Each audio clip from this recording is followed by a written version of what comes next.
Hey, everybody. Thanks for being here today. This is a very monumental moment, most importantly for Aaron and Kendra, more so than anyone else. I know that a lot of people have had such a vested interest in everything that's been happening with carbonation over the past few years, but at the end of the day and at the root cause of everything that we've been seeing are the members. And so I am very, very pleased and extremely happy to have Aaron and Kendra with us today.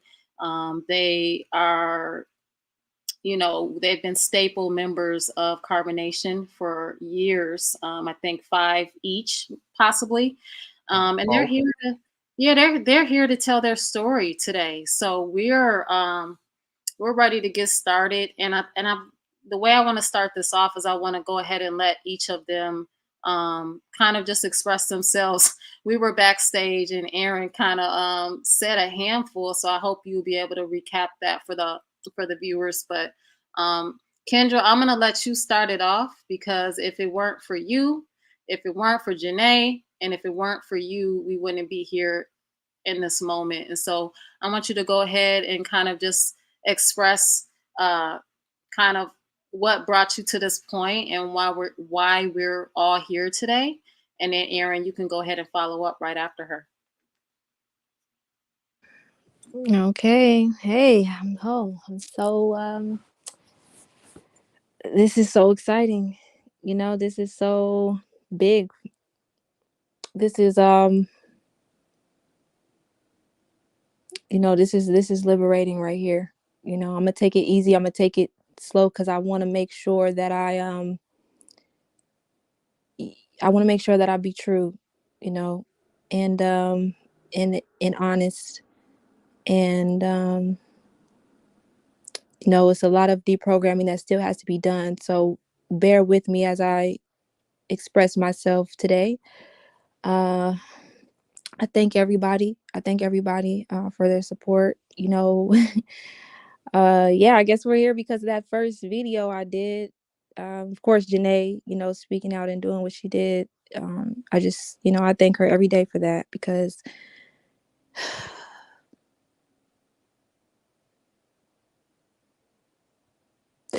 yeah, I just didn't see it. Now I see it. So yeah. That first video I did, the live I did, I had no idea like people would respond to it like this. I actually didn't have an idea that it would actually affect me like this. I just wanted to release, and initially what made me make that first live is that I mean me and Aaron have been talking, for a while now, and we had already come to a lot of what we will be talking about today, a lot of what we know now. And um it's funny because I went on, I had got off all social media. I was like, I'm done, and but I decided to go on YouTube one day, and the first video that pops up, was the video of Armand speaking, formerly known as Pice. He was speaking, and I had never heard Pice sound like he was sound, like he sounded that day. I was amazed because he sounded exactly like what, how me and Aaron have been talking lately. So it was just like, wow, like, we're not the only ones that are thinking this and are doing the work to get out of it. It was just like, it was amazing to me, because everybody knows, when we were there, how Armand was speaking, and he sounds totally different, in that video. And I was just like, wow, I was inspired. It inspired me to actually log back onto Instagram and start just tearing down them posts, because I just knew that I couldn't have my face, out there on this, on with that. No, like I just couldn't have my face attached to what I was promoting. No, it just didn't make no sense to me to just keep it up there, and I realized the only reason why I was keeping it up there was because I was afraid that, I was actually doing the wrong thing and taking taking the post down would be possibly misleading someone else.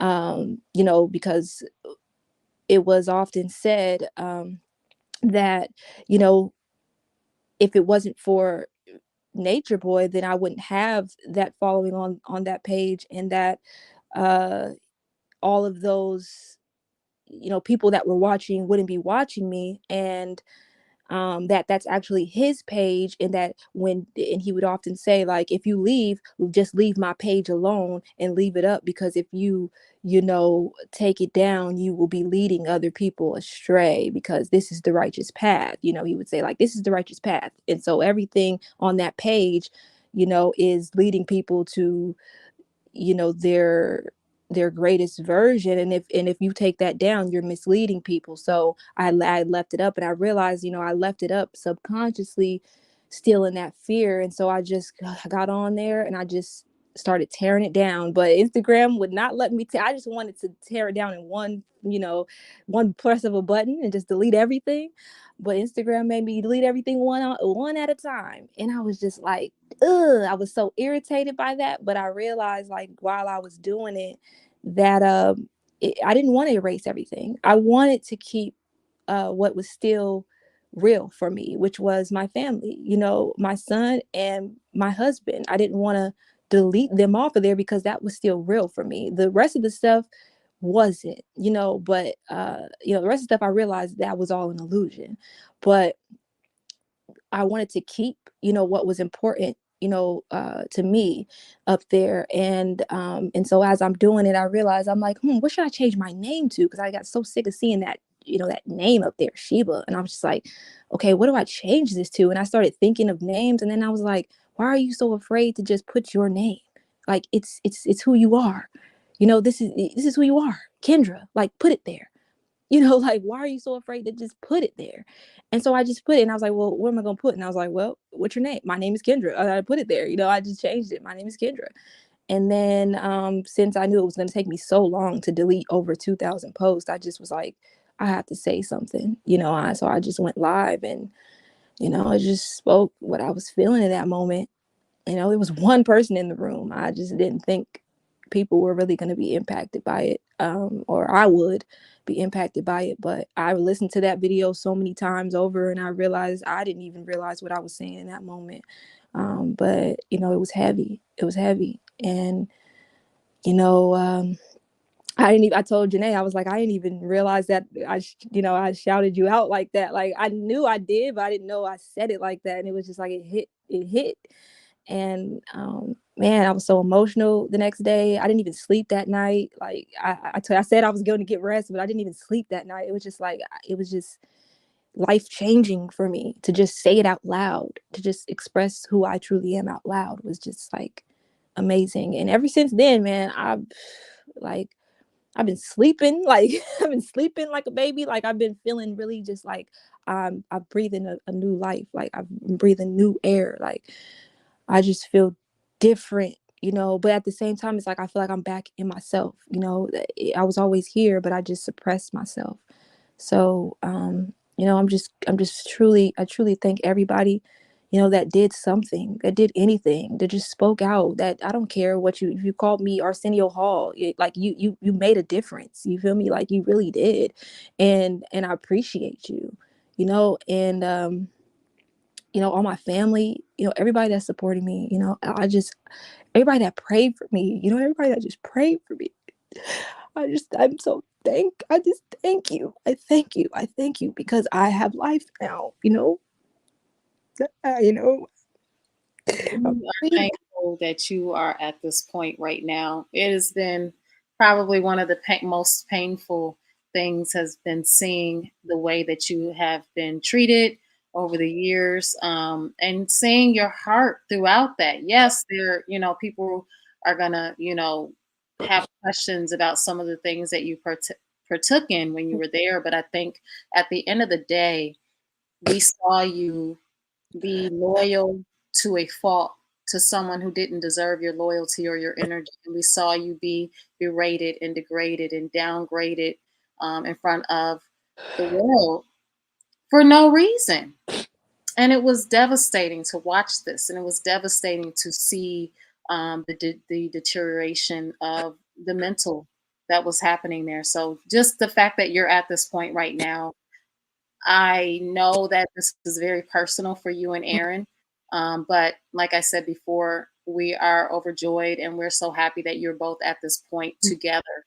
If nothing else, it's amazing that you both have arrived at this point kind of at the same time. It's a testament to faith and courage. So, but yeah, thank you so much for that open. Aaron, the floor is yours. Yeah. First off, I just want to say I appreciate you letting me have this space to talk because you could, as much shit as we talked, as much as we was acting like we had it all figured out and it was us against the world, y'all could have easily dismissed us and said, nah, fuck y'all. What happened to all that shit y'all was talking when y'all was over there? How y'all gonna flip the script and da da da da da? And I think that a lot of people stay clenched on to the bullshit even after realizing that it's bullshit because of the fear of being dismissed by others. Because when you come to terms and see what you was doing all these years from the angle that y'all have been at this angle the whole time. But we're coming back to this angle and it's like a rush knowing that y'all have been perceiving it this way the whole time and you're not trolls, you're not demons. You're people who are trying to reinforce a perspective that has been lost because of the parameters that these people have been kept in. And I feel like I'm coming out of rehab, trying to relearn how to walk and relearn how to talk, because for a number of years, I was giving out standard issued responses. When somebody says this, you say that. When they say this, you say that. But the level necessary to reach your own reasoning ability was not there. And so I realized that what I was doing, and I say what I was doing because, like I said backstage, this ain't about to be a he did this to me and he's this and he's that. I don't even really care about that. Because if I don't walk away fully understanding how I put myself in that situation, I'm liable to do it again in another form. So this is bigger than me.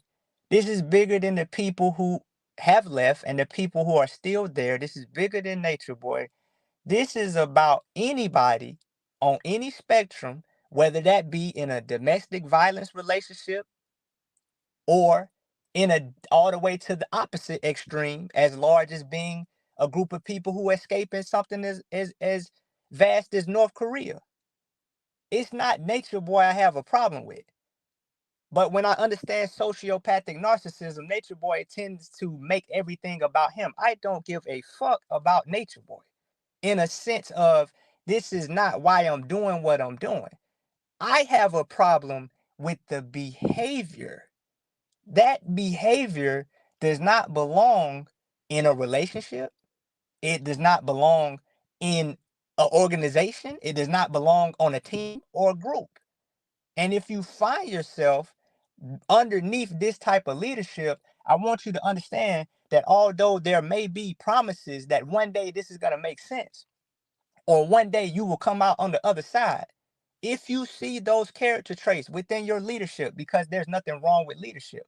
I was in the military for 8 years. Leadership is very good. It is necessary. Organization, team, it is necessary. But when your leadership is displaying the characteristics you've seen, you are bound to fail. It is not, niggas, don't leave nothing up to fucking magic. Don't leave nothing up to the divine. You have to understand that there's certain patterns in human psychology that have been observed over and over again. Is carbonation new? No, nigga. After doing my research, I'm looking at Father Divine. I'm looking at Jim Jones. And how many times did y'all say Jim Jones? And how many times did I dismiss it? Never fully investigating Jim Jones until now. Jim Jones, Father Divine, other cults have used the same doctrines. They have used the same tactics. They have used the same strategies. And what I learned, because a question that arises more often than not is, how did you find yourself joining the cult? I didn't join the cult. People don't join cults. What people do is they join groups that they feel like are in alignment with their values, later to find out that that wasn't the case. And I feel like the changes were so gradual that they became almost imperceptible. We went from cosmic currency to I need money. We went from self-reflection to everything you do is wrong and everything I say is right. We went from smoke doesn't belong in the body to 4, 5, 6 blunts every 3 seconds. So after a while, you have to detach yourself from being blindly guided and just accepting things because somebody's saying it, and then find your way back to your own reasoning ability. And like Armand said in his video, it wasn't until that space was created. This is why sociopathic narcissists have a tendency to always be talking and make it imperative that you only watch their videos and only listen to their music and only see things the way that they do. Because if you were to be exposed to multiple perspectives, then the mechanisms of control would be ineffective. So once that space was created, because y'all seen us all day, every day, we were consumed with Nature Boy. But once that space was created during the process of the incarceration, well, what else are you going to fill that space with? You. Not the character you was playing, not the parameters you were instructed to follow, and not the agenda you was influenced to promote, but rather yourself, your own reasoning ability. And your own reasoning ability begins to question things that you at one point had no intention of questioning. But then you realize, oh wow, I can trust myself. And once you get to that space of trusting yourself again, rather than discrediting how you feel and taking somebody else's mind, you begin to realize, like, dang, what am I really doing with my life? And there's other innuendos that have happened from people who have left, and also people who we once considered to be trolls. That song that 963 made, and I hope I got the numbers right in order, but y'all know who I'm talking about. She made the song called Fuck Your Chief. And as I'm listening to the song, as much as the character True was trying to reject what she was saying simply because she was quote unquote being disrespectful, I could not deny that the things she was saying were actually valid. And one of my favorite things about that song was, if this is the, and I may not be quoting it exactly, but if this is the kingdom of God, I'd rather go to hell. And I got to that point in myself. I said, if this is the kingdom of God, if this is heaven, I prefer hell. I prefer Babylon if what we're doing is the higher self. And I ain't crazy. I never been crazy in no sense of the word. But what I have been is trusting. I've never had a reason in my life not to trust anyone. My mother, my father, grandmother, grandfather, aunts, uncles, everybody around me had my best interest in mind because, as y'all may know, and if you don't know, I'm from a small town, Butler, Georgia. So if you're not familiar with the country, how the country get down is everybody know everybody. So I'm on this side of the town and somebody know my grandma. I'm on this side of the town and somebody know my mama. Somebody know my daddy. So you always good no matter where you go. When I was in the military, everybody feels like a big family. The military is one of the largest networks in the United States. So you can go to various countries, you can go to various cities, you can go to various states, and people will take you in. They will recognize you because of your affiliation.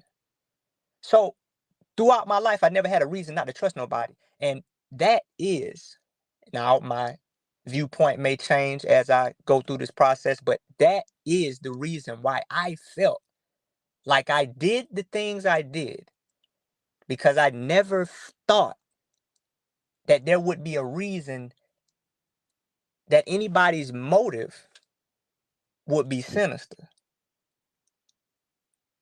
And that's where I'm at with it. And I know I was going for a minute, and like I don't wanna That's I don't okay. wanna Y'all have free range to get it all out as much as you can. I know a lot of people want to know from the both of you, like, kind of like, what was the final straw? Was there a specific incident that really was a turning point for each of you? What was it? Man, you wanna go ahead and get, because Yeah, I was going. I was going. yeah, I was yeah, let me talk about that. You said the last straw, like the final straw, right? Was it when you decided enough was enough? Enough was enough. Um I mean, like I also said in that live, man, there's so many red flags, you know. I took those under, I suppressed my real feelings about. Final straw for me, okay.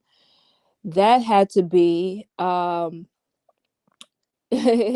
final straw for me is reality check. You know, Aaron left. You know, Aaron was gone. And it's crazy because you know, he called me every single day. You know, we talked to each other every single day. And for about, I don't know, 4 or 5 months. And then all of a sudden I get a call you know, one day.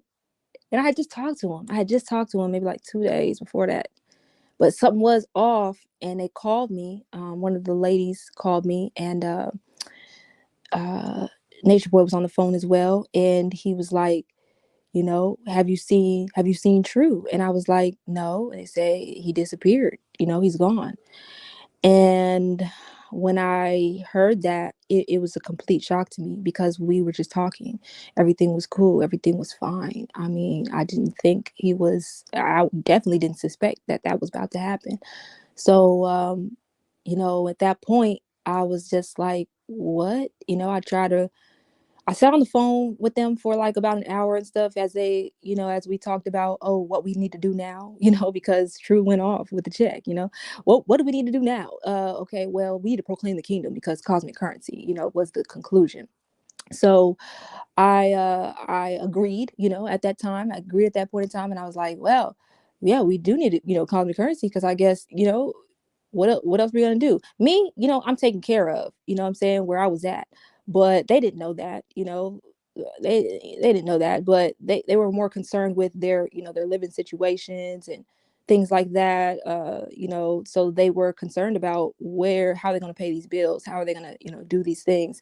And so when they told me that True was gone, it was like, for me, I'm in shock because where is he at?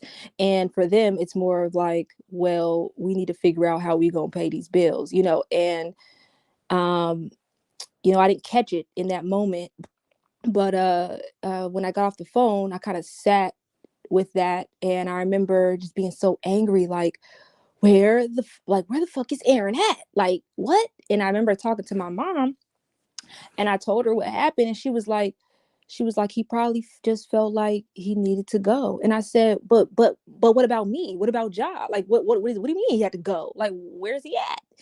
He didn't even tell us. He didn't even call us. He didn't even let us know. Nothing. Like, and she was like, well, remember when you left here? She was like, didn't you feel like you had to go? It didn't matter what, you know, you did you feel like you had to go when you left home, you know, 5 years ago? And when she said that, I immediately tried to defend myself, and I was just like, that's not the same thing. That's not the same thing, because I didn't have no attachments. I didn't have no child or anything, or no. And she was just like, well, maybe he felt like that's what he needed to do. And when she left the room after saying that, I just had to sit with myself in what she said. And I realized, I was like, damn, bro, like, that's what he felt like he needed to do, And even though he didn't tell me, I was faced with, with myself at that point, like, well, what do you want? You know what I'm saying? Because, you need to figure that out, right now, because obviously, at any point in time, anybody could leave you, anybody could say, anything. Like, they could just say, like, not no more, none of us, not me and you no more, not our family no more, and just walk away. I felt like I had been, like, abandoned, and I felt like, it was a possibility that I could never hear from him again. Days were rolling by, I was texting every, the WhatsApp, the number, everything. I was emailing it. I was just trying to figure out, are you okay? Are you safe? Are you good? I started having thoughts of maybe they did something to him. Maybe he got hurt. Maybe he's dead. I mean, he was sleeping in the car. I didn't know where he was at. I'm like, I just thought I had to come to terms with this idea that he could be gone forever. Like, he could have died. Like, basically, I had to come to terms with, like, he's probably gone. Like, he's probably gone, and I have to,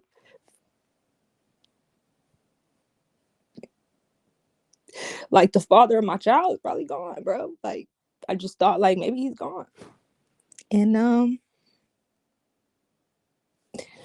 then I just, like, it took me a minute. I tried, like, y'all probably saw, like, I tried to proclaim the kingdom. I tried to, proclaim the kingdom, a so-called kingdom. I tried to do them videos, I did. But I was hurting inside. Yeah, I was hurting. I was like, this ain't it. And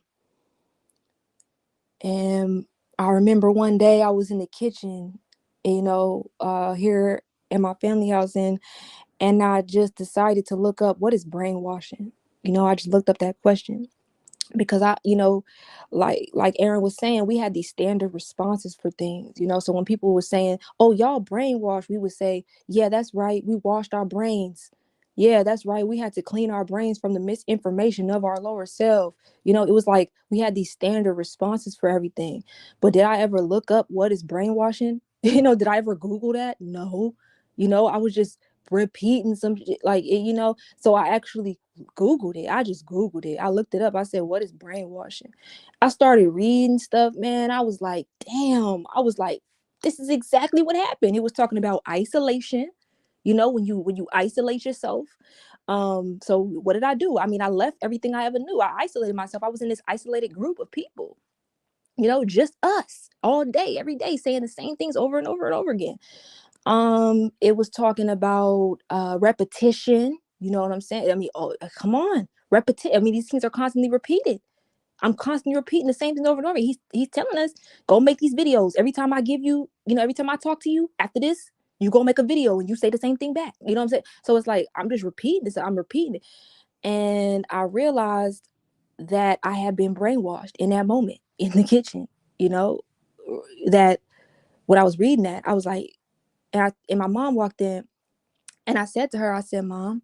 She said, yeah, what's up? I was like, I think I've been brainwashed. And she was like, she looked at me and she was like, yeah, I know. I was just waiting for you to realize it. And I was just like, damn, bro, like, damn, bro. And I tried to make light of it. And I tried to, like, I just talked to her about it, just like laughed it off. And I even made a joke to my little sister. I was like, she had asked me about a memory, and I was like, damn, I don't remember that. And she was like, how you don't remember that? And I was like, I've been brainwashed. Like, I would like make jokes about it, but like that shit really hit me. Like that shit really hit me. Like, I've been brainwashed. And when I figured that out, it made me, really question everything. I mean, everything that I knew, like everything that I've been saying for the past 5 years, it just made me question it.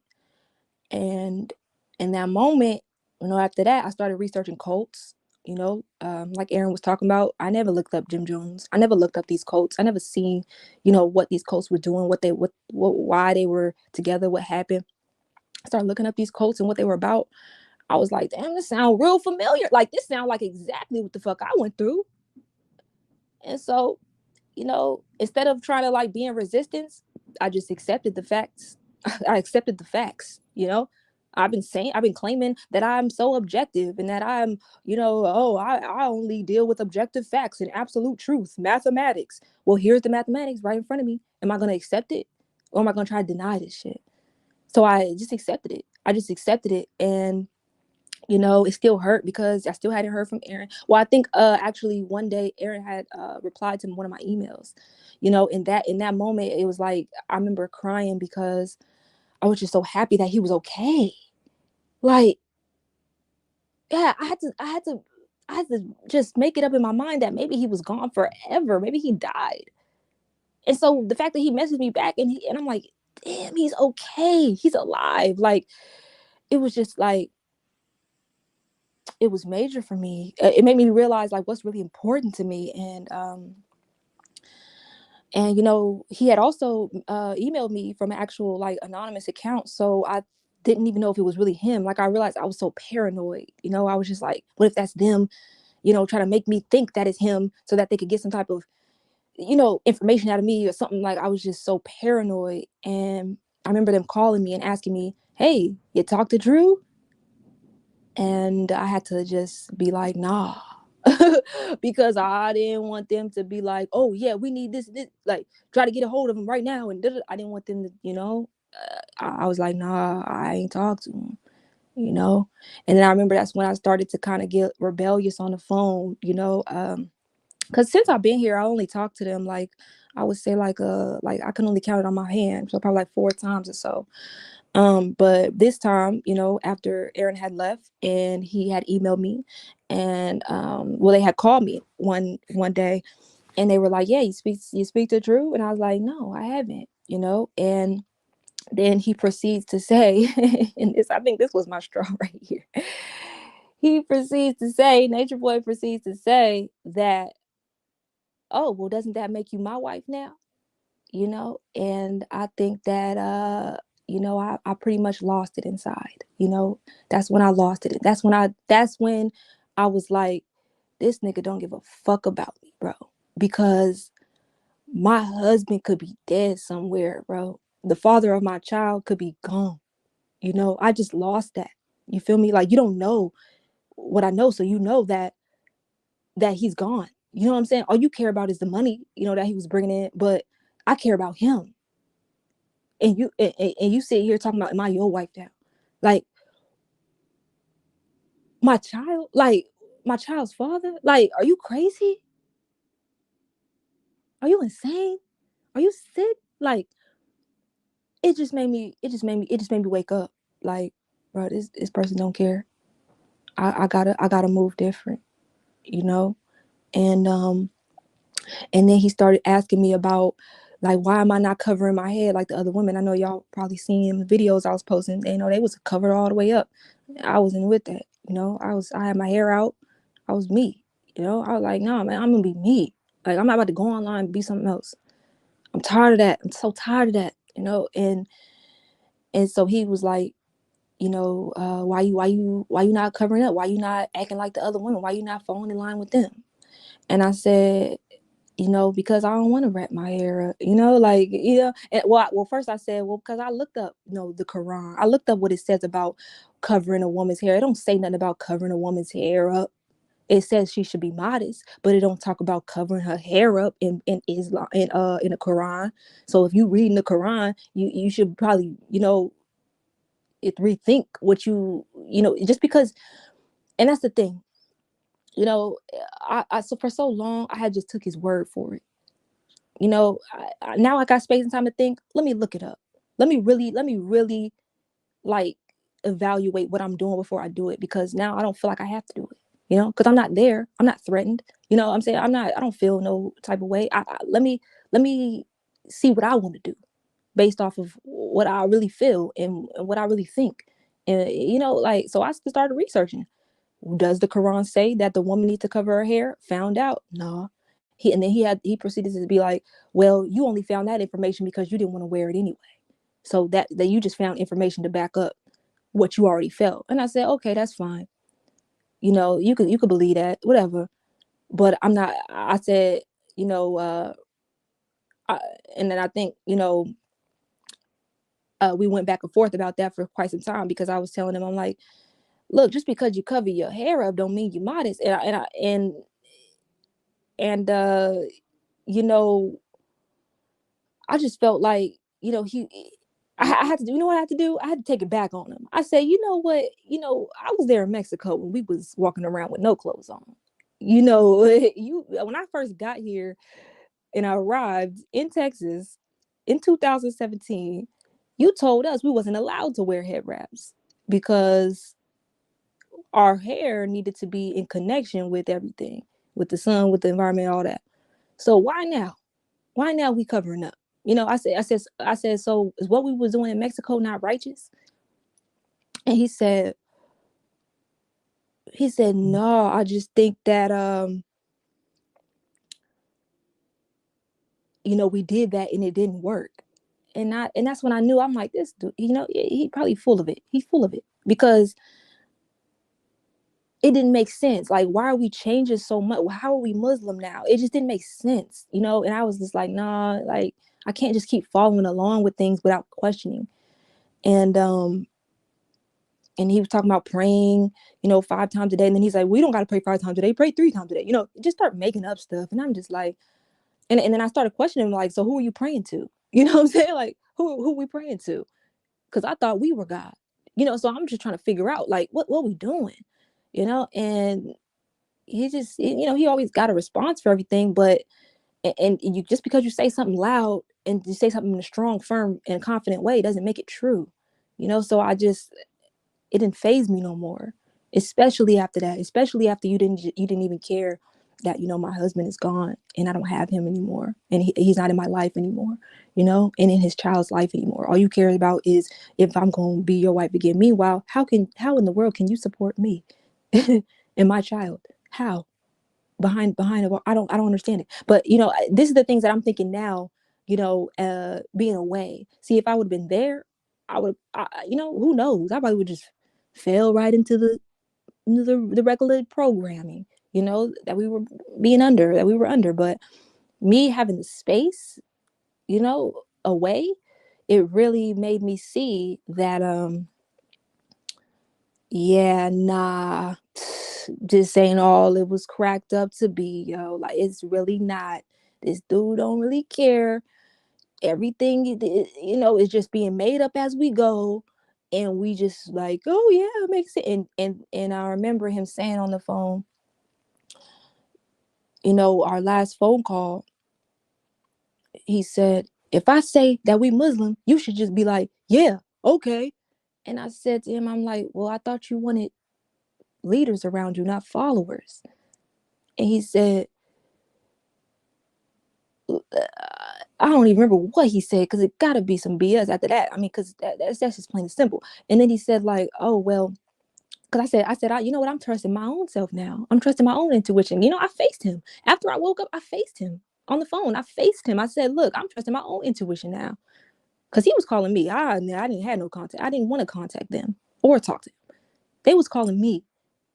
I think they was just trying to figure out where Aaron was at, you know, so they could, I don't know, harass him. I don't know.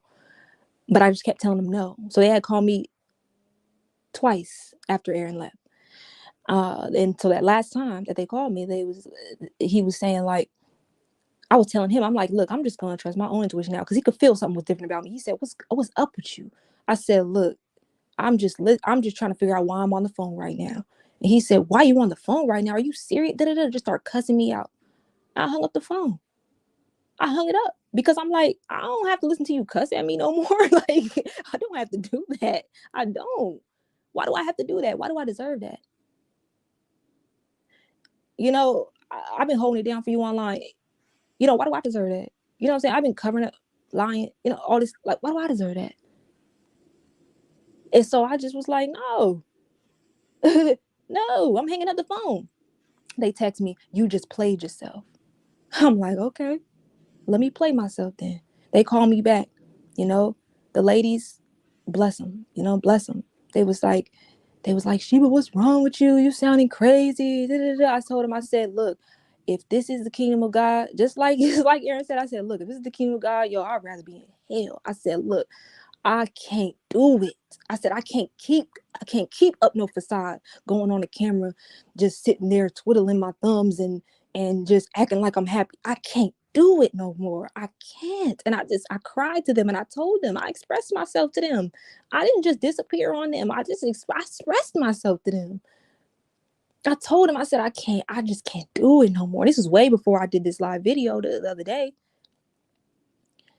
And they just was like, they didn't really say anything, because he got back on the phone. He had them breaks in between calls where he got to like hang up the phone and then call back or whatever.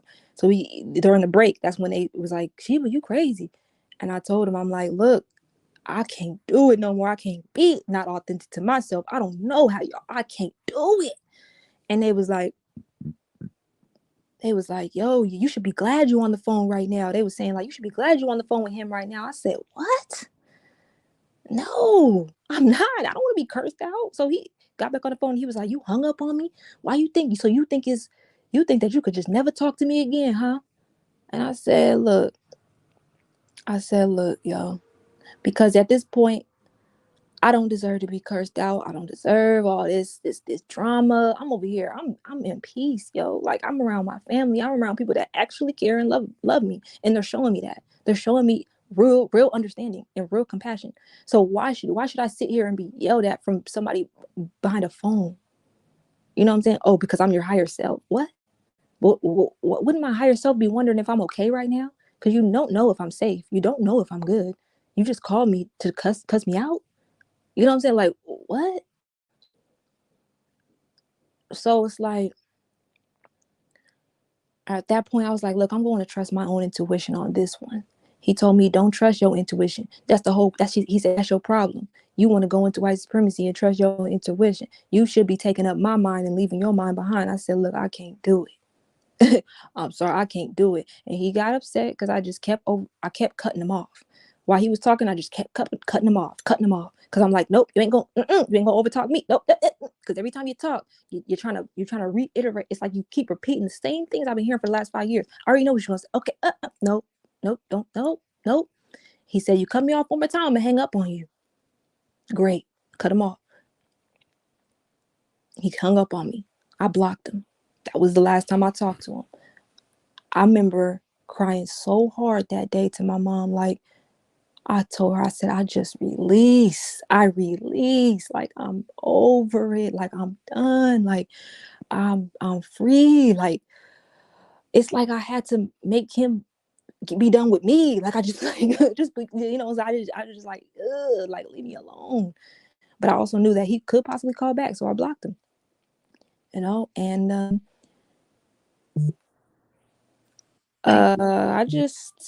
remember after that, I still hadn't heard from Aaron on the phone, but I had come into like peace, because me and Aaron really gave each other our space. We really gave each other our space after that. So that like when he emailed me and told me he was cool, I was cool. Like, I was like, oh, you safe? Okay, I'm straight. I don't feel like anybody else cared about his safety. So that was a big red flag to me. You know what I'm saying? Like, that was a big last straw for me. You don't care about his safety. All you care about is if I'm gonna come be your wife again. Oh yeah, no, absolutely not. First of all, I was never your wife. Really, truly, you never liked me, and I never really liked you.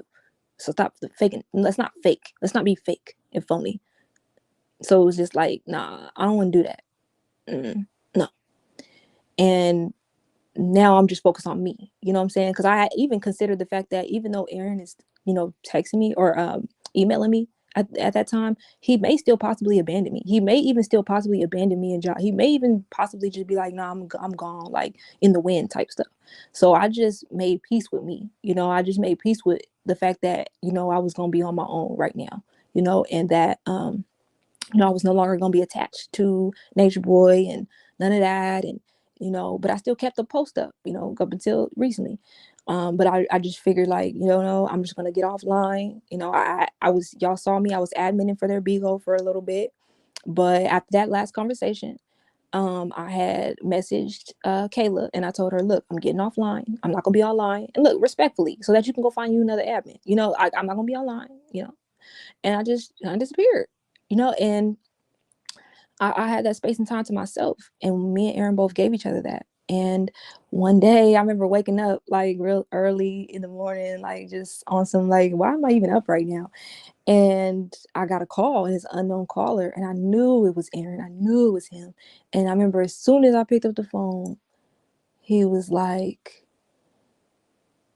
oh, it feels so good to hear your voice. And I was like, yo, I feel the same. Like, it was just like a breath of, like, and we knew without even saying that we was on the same page. So it was like, it was really nice. It was really dope. And yeah, like, that was my last straw, yo. Like, I just realized that nobody really cared. It was just a lot of narcissistic behavior. Like, oh, so what? So now what you gonna do for me? Now that your husband out the picture and your baby daddy out the picture, what you gonna do for me? It was just like, you know what? Nah. I realized it.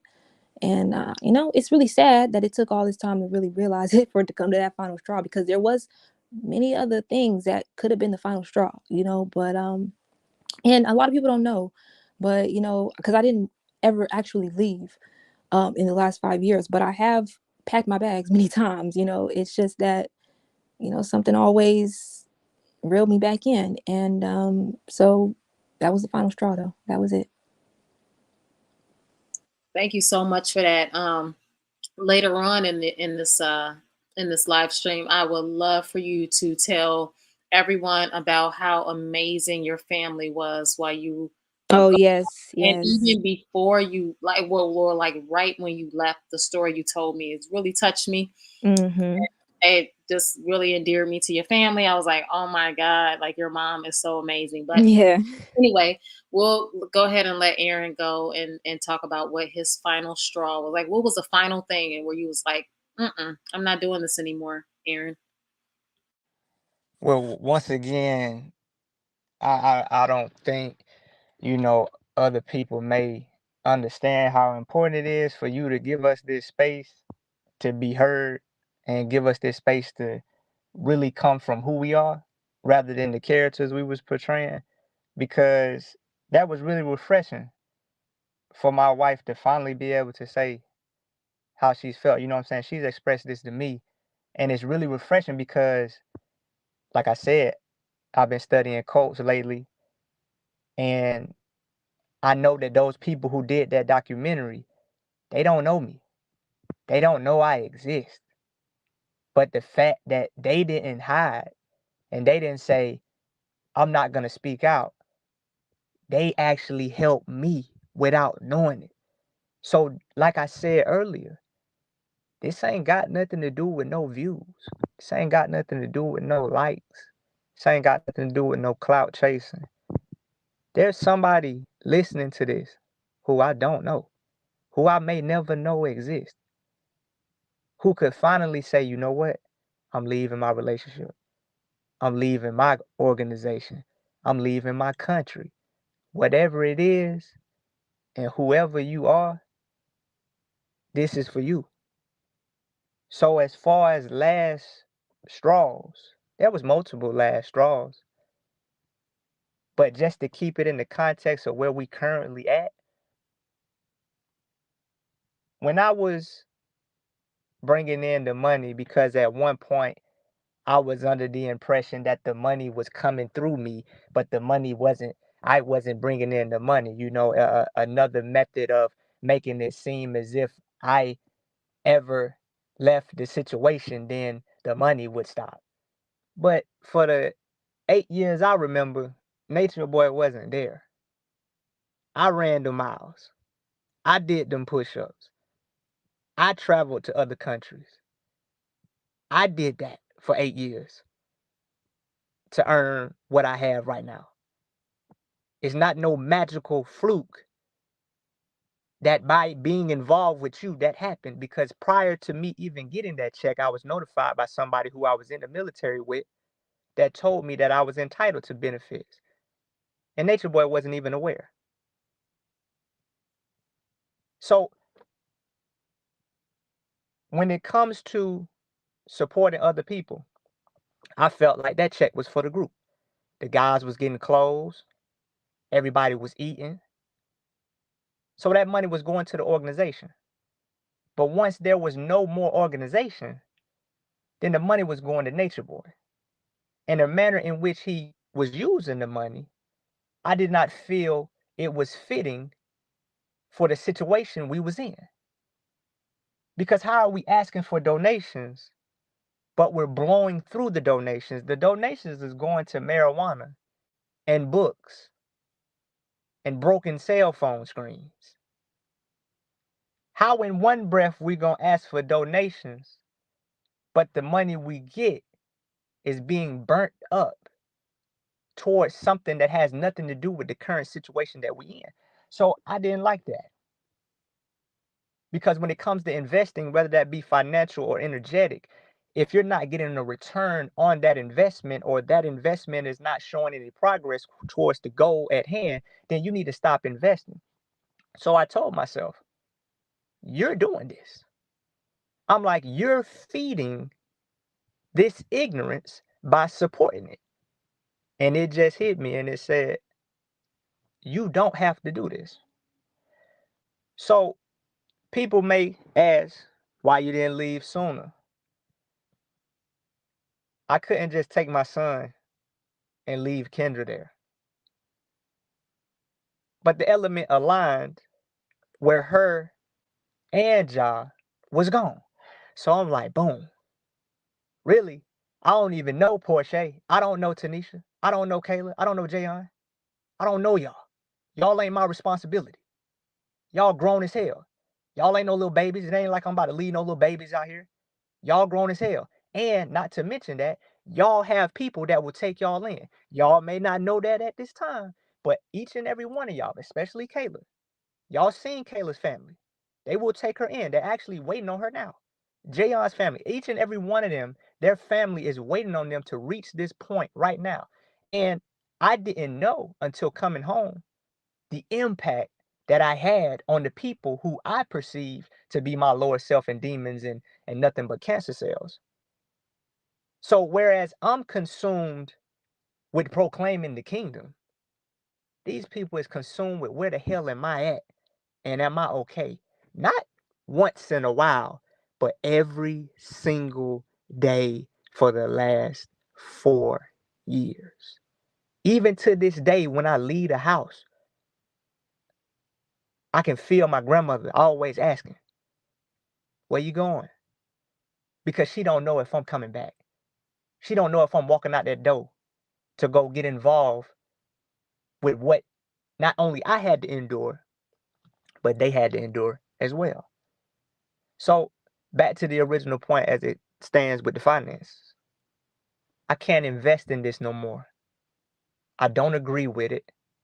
I'm not about to bank on the fact that one day this terrible investment is going to turn a profit. I can't bank off subjectivity, because the reason I came here is because the group was so objective. Everything they did, down to the bottom of their feet and the top of their head, everything they was doing had an objective reason behind it. Now all of a sudden the dial has been changed to, we're gonna do it because I'm magical. Damn that. Damn, do I look like David Blaine or Chris Angel? Damn that. I didn't come here for no fucking magic. If I came here for magic, I would have went to Las Vegas. I came here because objective facts were being spoken and objective facts were being implemented. I understand the hair. I understand the sun and all those types of things like that. But this magical bullshit, I'm not with it. So, with my wife and my son out of the picture, we only have one person to worry about. And if you did not know, the reason I went so hard is because I have been going hard my whole life. This is me. I was ready to die. And I've seen comments where people may have said, oh, well, they're doing this now because they're afraid of legal consequences. I was ready to die in the military. I didn't care about getting deployed. I didn't care about going overseas. I considered that an honorable position because to me, we had a legitimate reason to do what we was doing, and that was to protect and to serve the people of the United States. Even my own life was not that important. So to think that legal consequences is now the deciding factor between what I'm doing is just the inappropriate perception of who I actually am. I didn't care nothing about the legal procedures. I didn't care nothing about going to jail. I didn't care nothing about none of that because I believed wholeheartedly in what we was doing. But when that was no longer present, I said, I gotta get up out of here. So I said, what do I have to do? I'm not just gonna leave them out the blue. I'm gonna do this right. Let me make sure they have all their belongings, and I'm only gonna take what is mine. I didn't take none of their stuff. I didn't take none of their belongings. I made sure I unhooked my cards from everything that was being paid on their behalf. I unhooked my email. I unhooked my phone number. I went to T-Mobile. I said, hey, I need a new number. Got my new number. Got my new little SIM card. I left the car. I said, where can I leave the car and it not get stolen or towed away? I left it at the laundromat, 24-hour laundromat. Somebody's always around here. Boom. I'm going to leave the keys in the glove box. I'm going to leave y'all belongings in the car. I'm going to give you the directions. I'm going to give you the location to where the vehicle's at. Mind you, before that, Jayon was coming back. Wherever she was at, Jayon decided she was going to come back to the so-called kingdom of God. So I said I ain't even going to leave her out there. I could have left Jayon. I didn't have to pick her up. I could have left her at the airport and said, y'all go do what y'all want to do with her. But I said, the least I'm going to do is I'm going to pick Jayon up, bring her back to the house, so at least she ain't going to be out here stranded in Atlanta. So I picked Jayon up from the airport, dropped her off. And then once 8 o'clock hit, because that's the end of his phone call session, I said, that's the last time y'all going to hear from me. Y'all don't even know it yet, but that's the last time y'all going to talk to me. And so I sent them a text message with the instructions on where the car was at, how long I was going to keep the phones on, because I wanted them to have communication to set themselves up with this new transition that's now about to be taking effect. I didn't even want to leave. I didn't even want to leave out the blue because I didn't want to do it dirty. And you know, from Nature Boy's perspective, anybody leaving him is a dirty move. But my thing is, was this a friendship or was this a lease? Because he be acting like you terminating leases. There's no duration to friendship. Even if somebody's in a relationship for 20 years, they still reserve the right to end that relationship at any moment that relationship is no longer working. And the scariest part about it all is that they hadn't heard from me at all. Mind you, we had a situation at Whole Foods where a lady pulled up on me. Mind you, we're in Atlanta where any and everything happens. So I said, let me check social media. This is weeks later, and I'm going to go back to my thought process before this point, but I just want to pick up on this point as to what further reinforced my decision. They haven't heard from me in weeks. Nothing. Only thing they got was a text from my phone. And so I said, I haven't been on social media or nothing because I wasn't going to be on social media no more. So I checked YouTube and I see it say, Nature Boy said True left with the check. But I'm thinking in my mind, you don't know if I'm dead. You don't know if I'm in a ditch. But you're so consumed with yourself that you've already gathered the idea, because you're so absorbed with self that you've gathered the idea that, oh, something, you made it about you. You didn't even consider that your so-called right-hand man or your top soldier could be in a ditch right now. But because everything is about you, you assume that the only logical conclusion must be here's another person doing something to me. And I took that and I said, boom. I had already had the thought.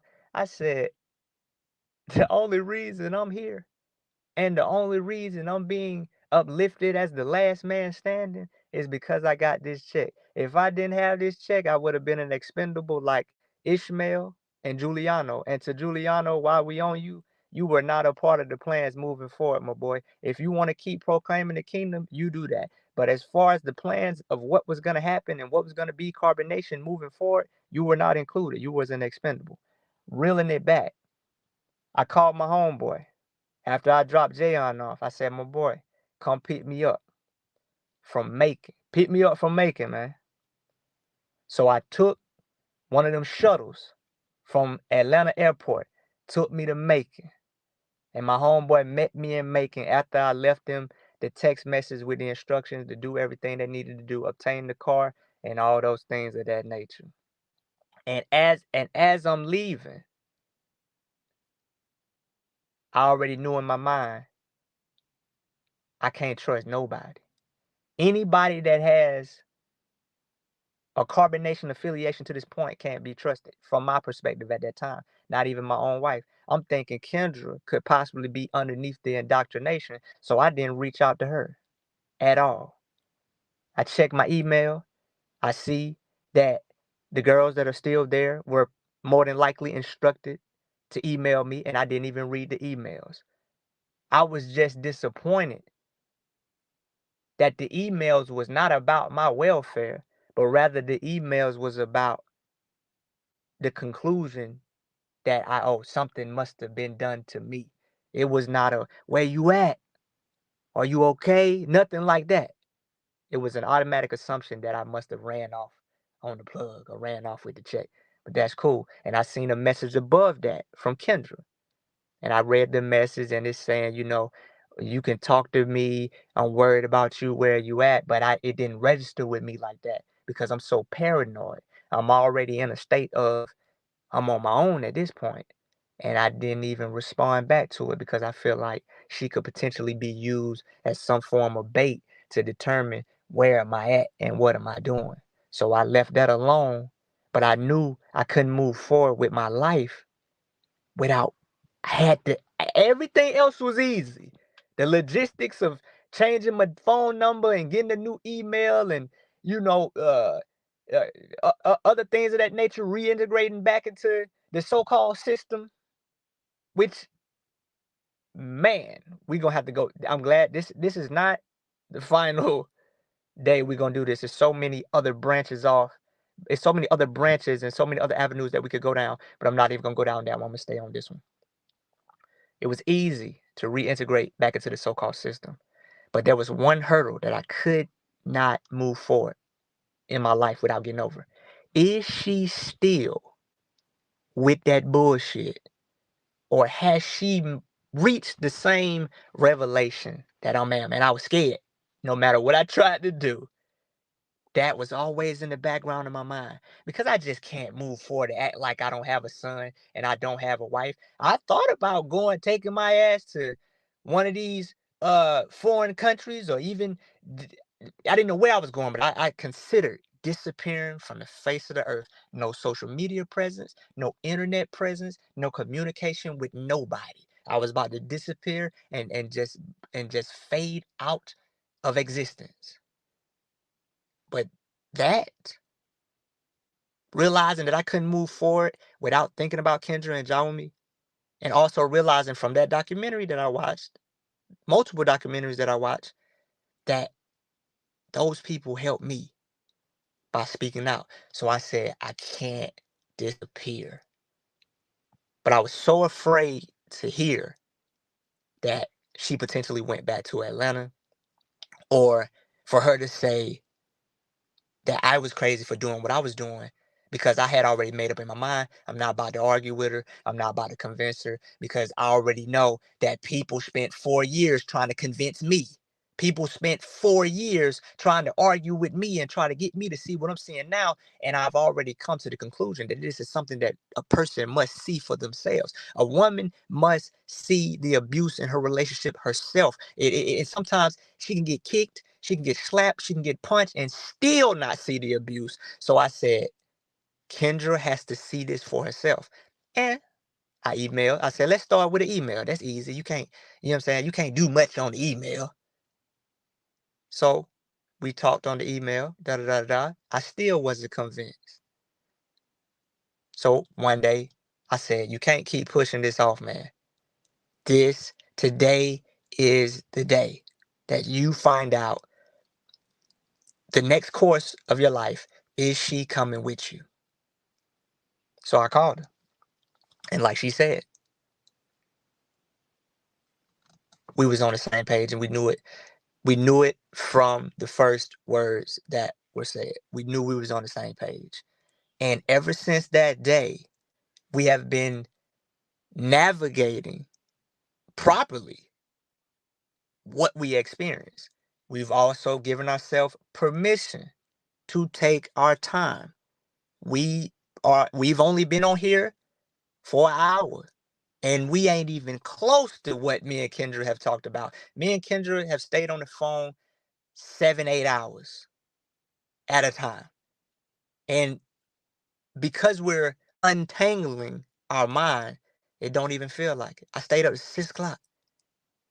6 o'clock. Got back up at 3. Got back up at 9, 3 hours later.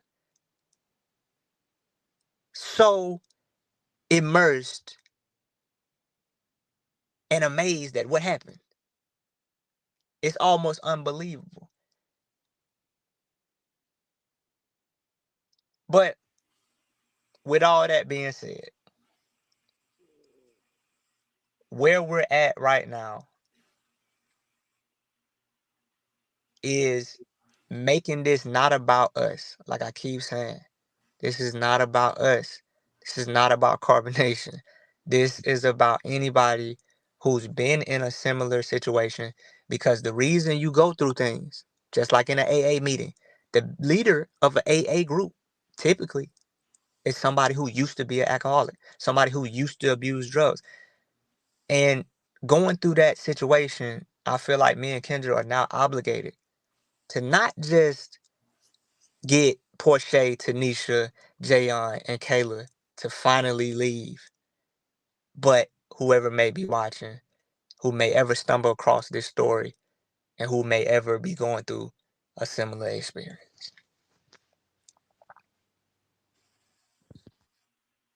Thank you so much, Aaron. What a lot to unpack there. I appreciate you expressing yourself. I know there's some people in the chat like, oh, Aaron, are they gonna be, addressing the things that they said to people that they were calling trolls? He has addressed that. I do want to say that he has addressed having this platform right now, guys. So please give Kendra and Aaron the grace that they deserve tonight. Just expressing themselves. They don't have to do this. I am very thankful that they're both here tonight. And I would like for everyone to give them that same grace and that same compassion and empathy, just to be able to tell their experience. They are the ones that experienced this. It wasn't us. Even the verbal, the mental, the physical, psychological, spiritual abuse that they suffered, and that was propagated upon them. This was within this group. It wasn't, so we need to really have an understanding that this is their story. All of them, they have to forgive each other. They don't have to forgive the viewers. They don't have to forgive the audience. So just kind of be aware of that, guys. We're gonna jump right into some of the harder hitting questions, Kendra and Aaron, and I hope you guys are ready to kind of just tackle some of the things that we've just really wanted to understand about this group that you were in, this cult. I'm glad that you guys do understand that you were in a cult, and all the ramifications that come with being a part of a cult. Like, we understand, for the most part, most people are understanding of what you guys have been going through on a psychological level. I want to really ask for me a powerful question. Um, Kendra, I know you have a tremendous story to tell. You arrived at carbonation. You were very young. You were fresh faced. You were pure. In a lot of different ways. And I know that you have been through a great deal while under Eligio's command. One of the things that I've always wondered is, at some point you started to realize that there was, some abuse going on there, mental, physical, psychological, in addition to learning the quote unquote knowledge and the teachings and the lectures, the hours long lectures, all of that. We were not really as mesmerized in understanding those lectures because we were so fixated on the other stuff, the abuse. How did that play a part in everyday life for you guys? Were you guys really, I mean, obviously you were numb to what was going on, but at what point did you kind of realize, like, were there any instances during all of your years in carbonation where you were like, it's really, he's violent. Like, he's kind of abusive, and yes, he's teaching us things that we didn't know, but this is a little scary. Did you ever have moments like that, Kendra? And were you ever, um, did he ever direct any of those moments against you personally? Wow, yeah. So yeah, like you said, when I got there, I was really pure, right? Like it was like my intentions were pure, uh oh wow, my aunt just texted me. She's watching. Yeah, my intentions were pure and stuff. I was just like, I was just coming from it from such a pure, like, oh wow, we're about to be out here in nature and you know, swimming in the ocean and in the rivers and going hiking and living off the land. I just knew we was going to end up like growing some food and like, really like cultivating a village type. Like I was just, that was my dream. And it wasn't even like that was my dream. It was just like when it was sold to me, like, like an advertisement, like when I heard it, I was like, oh yeah, I want to do that. So yeah, it was just like it was really pure. Like I didn't see any of that abusive behavior initially. Like it was none of that. Like um I mean, him and Velvet, you would argue sometimes, but mostly after, like my virginity was broken and stuff, which we can go into, you know, um, at some point. But before that, there was really no arguing. There was really no issues. I will say though, like when I first got there, I pulled up in Texas in 2017, right before we had traveled to Belize, and there was like uh, I did see that there was instances where, I saw like jealousy coming from Nature Boy. He had some current wives that he had. He had about three wives or so, two or three, and one of his wives was like talking to somebody on her phone, and he was like, why would you talk to another man? And it was like it got really big, but he wasn't violent, and I never seen him, violent. I mean, I it was I'm trying to think of when like the first violent act I seen. I'm trying to think if I even remember, but because I don't remember seeing any violence until I want to say Mexico, when y'all were all seeing how we were online all the time. I don't want to be wrong about this.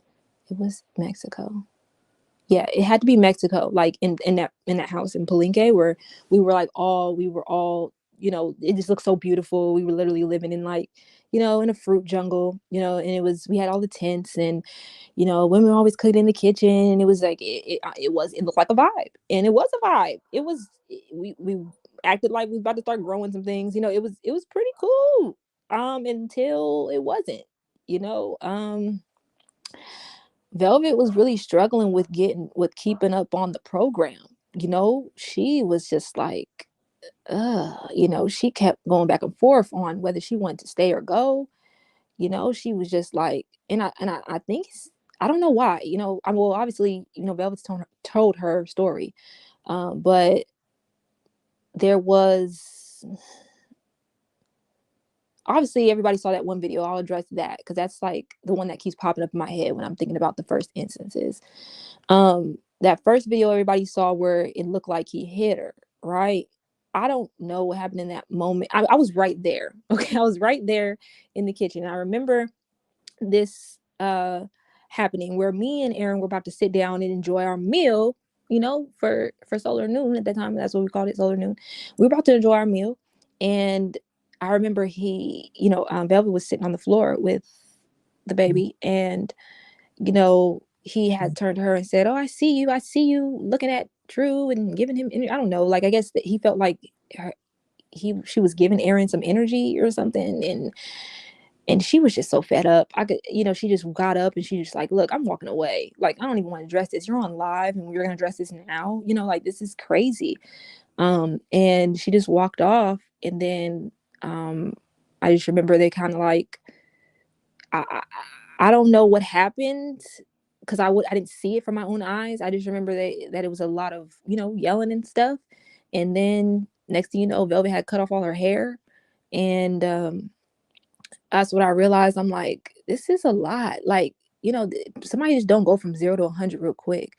But, you know, Nature Boy had really convinced us that, you know, Velvet was really crazy. You know, under his influence, I really thought that Velvet was kind of just like, you know, emotionally out of control, you know, and I thought that she just couldn't get with the program. And I thought that she was just like rebellious, and she just, you know, was immature or something, couldn't deal with her emotions. You know, there was so many things that I thought about at that time, even though Velvet was like literally like probably one of my best friends at that time.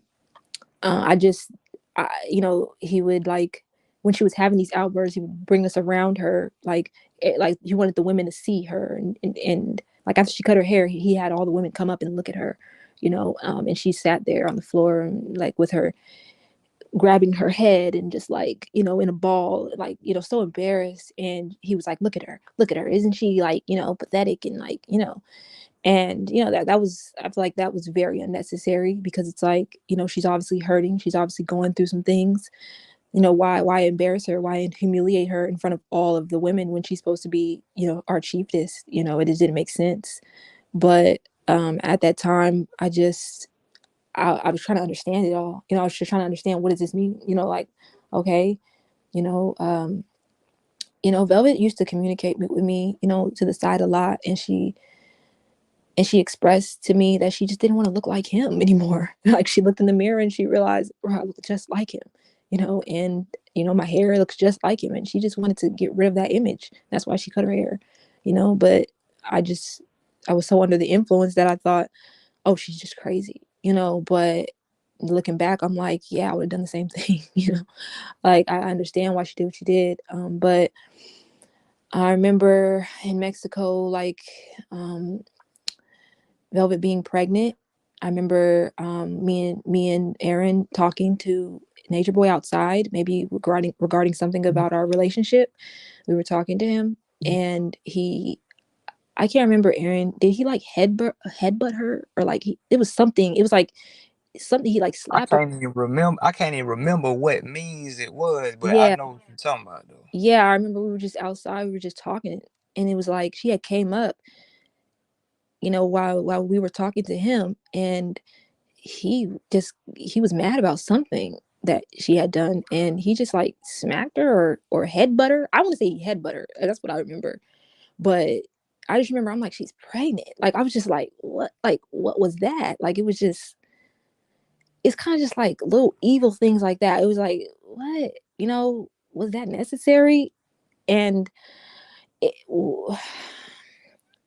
I would say, like, under the influence, I definitely was one of those people that I was a coward, and I was like, oh, well, I need to mind my own business. You know, that's their relationship. I don't know what's going on behind closed doors type of stuff. Because in front of us all, you know, he would say things like, yeah, like she's crazy. Like, she likes getting hit sometimes. Like, she likes that rough stuff. Like, oh yeah, she so I didn't know if I'm like maybe that's just their relationship. Maybe, I don't know. Like, it's like, it was kind of hard to be like, hey, no, don't do that, because I didn't know all of the details. I mean, they had been together for a long time. I didn't know everything. So I just kind of minded my business. But I remember at times, like, she would have attitudes. And then next thing you know, like, she'd go upstairs. And then next thing you know, she's coming back downstairs with a busted lip, but she's smiling and act like everything's okay. And I'm just like, you know what? It's like, you want to ask, especially when you see a scratch or you see a bruise or you see a busted lip. You want to ask. You want to just be like, are you okay? Like, what happened? But you know I remember she would just look at me and just shake her head like, no, like, let's not talk about that. And it's not that it wasn't disturbing. It was just like, I guess it doesn't have anything to do with, I guess I shouldn't interfere. I guess I shouldn't, get, I don't know. I'm still trying to, that's why I say this is a process, because I'm still trying to, like, forgive myself. Because, at times I get angry just thinking about, like, things like that, like, and why I didn't say anything, or why I was mad at Velvet. Why was I ever mad at Velvet? Like, the things that she was subjected to, a lot of things I didn't even see, so I don't, it's just like, now being aware of things, it's like, I know, if Velvet's No, it's listening, I hope to understandable talk to you. I hope to talk to you and tell you I love you. But because what'd you say? no, I was saying it's totally understandable because Yeah. what we learned and what we learned to understand over the course of the few years is that there's levels to it.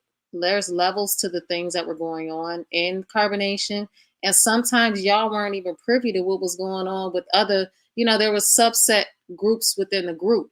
Especially like with the Mhm. A team, and then with the Yes. there was different teams within the group, and different people were aware of different things that were happening to other people, and sometimes y'all were not aware of what was going on with other members of the group. So that is understandable, and I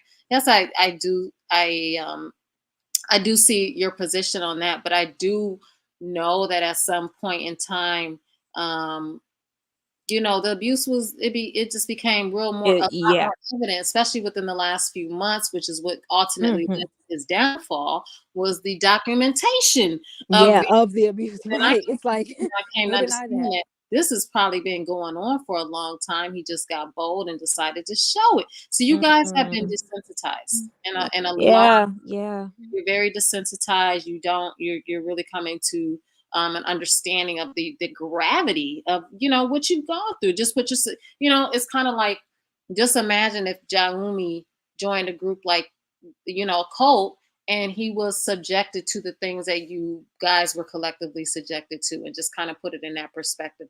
It's appalling from an outside perspective what you guys went through and what you were made to contribute in. And so I think that's where a lot of people have things to say about, but I do have that understanding that there's a lot of desensitization going on. So you still coming to the point where you're like, Mhm. whoa, that was deep. Like there was a lot of abuse going on in carbonation.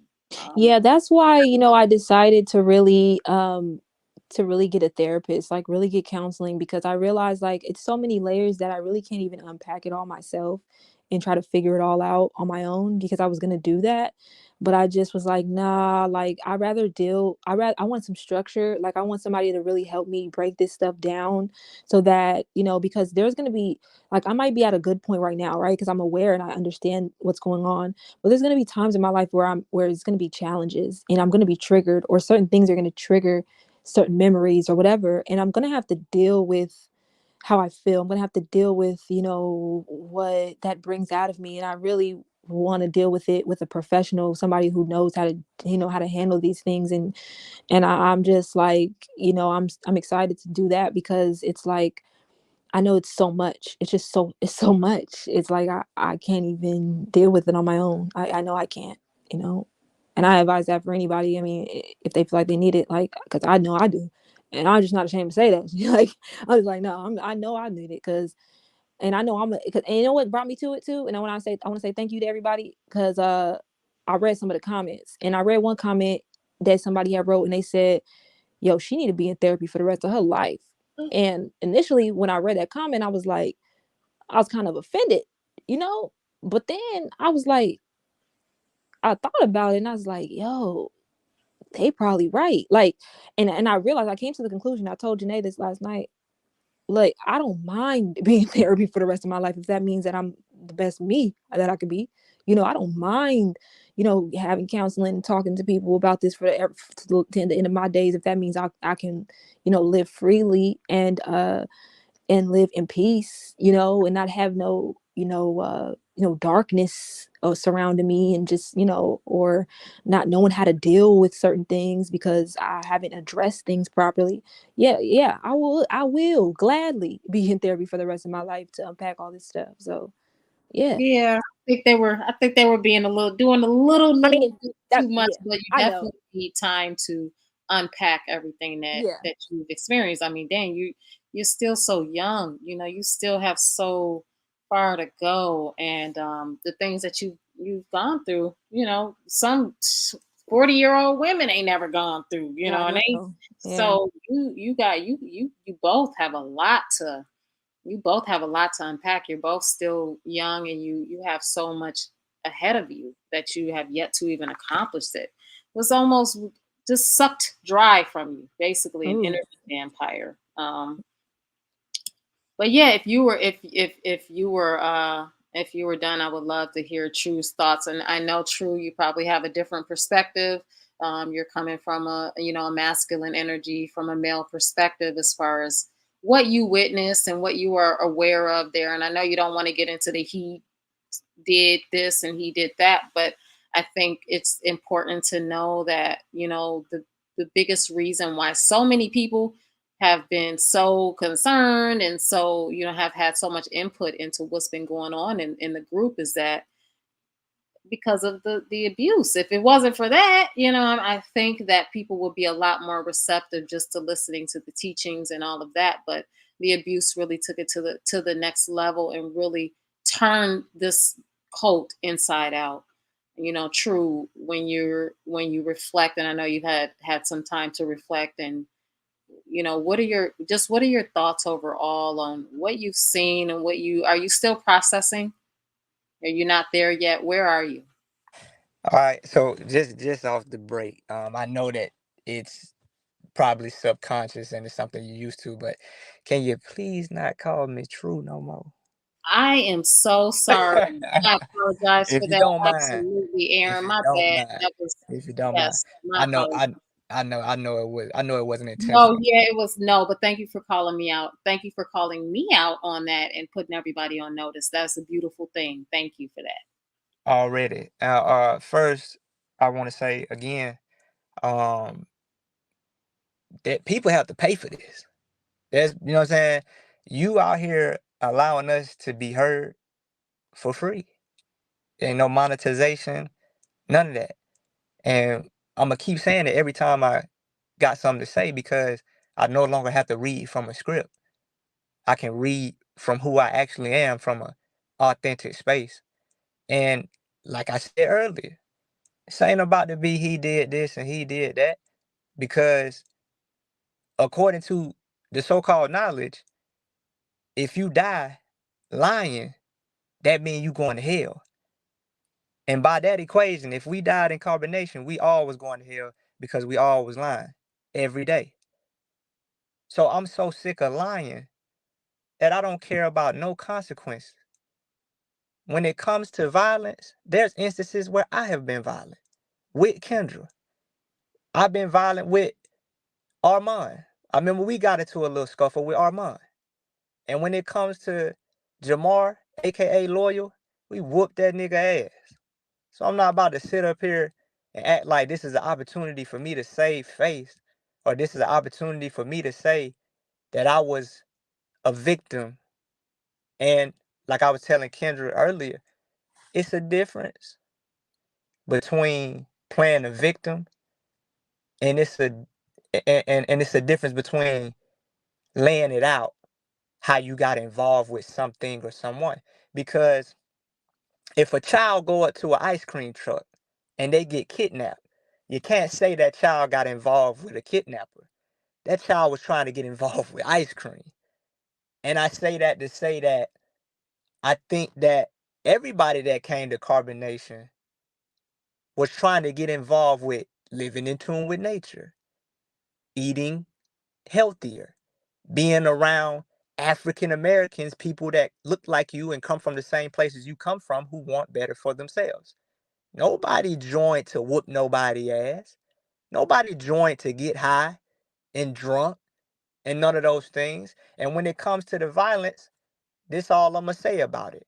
It became an issue because I think that everybody, if you older than 2 days, has been in a violent situation. So we can't condemn nobody and say that they're a bad person because they've been in a violent situation. Some of y'all on this phone right now have gotten y'all ass whooped, slapped, beat by your boyfriend or your husband, and you still with them today. That's not what we talking about.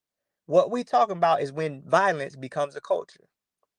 It didn't make no damn sense for us to be having nobody in a circle slapping the shit out of their ass.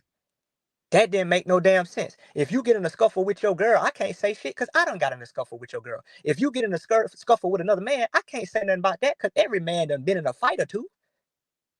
But when it becomes a culture, when it becomes the go-to, everybody in here done gave their child a spanking. If you black, you understand what I'm saying? We even glamorize that. But when violence becomes a culture, when it becomes the only means of solving a situation, that's when I was like, hell no, my boy. This is how we're solving our problems. What happened to being the most intelligent people on the planet and we don't have problems, we have solutions, and communication is the key to all healing. This ain't communicating. This is violence, my nigga. I can't look at you sideways because you got in a scuffle with your chick or another dude. I can't do that.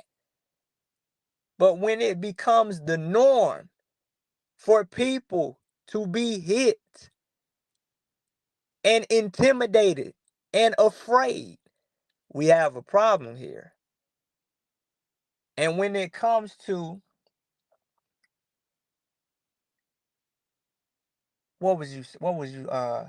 you said something I wanted to, yeah, you said something I wanted to touch on. It's so many points. Oh, the therapy thing. When you was talking about being in therapy, there's people who go to war, the common ones, World War II, Vietnam, Iraq, Afghanistan. They often don't realize what happened to them without therapy. There's a number of veterans that come home and they just look out the window.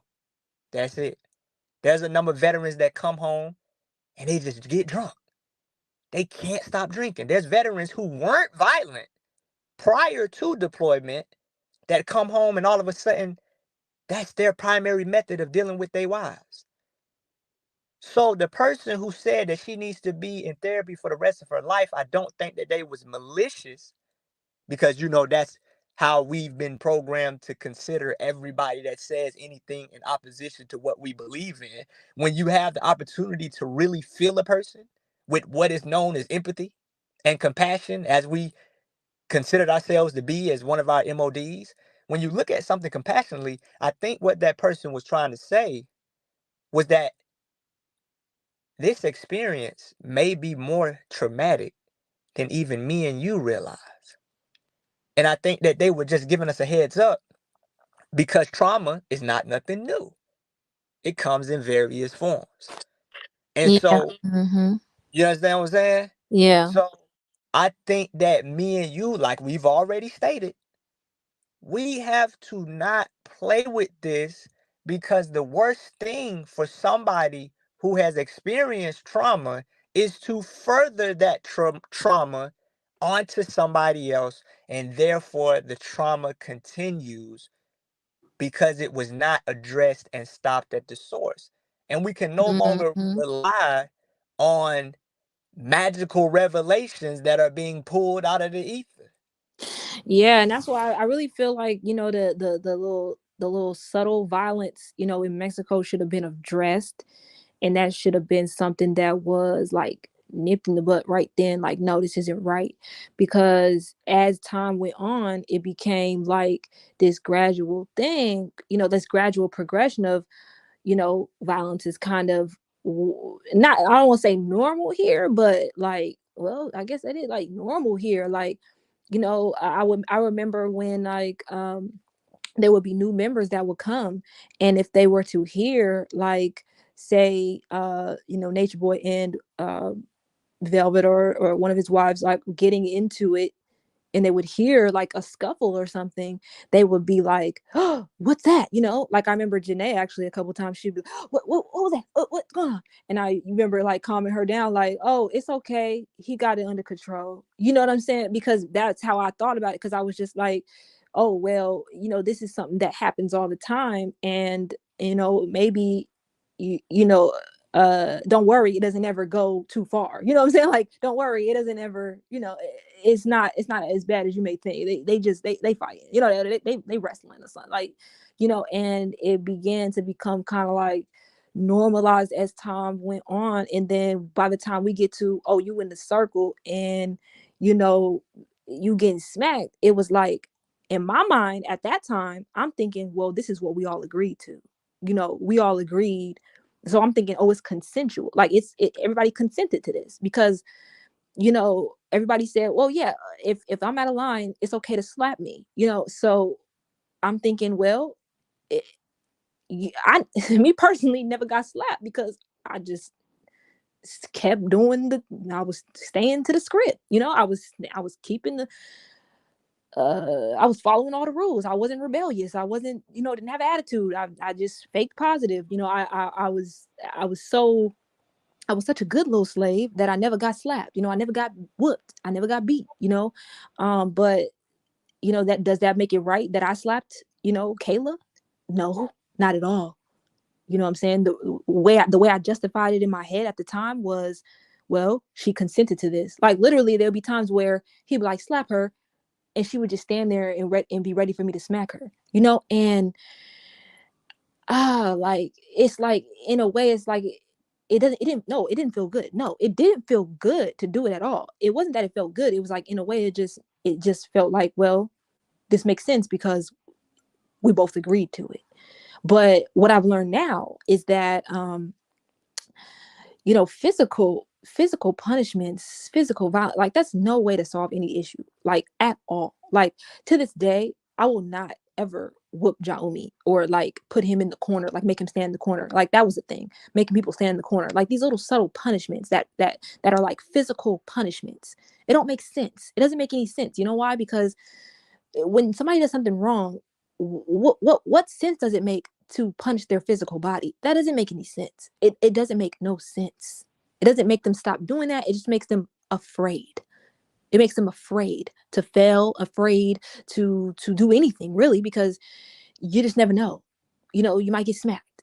And it makes one, like you said, it turns people into violent people. So people suppress, their emotions. Some people, act out in rage. It turns into so much dumb, like, uh just violent behavior. Basically, it's creating generational curses. So why are we doing it? Why are we doing it? If this ain't the solution to nothing. You know what I'm saying? And I think that, those little punishments, like, even, I just want to say, like, I apologize to all those women that came out to Puerto Rico during that women's boot camp. And I basically I was so influenced, y'all. Like, I feel like, literally, like, how a drug addict, is when they are on that drug, or how an alcoholic acts when they are drinking alcohol. It's not who they really are. It's like they under that influence, and they do things that they wouldn't normally do. You know what I'm saying? And now that I'm sober, what I'm saying? Now that I'm clean, now that I'm in rehabilitation, I see who I was under the influence, and I'm like, oh, I'm so disturbed. I'm just so, like, ew. Like, why would you ever do that? I reached out to a couple women. I think I reached out to Wizzy, like, and I just apologized to her because I remember smacking her. You know what I'm saying? I remember, and it wasn't on Nature's Boy's command. And I'll say that no, Nature Boy did not command me at that boot camp to smack any of those women or put them in a corner or talk to them disrespectfully or do any of those things to them. I did that on my own because I was so under the influence that I thought this is the right thing. This is what was done to me, so this is what I need to do to them because we need to get them in line and get them in shape so they can be good women, so they can be good wives, so they can be good because so they can serve God. Da, da, da, da. That whole belief system and mindset.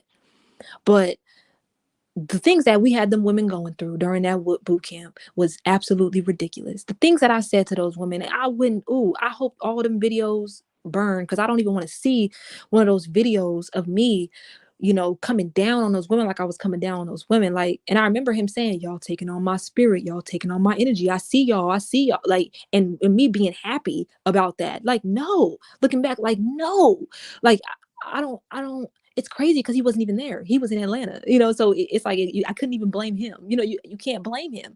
He's over there in Atlanta. I'm in Puerto Rico doing this to these women. I'm the one that got him in the corner. You know what I'm saying? I'm the one that smacked them across their face. He didn't tell me to do that. You know what I'm saying? We beat that girl up. That girl, what's her name? Isis. We did that to her. You know what I'm saying? He wasn't there. Although he did say, I would have whooped her ass if she would have said that. And so that's why we did it. But still, we didn't have to do it. We chose to because under that influence, we thought, well, this is the right thing to do. And I know what people are thinking, how could you possibly think that is right? There was so many justifications. There was always something. There was always a reason. Like, oh, well, if we were tribal, if the system wasn't there, then this is the type of behavior that we would display. So in my mind, I'm thinking, well, this is tribal behavior. If I'm out of line in any tribe, then the tribe would physically hurt me. You know what I'm saying? Because because you're not in line, if you're not completely in line with what we're doing, then that means you're an enemy. You know what I'm saying? So this is how we treat enemies. Certain things that were said, like, enemies, he would say certain things like, y'all would all be dead by now. If we were really tribal, y'all would all be, you know what I'm saying? Because y'all women are so, oh, let me slow down. Kendra, My goodness.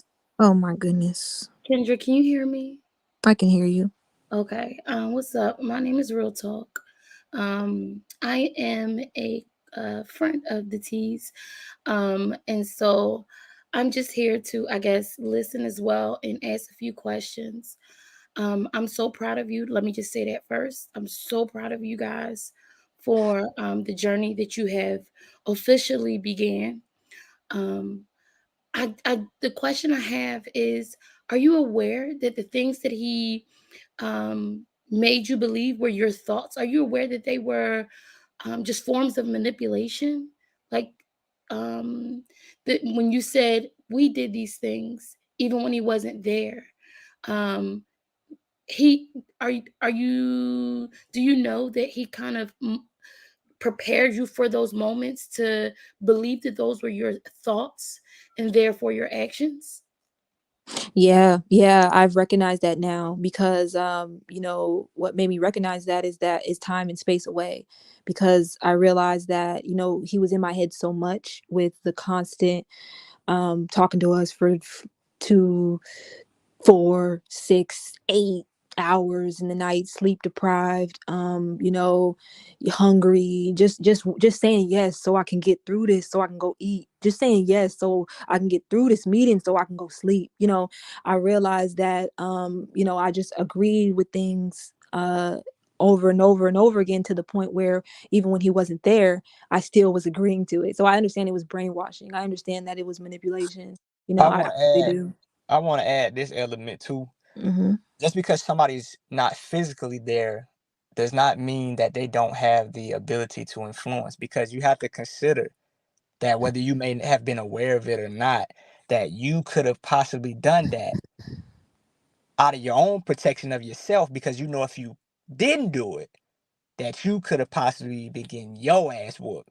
So I think that a And lot I of was the made of it, times, and I was made a of lot, an example of. a lot of the times, y'all did those things, including the guys, We did those things because of the possibility that if we ever resisted, that it could result in us getting our ass beat. So you had to choose in that moment. It's Yeah. a hell of a Yeah. decision. Yes, it It's a is. I hell of a watched it. I decision. watched it. I watched it happen before my eyes when it came to ISIS. A lot of those girls were they had just got there, so they wasn't as deep as I was. I was like, I was telling them, I've been here for 5 years. Y'all ain't did nothing. I'm telling them to, these types of things. These women is looking at me like, girl, you lost it.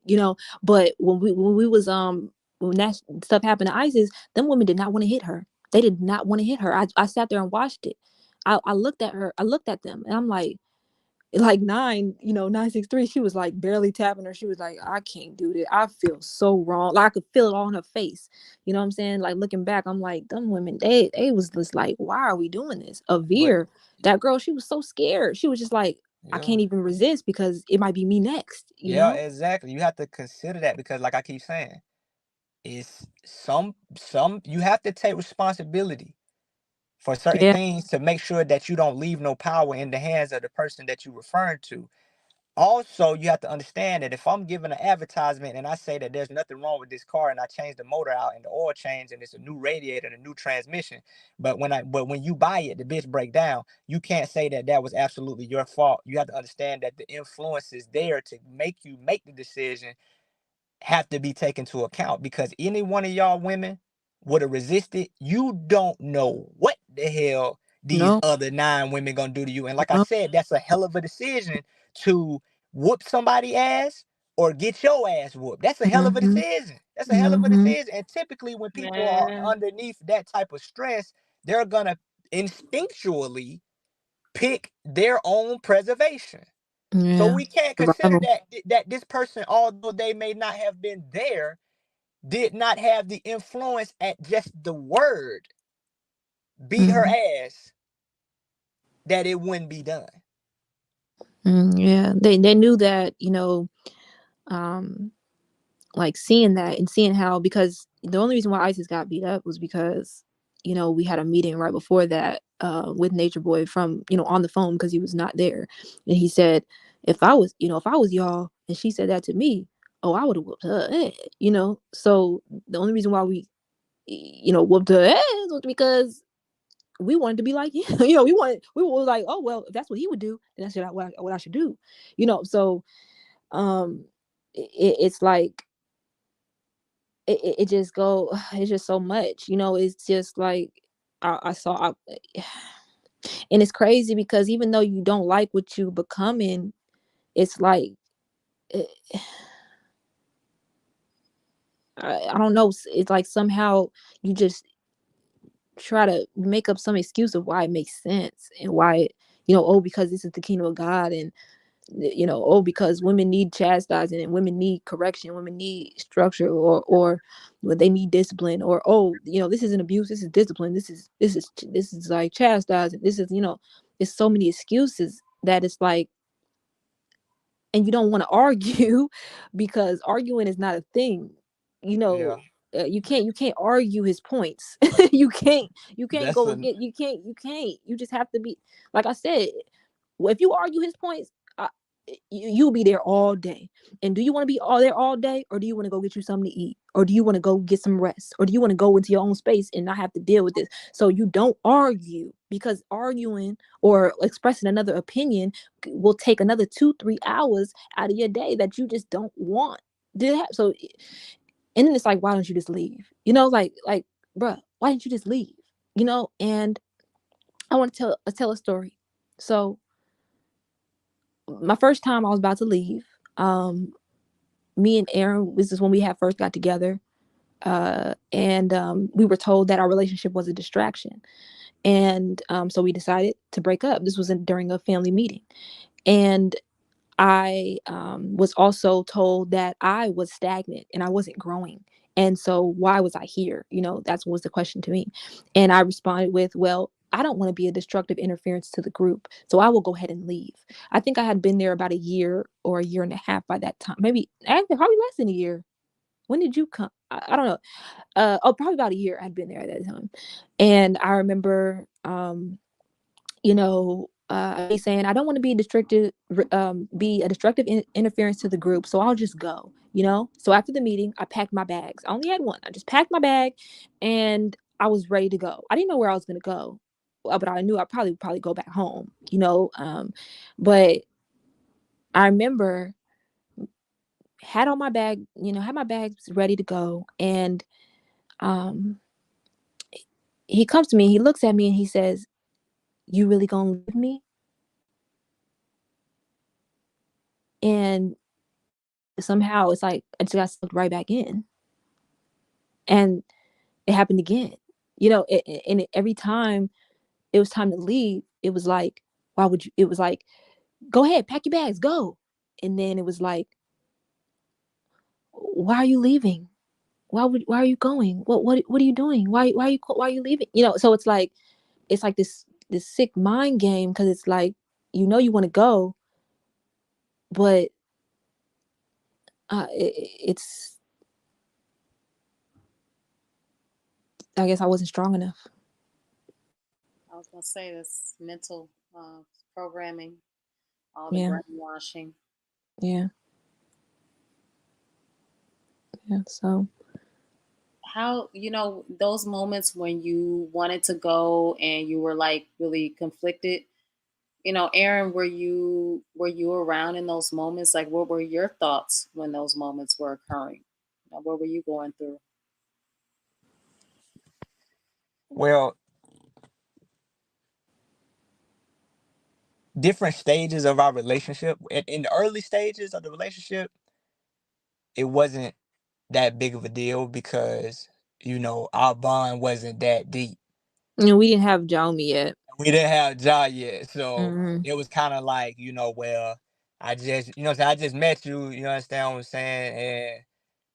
And I haven't seen anything that make me want to give this up. So, you know what I'm saying? If you go, I'm gonna stay. You understand what I'm saying? Because Yeah. I already had it made up in my mind that, shoot, you understand? I ain't going to work no job. I ain't going to school.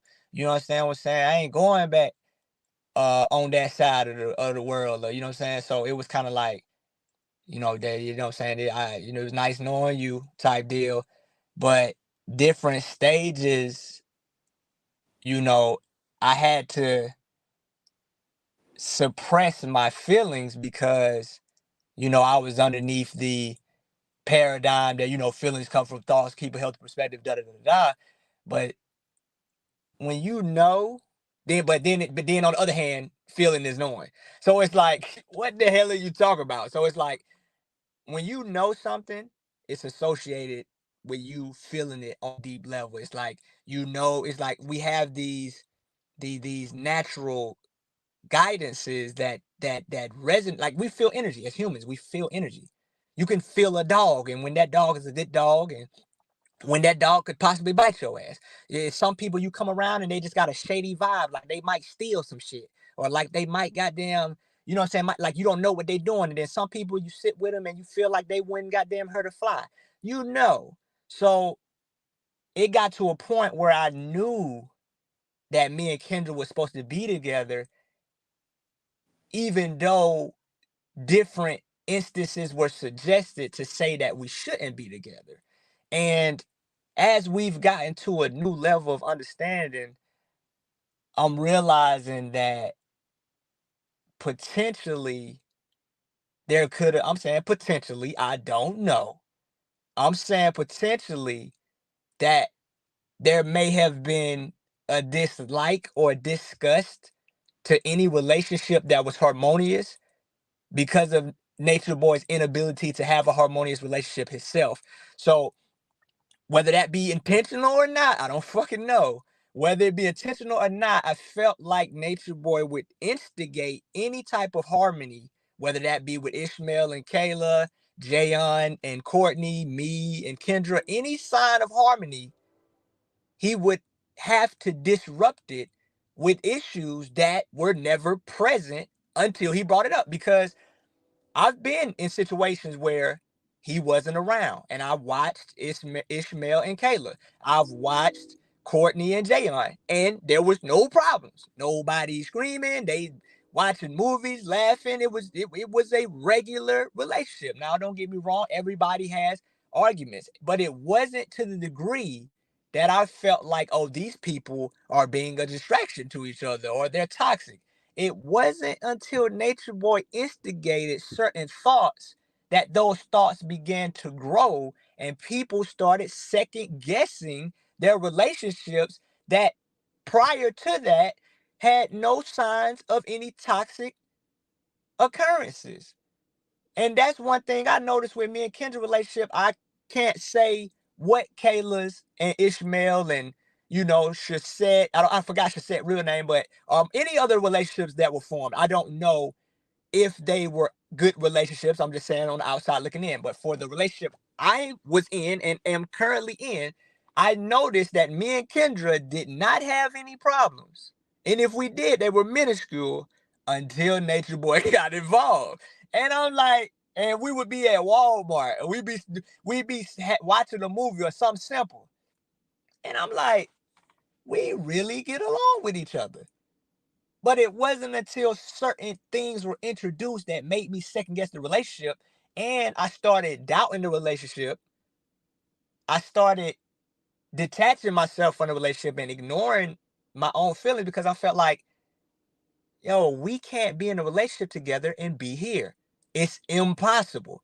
Because otherwise, if I had my own fucking space, nobody would be able to interject on the affairs of my relationship whenever the fuck they felt like it. So I'm looking at it like, yo, me and Kendra's problems seem to not arise until a third party is involved. And so it was a constant battle between letting the relationship go because there's no way it's going to be possible here, or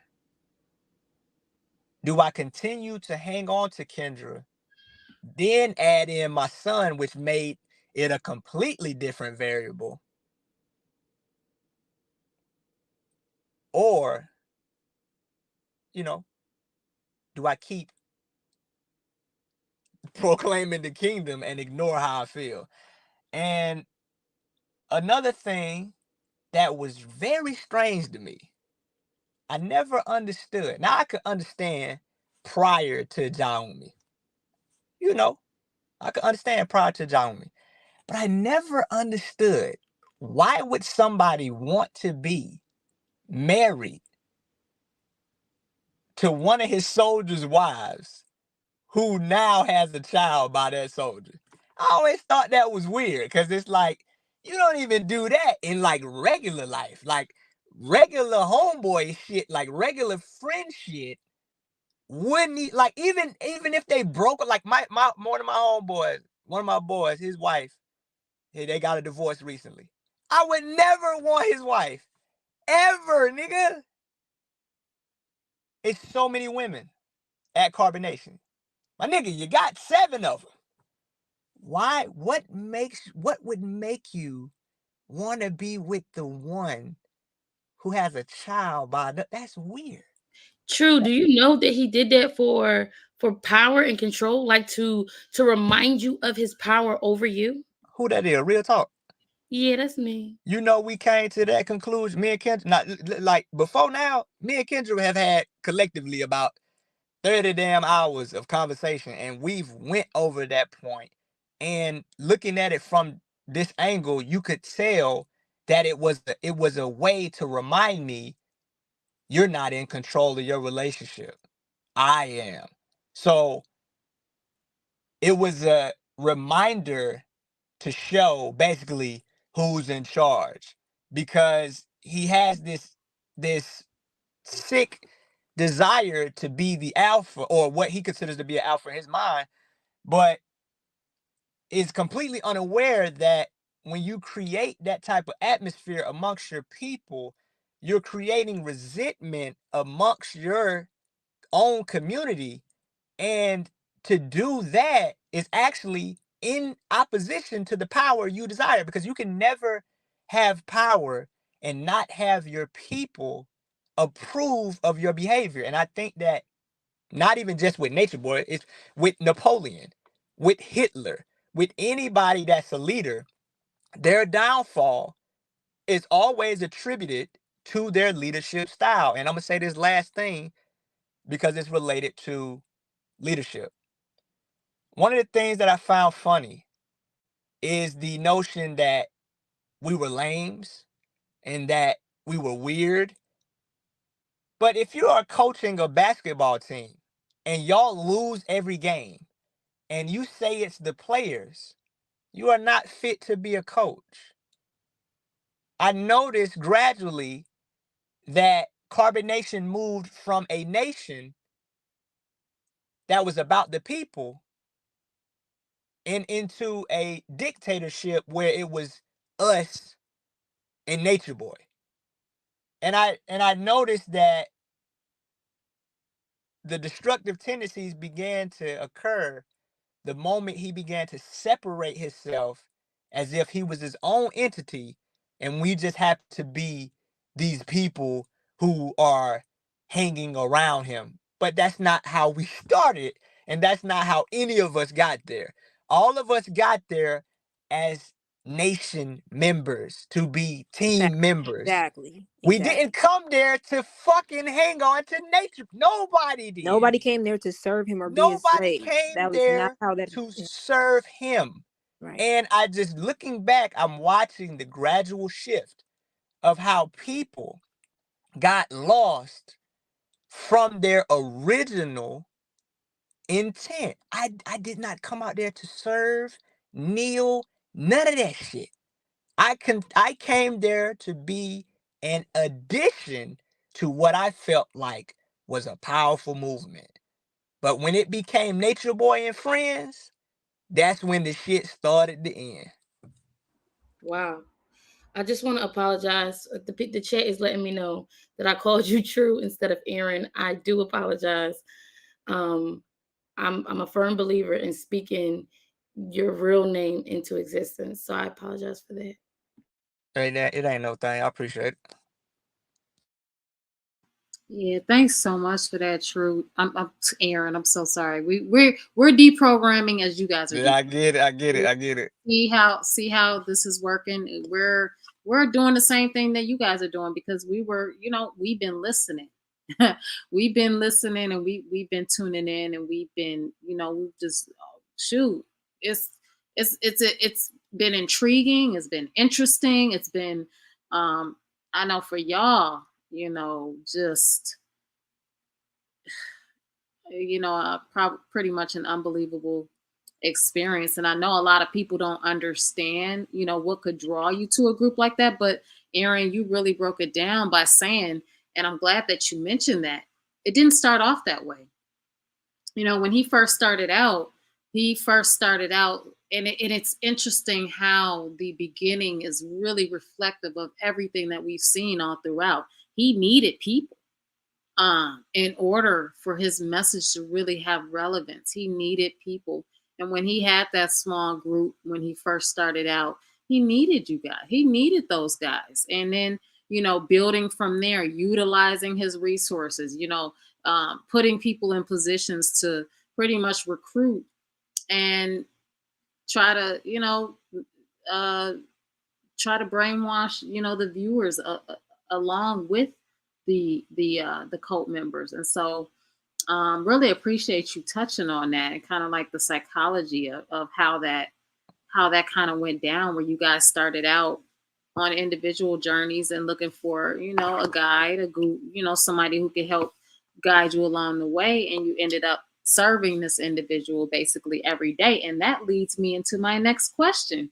And real talk, you can feel free to ask a question after I get done asking mine. But for both of y'all, I'm kind of like interested in what your day-to-day looked like. Was it kind of like the same regimen on a day-to-day basis, or was it, every day, was it something different? Was there a mixture of it? Because I know one thing that I do know, having studied Allegio, is that Allegio is unpredictable. So I do know that there was there was a regimen that you guys followed. But how did the unpredictability in his character and his behavior every day, how did that affect your day-to-day life in the cult? Like, what was that like for y'all? One, before we move on, and if you have to reiterate that point just so we can stay in alignment, I wanted to add one thing as it pertained to the degradation of the people of CarbonNation. And you made a statement about him needing us, and then it flipped to him not needing us, depending upon the scenario and whatever agenda he wanted to promote at the time. I just want to give this one point because I hope it may help the people who are still there, or the people who may be struggling to really see what's going on. So one element, I want to take y'all back to Nicaragua. And it may be an element that other people may not have thought about or said. He was in jail in a foreign country with no phone calls, no letters, no outside communication. If everybody would have left in that moment, he'd still be in there to this day. And that's all I wanted to say. I believe that wholeheartedly. And for him to then, therefore, shortly after, degrade us as if we're these worthless, expendable, incapable people who are just hanging on to him to try to get some swag, it is very disrespectful, because we drove to that jail every day. We all stayed in a little bitty Airbnb, eating rice and lentils and peanuts and craisins, scraping up whatever money we could, and we wasn't going nowhere until he got out. And for him to act like we weren't a critical component to his existence in this present moment, I think is ridiculous. And I think that it in itself is more than enough, in conjunction with the other things, to show that he don't give a fuck about nobody but himself. And I'm gonna say it one more time. If Courtney, I don't know if he go by Solar or Courtney, either one. If Courtney wouldn't have learned that Spanish, if I wouldn't have drove through Nicaragua, and if Velvet wouldn't have did them lives, and if everybody else wasn't doing them lives, asking for donations, he'd still be in Nicaragua right now. The only reason they let him out, and he could chalk it up to some goddamn pixie dust from Constellation 32. The only reason he out of that jail is because Courtney got a lawyer, and that lawyer, through whatever means, made it possible for him to leave. Outside of that, he had no phone calls, he had no emails, he had no letters, nothing. And then we can move on to the next point.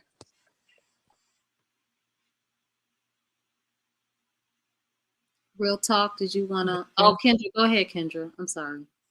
No, I was about to say that's real. And I was going to need you to repeat that question that you had asked before it, or I don't know, you said Real Talk was about to say something, so I'll just mute myself back up again. I don't have any questions today, but I just want to say, we all saw that, Aaron. Just so you know, the people who were watching, we know that, we saw that, we felt that. And it's unfortunate that you guys weren't able to feel it then, but I'm glad that it's something that you can see now, that it is because of you guys that he was able to have the freedoms that he was able to have in many of the countries. We think about Hawaii as well. He was able to afford his freedoms because of you guys, and we see that.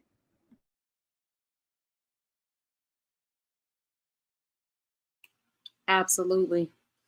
That definitely points back to the question. Somebody did just ask a question in the chat that is interesting to me. Aaron, as a member of the A team in Carbonation, like what did that really designate for Carbonation as a group? Who created these teams within the group? What was the infrastructure like for you, and what were the assignments? At its core, understanding what it was from this angle. A-Team was designed to create a false sense of superiority over the other guys in an attempt to make us feel like we were privileged to be in the position that we was in. That was the motive behind A-Team. A-Team daily affairs was booking hotels, booking flights, going to pick up certain items from the store or ordering things from Amazon, managing the finances, paying the bills, things of that nature. So A-Team would basically be like some type of professional maid service, delivery boys, errand boys type thing. You know, you had your financial manager, accountant that kept all the numbers, and you had the guy that kept everybody's so-called Babylon straw man, just in case we had to use those to maneuver. And so A-Team was designed as a way to create another layer in the group to create a false sense of progression. But in its essence, A-Team was just another element to make it seem like you was moving forward when you actually wasn't doing shit, but being another form of service.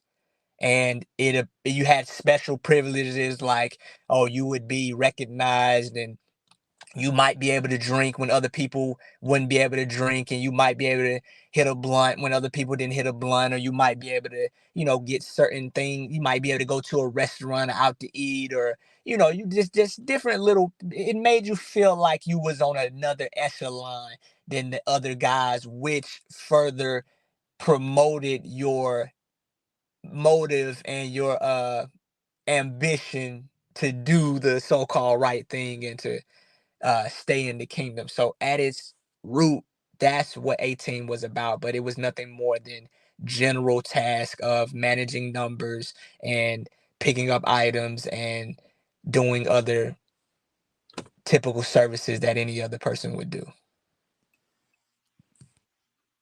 And Aaron, when members would join the group, like, what was this? Was this originally Eligio's idea or directive to take documents and take paperwork?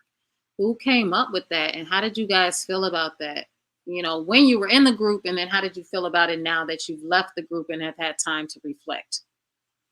Well, from my understanding, and it still stands today, because I don't know if there was any ulterior motive, but the reason, from my understanding, the reason why we held on to people's passports is because I recall myself that people would lose them. And you can't afford to lose your passport in Mexico. You can't afford to lose your passport in El Salvador, because it's not the simple, I'm about to go get another one. Because if you get caught in these countries without a passport, it could be a problem. So we started collecting the passports, and when they were requested by any international official, we would simply hand them out and then collect them back, so everybody would be confident that all of the passports were there. I don't know if that was another subtle tactic to make people have to jump through another hurdle if they wanted to leave. But from my understanding, the only reason I know of us holding on to passports was to make sure that they didn't get lost. And I've seen people lose their passports and it'd be a big deal.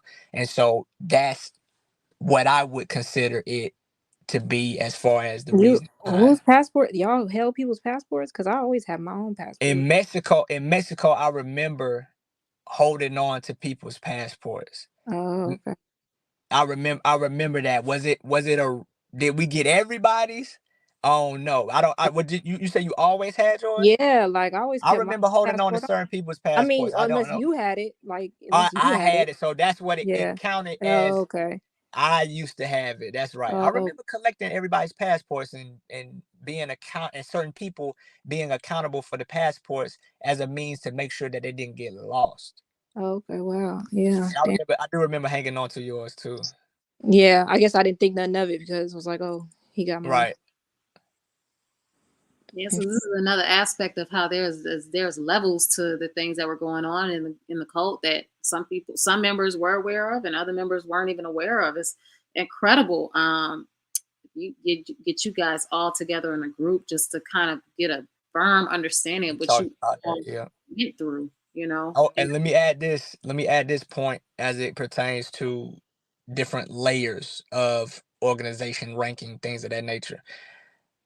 I know for a fact that a lot of issues were strategically placed amongst the people so that it would create an illusion or a distraction away from what he was doing. Certain things would be said to A Team that the other guys wouldn't say to make A Team feel better than the other guys. Certain things were said to the women to make the other guys seem to be inferior or Yeah, undesirable that's that wasn't said to the guys. So on one hand, he's dapping us up, saying, "Here go my soldiers and here go my warriors. Y'all got it going on." But when it's a women's meeting, it's it's making the guys seem as if they're undesirable, yeah, unattractive, yes. inferior. So a lot of those delineations amongst the group was designed to create subtle tensions amongst the people as another method of distracting themselves from the orchestrator of the whole thing. Yeah, it was like the women would be very embarrassed to ever be attracted to any of the other guys because he would be like, "You're attracted to the servant, you're attracted to the help," and yep. around him, you don't want to admit that. You don't want to admit that, like oh, like so around him, you'd be ashamed to like who you like. But like Aaron was saying earlier, when he wasn't around, everybody fine. You know what I'm saying? Like, and he he would be so upset about that. But I just remember, like, me and Aaron actually having time to spend together without, all that time in Puerto Rico when he was off, or just so many times where we just had our own space, and it was like we had no issues. And but we always have, there's challenges in every relationship, but we can have issues. No, So we could see that. We could see that, and that leads me to another question that I have for, especially for Aaron. I want to know, like, Aaron, how did once you did feel yourself developing a real connection with Kendra, how did it make you feel? As a man, as a supporter, as a fellow, right hand man to Eligio, for him to be, playing games with the men and their wives for so long. Like, how did this? What was the emotional effect on you, or did you block this out? Well, I think that in all honesty, you can't block out emotions. That's a facade.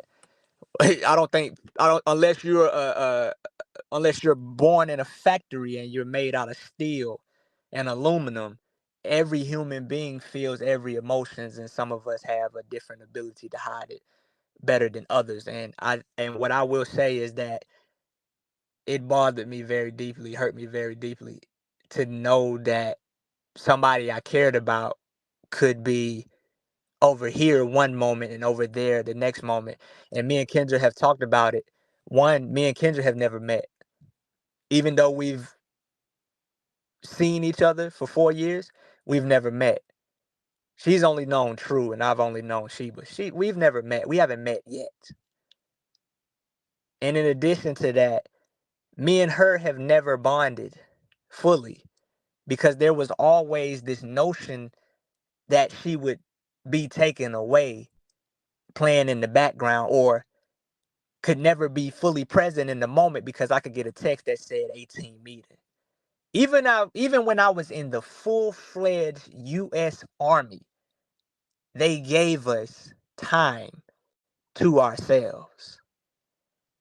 So to associate the military with what I was doing was a mistake on my behalf. I tried to associate my experiences in the military with what I was doing to make it seem as if I was participating in something that was familiar. And that's what people typically do. When you find yourself in an unfamiliar situation, you tend to try to transform it into something that you are familiar with. And I will say that a lot of times what you've seen on camera, and I know some people have a better ability at reading others than others do, you've seen a facade. You've seen me trying to not be seen as somebody who was hurt, because I couldn't afford to let anybody see I was hurt. But I think that, certain people may have known that. And I tried to come up with whatever thought I could come up with in my mind to make it seem like it wasn't that serious. You know, uh, you know, uh, I'm a get her in the end. Whatever ridiculous thought pattern I told myself, I was good at that because, like I said, I don't know if other people know it or not, but my mother transitioned when I was 15, so I still had to go to school though. I had to still move forward in life, so I learned how to get over those emotions and harness those emotions. And a lot of times, my anger online was stemming from that. I'm cussing y'all out as an outlet for something that has nothing to do with you. Wearing weave ain't that bad. It's not. It doesn't make you a devil because you wear weave. It doesn't make you a lower than me because you wear eyelashes. A lot of the things I've said, a lot of the arguments I've been in, stemmed from something that had nothing to do with y'all, but y'all were targets. I couldn't target nobody in the cult. I couldn't target Nature Boy because that could potentially mean one on either extreme. One, I'm getting my ass whooped by the other guys who I don't know how deep their loyalty runs, or I'm going to jail for life. And when you don't have a wife and kids, you might go there. But when you got a wife and a son, it's kind of hard to just think about yourself. So I'm thinking if I end up in prison for life, I ain't gonna see him anyway. What justice will that do me? And if I try to fight anybody, I could get my ass beat or killed because I don't know how connected to reality these guys around me are. And I know that at a moment's notice, to prove their loyalty, I'll just be the next nigga getting my ass whooped. So I had to find something to make it through each day without losing my shit. So I turned the anger and the hurt onto y'all asses. That's what True was about. Taking anger that was supposed to be directed at someone else and directed towards the phone.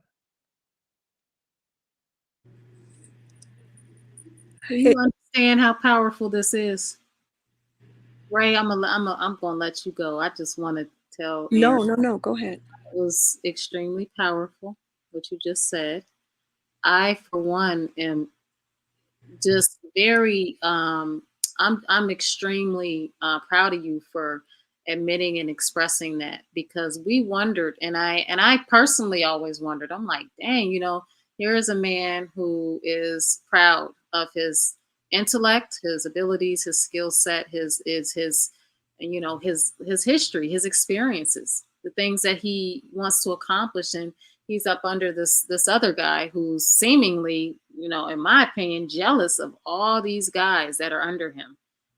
He's jealous of you guys, but you guys are aspiring to be, aspiring to have the knowledge, quote unquote, that he has. And so I'm a little overjoyed that you expressed that just now. It's going to help a lot of people. So thank you so much for that. You're digging in deep today, it's a beautiful thing to witness. Go ahead, Ray. So first of all, hey to everyone. I want to say, first of all, that when I saw Kendra's video, I literally cried. I was driving and I literally cried, just more so because of the significance of the first thing that you did was take back your name, because that's the first thing in indoctrination, is that they take from you the one thing that identifies you, right, is the name, the first thing that was given to you by your parents, by the people who loved you first. And I when I started becoming aware of all of this, I purchased a book called Terror, Love, and Brainwashing. And I really encourage you all to get your hands on this book, um, because it's really helpful in understanding even the process that you guys all have gone through. And so much of what you said, True, is so powerful because textbook um it's textbook to what the book talks about, just with the whole, you know speaking ill about the men to the women, all of that is purposeful in the process, because when you come into it, you really do come into these types of situations believing that you're coming in to be a part of a cause, and that's all part of of of the process. That's all part of the process, that you come in believing that you're a part of a cause. And once you're sold on the cause, that's when the transition starts taking place. But there's a mental transition that you just described, Aaron, which is, there's at the beginning, and you can tell me if I'm wrong, but from what I've read, um, so there's a kind of a fight in the beginning when you see and hear things, because the leader doesn't outright come out and start saying all this outlandish stuff. What attracts you is, in you all's case, the knowledge, right? And so he doesn't come out saying all these crazy things that he consequently started saying. And um so when the limits are starting to get pushed little by little, there's this kind of battle that happens inside of you, and it creates this inner turmoil. And when you finally decide to surrender to this process, that turmoil goes away, and that false sense of inner peace makes the follower, or the new convert or the new cult member, believe that, okay, if I'm feeling at peace, then that means that I'm going in the right direction. And that's how it kind of goes. But I just, so much that you're saying is like, it's in this book. And I really hope that you all are able to remain strong. I got here a little late, so I don't know if you guys discussed this yet, but my biggest question, I think, for you, Aaron, is what was it? What was the moment that you said, okay, I'm done, I'm out? Oh yeah, we went over that.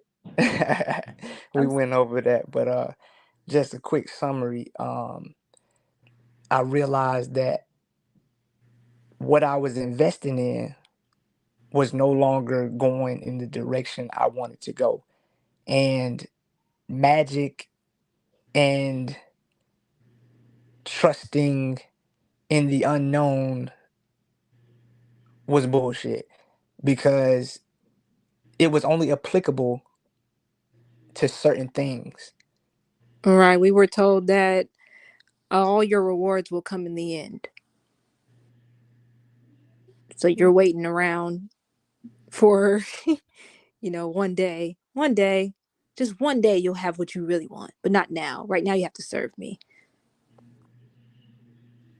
And just a quick backtrack to how I was feeling about the relationship. And at one point, I actually thought that my feelings for Kendra was, you know, violation of the game, the so-called game, um, amongst pimps, is that, if your girl choose, then you can't interfere with that. You can't interfere with where a woman wants to be. And I took that in consideration too. I said, I can't violate that. because I've seen dudes get upset when their woman no longer wanted them. So I used that to move forward, and I said, well, maybe that's how I go, because I've been on the other end of choosing before, and I would hate for a dude to be mad at me.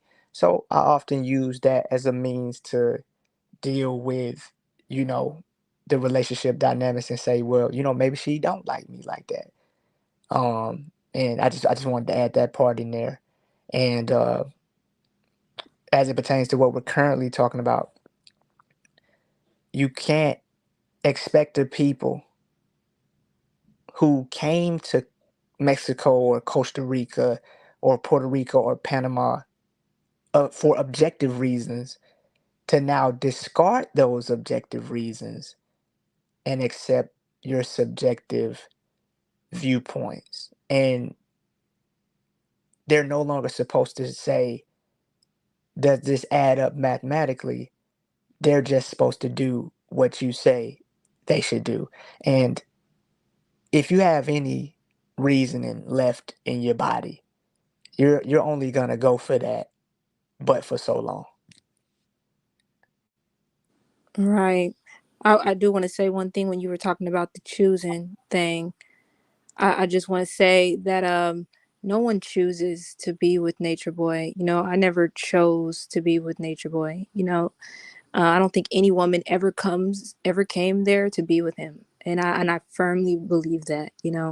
I really do, because when I talk to women that first join, their interest is never Nature Boy. A lot of women even come for the other guys, and then I've witnessed him say things like, "Oh, you'll be with me in a couple months," like just trying to plant that seed in them that that they really do like him, and they really do want him.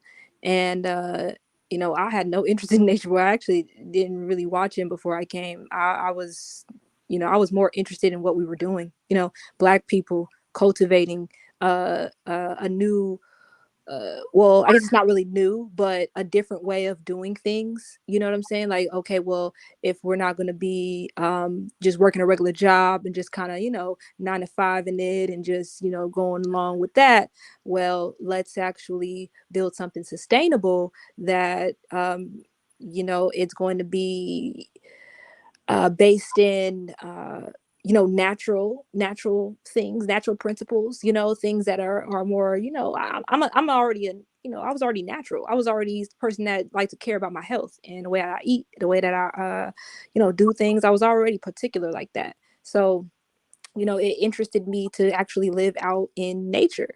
It really attracted me to live out in next to these beautiful beaches and in these beautiful places, in these foreign countries. That was very attractive to me. So it wasn't Nature Boy that was attractive to me, but it's like he will. I'm hearing an echo too. I'm not sure who it is. Maybe it's me, but I I will. It's like and you know what? Janae really helped me with this. And she's not up here no more. I don't know where she went, but Janae really helped me with this. Her coming out and saying what she said about actually being coerced made me realize that there was times where I was coerced, and I just, I was like, when I when I realized that, I was like, I was so thankful for her, but I was also very angry. I was also very angry because I feel like, wow, I've been taken advantage of, to a different level. I allowed myself to be taken advantage of to a different level. And it made me realize that, I grew up not having to have these boundaries because I was always protected, just like you were saying, T, like my family, like they're amazing. And I just never had anybody preying on me. I never had no predators around me, nobody that I needed to protect myself from or set boundaries with. So, I didn't realize I had to do that. I didn't realize that that wasn't even there in me. I wasn't aware of that. So, there was many times where I was coerced into things I didn't want to do. There was many times where I saw a woman, being coerced into things that they really didn't want to do, or like they didn't come with interest in you, bro. They just came because they are interested in the lifestyle. Why are you trying to make it about you and their interest in you? And then it slowly turns into, oh, you really do want me. You really do love me. Look, I'm so attractive. I'm the most attractive person here. Matter of fact, I'm the most attractive person on the planet. And you should be attracted to me and only me. And don't even look or think or talk about or listen to another man's voice, because I'm the only one you should be. And it kind of like, it brainwashes you into thinking that, this is who you really should be with. Well, maybe this is, I remember I like was trying to like break up with Aaron once because I had decided in my mind, which really wasn't my mind anymore, that Nature Boy had the best genetics. So in order to, fulfill my purpose here on earth, then I need to be with him because he has the best genetics. So it's like I didn't choose him. You know what I'm saying? Like I was like coerced into choosing him, and that's like the most violating thing to think about, because it's just like those weren't my freaking choices. I didn't want to choose that, but it happened, and we're here now. So I'm thankful for that. But yeah, I just wanted to add that. Thank you for adding that part, because I know when we talked the other day, you expressly did state to me that you did feel that there's been coercion there in the past. This is nothing new. Just as like my thoughts. And Aaron, for the record, I know you kind of touched on this when we first started the live, and I know you kind of went in on me, and it was cool, because I knew at that time, y'all didn't really have all the facts, and really not a lot of understanding of what we knew was going on outside of the cult. But when I did my interview with Janae at the time, I had no knowledge that Janae had already done her due diligence and spoke to the people that she needed to speak to. Just upon hearing her tell her story, which was just crazy for me. Like, I'm putting myself in her shoes and saying, hey, if this is me, sex is the last thing that I want to do, after everything that I had just been through, and in that moment. And so I was just like, the first thing that popped into my mind was coercion. That sounds like coercion to me. Like, come on now, and so I'm so glad that you touched on this, because there are still people out there that don't understand, the different levels of coercion and the different levels of, being sexually abused and being sexually assaulted. And the fact that many of you, most of y'all, didn't speak up about it, because it was like a culture, like kind of what Aaron alluded to earlier. Is there's a culture created where it just starts to become the norm after a while. And I think when Velvet came out and she stated, how when Eligio took all the women and he held, he had them in, one area, and he was, taking advantage of them sexually for a period of time, and how there were some women there that did not want this to happen. It really gave me a lot of understanding as to what, some of the dark deeds that were going on in this group. This man he was getting away with anything and everything. And that kind of leads me to that kind of leads me back. Oh, you know what, Ray? I know you wanted to ask a question, so you can go ahead and ask your question, and then I will. I'll pop my question out after that. No, I was just gonna ask. Given what Kendra just expressed, Aaron, was there ever a time for you where you felt like a need or a desire to protect Kendra or any of the other women? Was there ever a time for you that that you wanted to step in, like, oh my God, did it ever get to be too much for you in the sense of just witnessing it? Or even more specifically with Kendra, given the history and the fact that she's the mother of your child, like, was there ever a time that was just difficult to witness for you? So there was times where it was difficult. The thing that really made me because like I said earlier, self-reflection got subtly dialed to, how do we figure out how we're wrong? That's what it turned into. So what I would do is I would find ways to figure out how I'm wrong to feel how I'm feeling. And like I said earlier, one of my go-to points was maybe she just don't like me. And I can't be no hater in the game because contrary to what people may believe, I haven't had troubles with women ever. So I'm thinking maybe, maybe she just don't like me like that. And maybe she's young and maybe she's confused as to what she want to do because there's women in this room right now and even women on this panel right now who have been back and forth in relationships. So I'm thinking, hey, and he would always say, you didn't come here for no woman. I was like, you right. I didn't. You didn't come here with a woman. You didn't come here with a woman, da da da da. So I'm like, yo, that's real. So I had certain things that would allow me to detach and redirect those initial feelings for Kendra and say, hey man, you tripping, bro. Cause I've seen dudes trip. I remember going over this girl house. She didn't tell me she had a man. She didn't tell me she had a boyfriend. I come out of her house and this dude smacks my phone out of my hand out of nowhere. And I'm like, bro, what the fuck is wrong with you? And then he just leaves me alone and starts going in on her.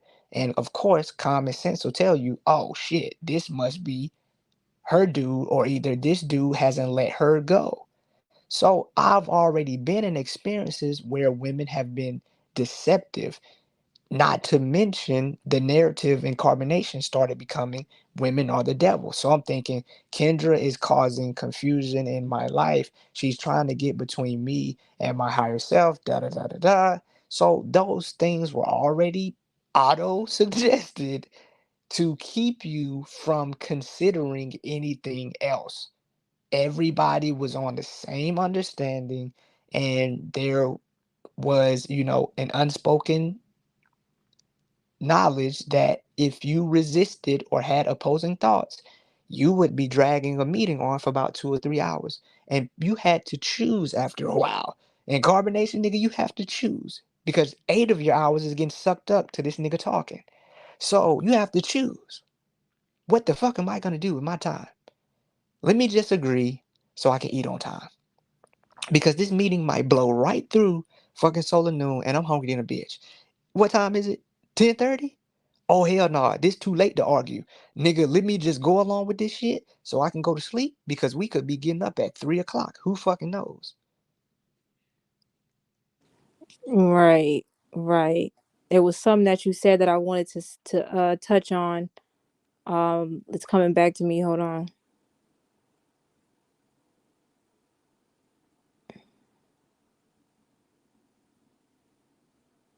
Take your time.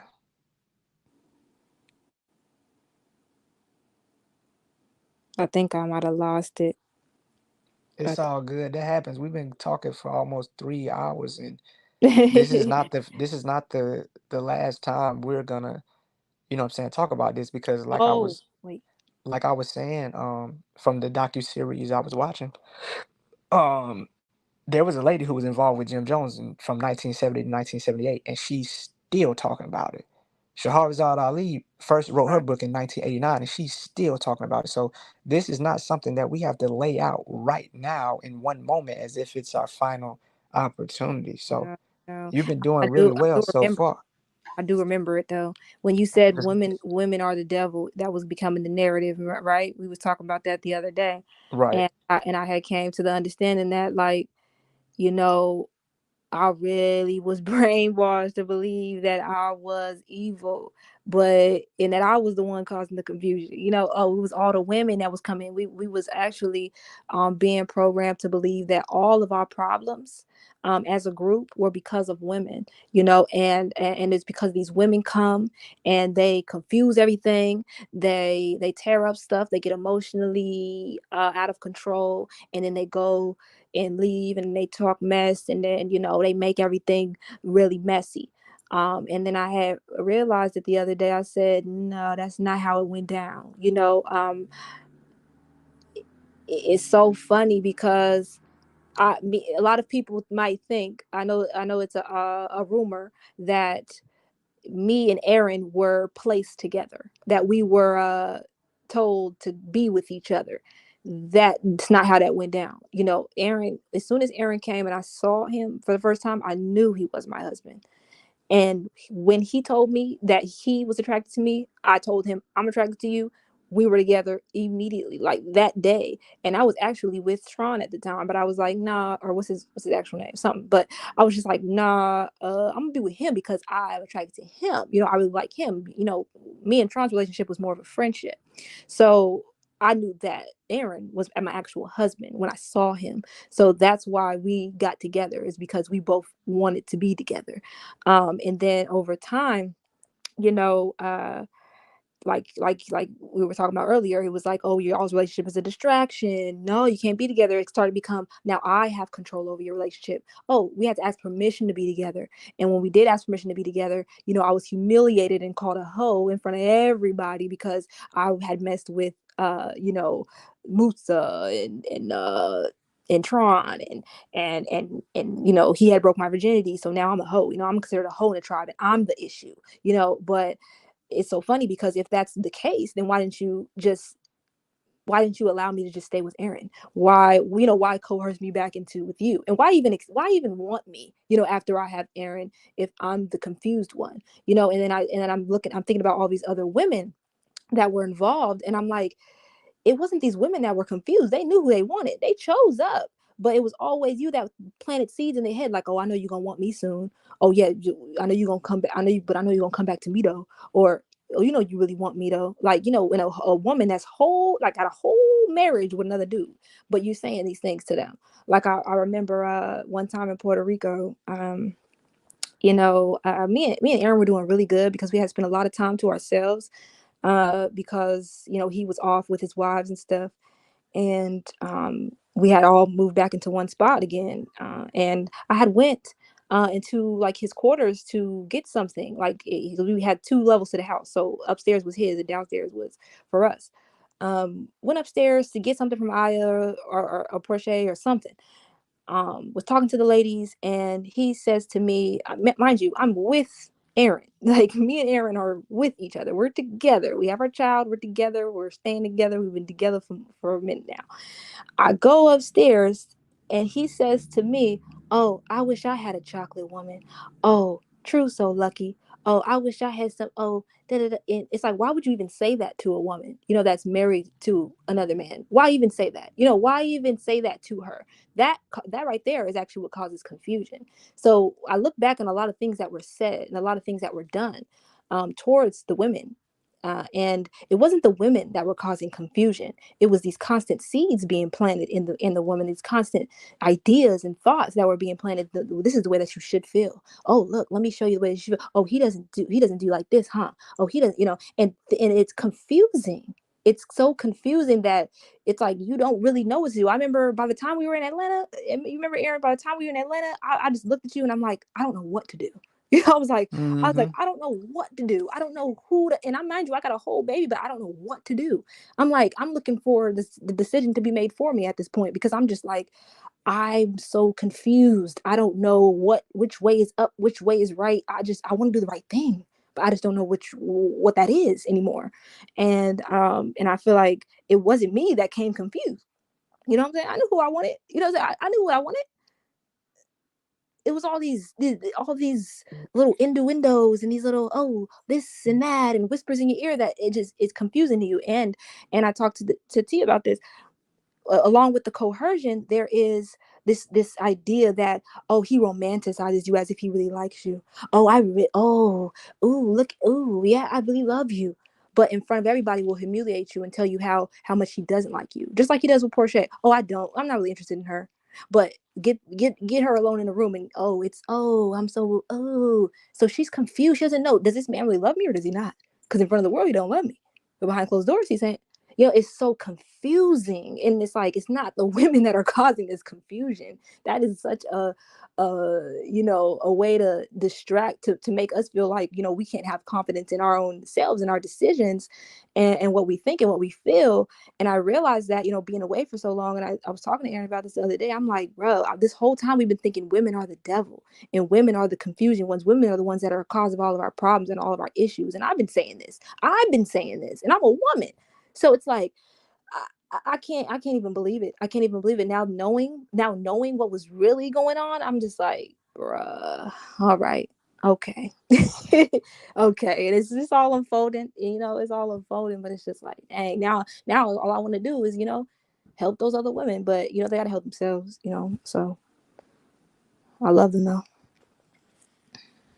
Beautifully said. I kind of wonder sometimes. I know that you guys were in this you were in this group, you were in this cult together for all these years, Aaron and Kendra. Like, how does it feel now when you guys reflect back on the fact that you were living, breathing, eating, doing all these things with all these people for all these years, and you didn't really, really, truly know them?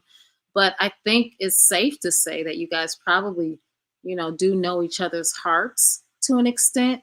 But how does it feel? Does it feel like strangers, or does it still feel a sense of familiarity? Is there any like desire to actually get to know the people that you live with for all these years as you guys go through this, deprogramming phase, as far as like getting support from each other? I think that the way that it's unfolding now, where everybody's doing their videos and everybody's doing things according to what feels best for them, I think that it's in alignment exactly with where it needs to be.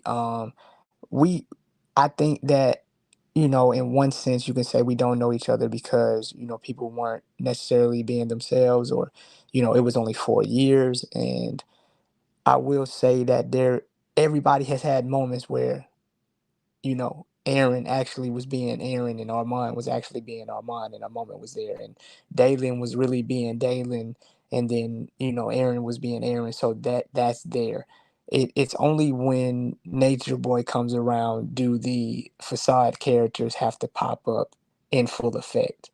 I feel like there, to a certain degree, I know Courtney, aka Solo. I feel like on a certain degree I know Ishmael. Like, I know who these people really are, because there's no need for them to put up a facade around me. you know that you don't gain anything. You don't save time or have to pretend to the level that you have to do when you're around Nature Boy, because you don't want to go into a 3-hour meeting and you don't want to be hit with the same narrative that you're about to be hit with, as far as being demonized amongst people who you consider to be your family. The last thing a tribe member wants is to be viewed in a negative light amongst their people, and then that the people are going to take only one perspective. So your main and primary objective becomes to be in good standing with one person, not the whole tribe, because the whole tribe is going to treat you contingent upon what Nature Boy says. If Nature Boy says you're a good soldier, everybody's gonna think you're a good soldier.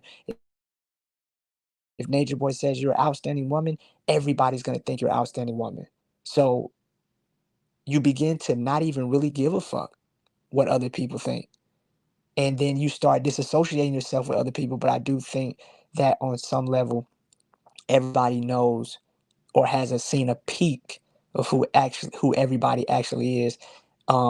I've seen videos from Armand. I've seen videos from Dalen. I've seen videos from Courtney. I've seen videos from Velvet. Everybody.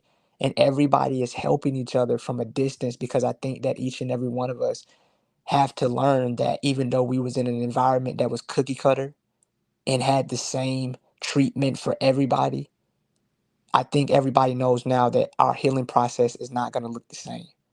So everybody at this time, having spent 4 or 5 years doing the same shit that everybody else is doing, it's now best for every one of us to do what's specifically best for you. And so me and Kendra, you know, we we that's really the only person that has my heart in all of this. Does that mean I don't give a fuck about other people? No. It's just the dynamics isn't the same. I still want Portia, Tanisha, Jayon, and Kayla, not because I want them as a fucking wife, but because I want them to wake up to the treatment they're receiving and the illusion that they're underneath. Because believe it or not, you have somewhere else to go. Somebody else will treat you how you know you should be treated, and not taking this bullshit treatment on the off chance that it will eventually turn into what you know you deserve. So that's my take on it all. That's my stance on it all. Yeah, I agree. I agree. I believe that when we had moments, because like I was saying before, there was plenty of moments and times where Nature Boy would be off. You know, he would travel, he would go to Atlanta, he would go to Vegas, he would go to different places where we would just be by ourselves. Oh my goodness, everybody would be so happy, like, oh, okay, now we can relax. All right. So hey, everybody wanna go, go get something to eat? You wanna go, over here chill out, and we would just be like family. When we was in Philly together, like we was just like family. We was just chilling, watching movies. We was like, let's have pizza. Like, oh, let's go get some ice cream. Okay, let's do this. Like, we were just together. We all seen each other's true colors. It was just like regular. And I think that's what got us through a lot of the tough things too, was just like the fact that, that banking on one day maybe this dude will just kind of fade out. Maybe he'll just kind of leave us alone. Like maybe he'll just go over there and just not come back. Cause sometimes he would say, like, I think I'm just gonna let y'all, run the camp, and I'm gonna be off. I'm gonna go travel. I don't want to be here with y'all. Y'all lame, y'all goofy. And so we'd be like, okay, all right, cool. Try to act like we sad, like, oh, we gonna miss you. Okay, that's what's up. And then, somehow, some way, he back, or he make it a way to where we all back together, and we just like, oh, here we go again. But we had our moments all together where we was just vibing, we was cool, we was chilling. And so we all seen each other for who we really are. And I think those moments, I still love those moments. I'm still hold them moments, because like, regardless, like when they get out, you know what I'm saying, when them girls leave, oh, those are my sisters. They can call me for anything.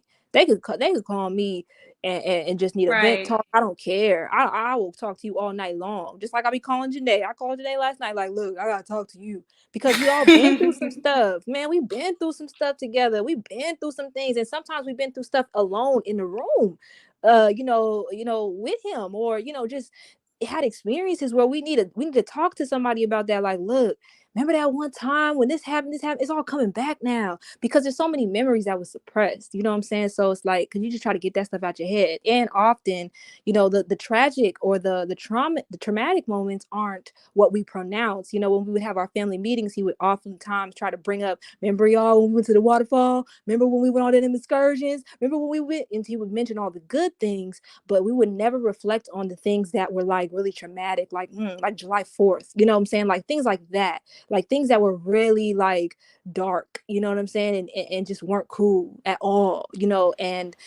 And so those things aren't really looked back upon as much. And if they are, it's more like blaming the person that was actually victimized. It's not in a way that's actually like, you know it's just not healthy. So a lot of these things get tucked, because we forgot about them. We didn't pay attention. We didn't keep them in mind. And so now that we're sitting with ourselves, those things come back up. They really do. And we're gonna need each other, to talk to. So I really can't wait for the day where everybody gets to talk to each other. Everybody gets to, but it takes time. It takes time. It takes a lot of healing. I know I want them girls to be gone now, but I know it might be longer than I expect. It just it hurts, but I know that it has to happen. It's gonna happen. They have to wake up. Like, ain't no doubt in my mind. I truly feel like they'll get out of there, and then I'll be right here. I'll be right here. So yeah. Wow, thank you. Oh, T, do you have something to say? Oh no, go ahead. Go ahead. I just want to say, first of all, that was amazing. That was beautiful. Um, the reflection and the ability for you guys to reminisce about the moments that you had together without, the darkness in the room. I'm curious what you guys think is making these women stay at this point. And anyone can answer that. It could be Erin, Janae, Kendra. But I want y'all to go because I can only provide a dynamic coming from an intellectual perspective, but I really want the understanding from a woman's perspective to be at the forefront when it comes to this question. So yeah, I would like to hear that. Yeah, I have a couple things I think it is. For one, the brainwashing. They really believe that he is the only source, the only way, the only truth, the only light, the only way to get to heaven, the only way to save your soul. Without him, you're just going to hell. You're going to go back to your lower self. You're going to go back to hellfire. And at the end of and he taught us that he used to say, or he used to constantly say to us that at the end of your life cycle, what you will see is me, because I'm your higher self. And I will say either well done, or, well done, my good and faithful servant, or I will condemn you. So, and which is weird because you can only condemn yourself. But then he says separation is illusion, I am you, so you kind of get like, oh, okay, like, all right, hypnotized into that. But yeah, it's like this idea that there's nothing else, and that's also a phrase that's constantly repeated. There's nothing else, there's nothing else. What are you gonna do? What are you gonna go do? Go get a job? Go back to white supremacy? Oh, what are you gonna do? There's nothing else but this.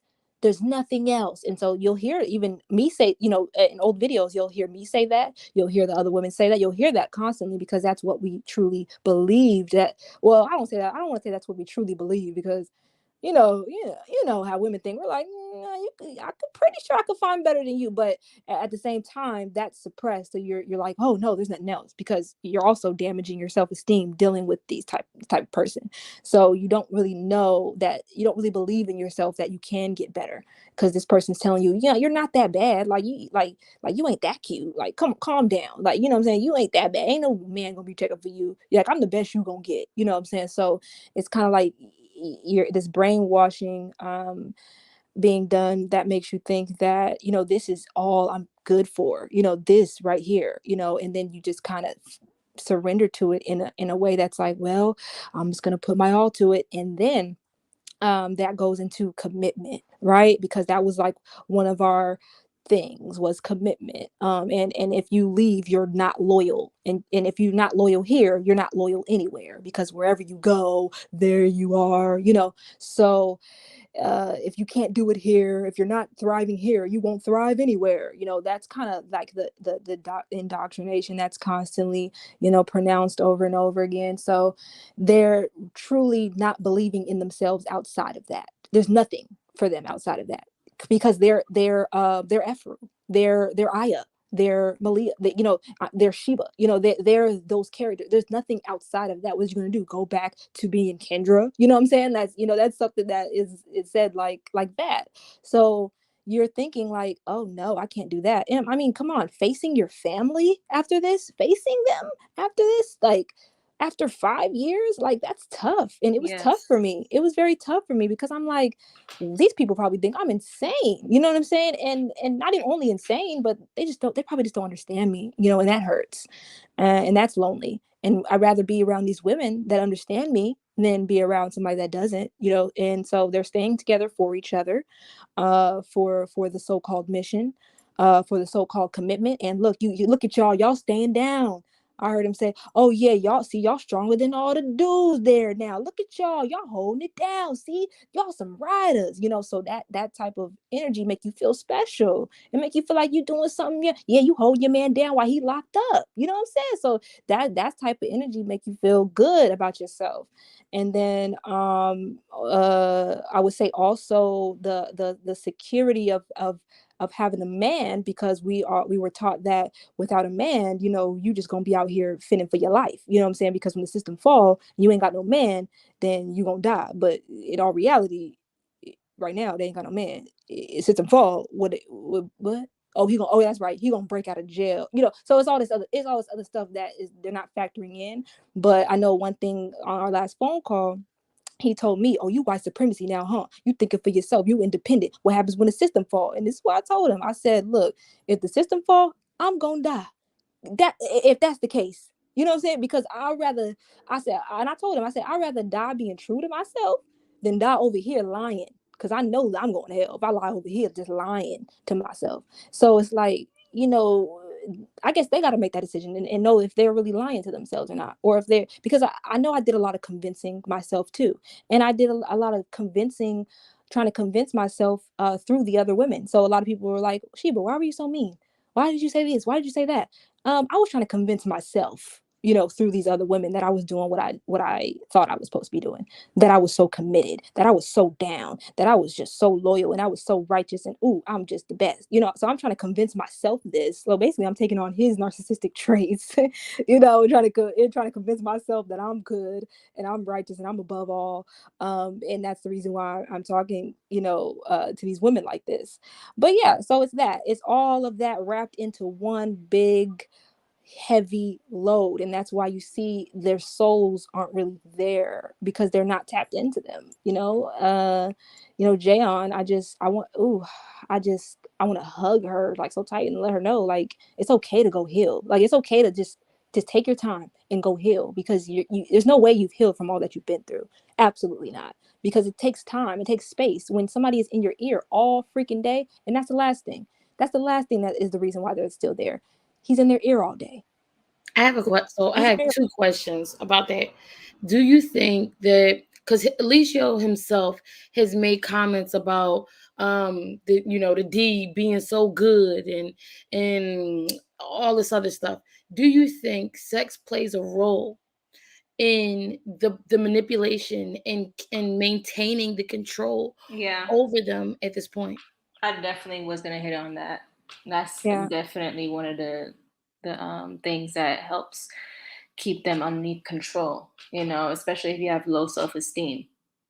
you know and you think that the man is just the one that's supposed to be in control. You think that he's God. He's the only one in existence, and you're looking up to him, and you're wanting him to get his approval at any time. you know I feel like that definitely plays a part in that. I'm gonna let you talk, Kendra, because you definitely hit all the points that was I was gonna make. Oh, no, definitely, like, yeah, low self-esteem, definitely, because if he's having sex with her all the time, that means he likes her more, and there's this thing amongst cults too called love bombing, so people who get a lot of love, for example, like Tanisha, she gets a lot of attention, from him. And so I think it's going to be very hard for her to crack, because it's like who else is going to give me this much attention and this much love, who else? Well, not love, I shouldn't say love, that's the wrong word, but this much attention. And who else is going to give me all these compliments? Who else is going, I don't know. But it's like, yeah, some of the women are not getting that attention, but they it doesn't matter, it doesn't matter, because it's like there's nothing else, and they don't believe that there's anything else, or maybe they have a little bit of belief there, but it's not strong enough now, or in these moments. So they're just gonna, settle for just, not being well, because he's admitted, many times, that he doesn't really like these women. He doesn't really care for these women. These women are not on my level. These women, I wouldn't date these women if I was in, somewhere else or whatever. But it's like, he also makes them believe that they don't want anyone else, and they'll never want anyone else, and anyone else they'll go to, they'll just compare they'll compare that person to him. So yeah, the sex is a part of that, because, oh, where am I going to get better sex than this? But the sex isn't what, he romanticizes you. He'll make you feel like you're special. That's what it is. So it's like this self-esteem issue, because he'll manipulate the whole thing into making you think that you're the most beautiful, most, Mhm. fabulous girl on this planet, and oh my goodness, you are just it, and put you on this pedestal. And then after that, you dog you out, but it don't matter, because you just romanticized him in your mind. So even if he were to do something like, you know I don't know, put his foot on your face and like, put his foot on your face and smash your face into the floor, it wouldn't matter because he just, he'll love bomb you right after. And I've seen him do it so many times. It's like right after that, it's just, it's sick. It really is. But yeah, it's a lot of factors that go into that. I was gonna finish off just that last thing was it's the communication. If they didn't have those phone calls, they would have so much time to think that they would be like, what am I doing? And that's what it was for me, because I came here, I left, and me and Ja, we were gone, and I didn't pick up that phone to call them. I didn't want to talk to him. I didn't write him. I just wanted to just be on my own, just have my own thoughts, just think my own thoughts, and for a while it was like I heard him in my head for so long, for months it was just him in my head, it was so crazy that I'll even say this, like it was so crazy that my cousin, she actually had a baby shower, and I helped her with the baby shower, and I went to the baby shower and we took a family photo, and I thought like, oh my goodness, it's probably horrible for me to be at this baby shower because this is so Babylon and this isn't good. So in the photo, I threw up the three when I took the family photo. You know what I'm saying? So it's like it was like, if you don't, you know what I'm saying, you better keep the three. It was like that stuff in my head. So I had to like literally get him out of my head. In order to do that, I had to stop listening to him. I had to stop talking to him. I had to stop watching his videos. I had to stop, because that constant, oh, you only need me in your head. You should go to sleep watching my video. Because I was ordered, when I was here, that, oh, you should be playing my videos all the time, even in the background while you're not, paying attention, and you should listen to me while you sleep. So good thing I didn't do that, because then, I probably would came up out of it. So that's the last thing, is that communication aspect, that's like, you're getting up every day, and what do? You get on the phone with him. You know what I'm saying? For 3 hours. And then you have your little break, your little time to eat, I don't know, take a nap maybe. And then you get back on the phone with him. And then you go to sleep listening to him. So what else are you going to be thinking but thoughts of him? So they have to, that communication has to be, stopped for them to really heal, and really, well, just not even heal, but just initially first realize that they have their own thoughts. They do, but they're just being suppressed. So yeah. I got one more question, and I'm sorry, y'all. I have one more question, and I'll allow other people to speak.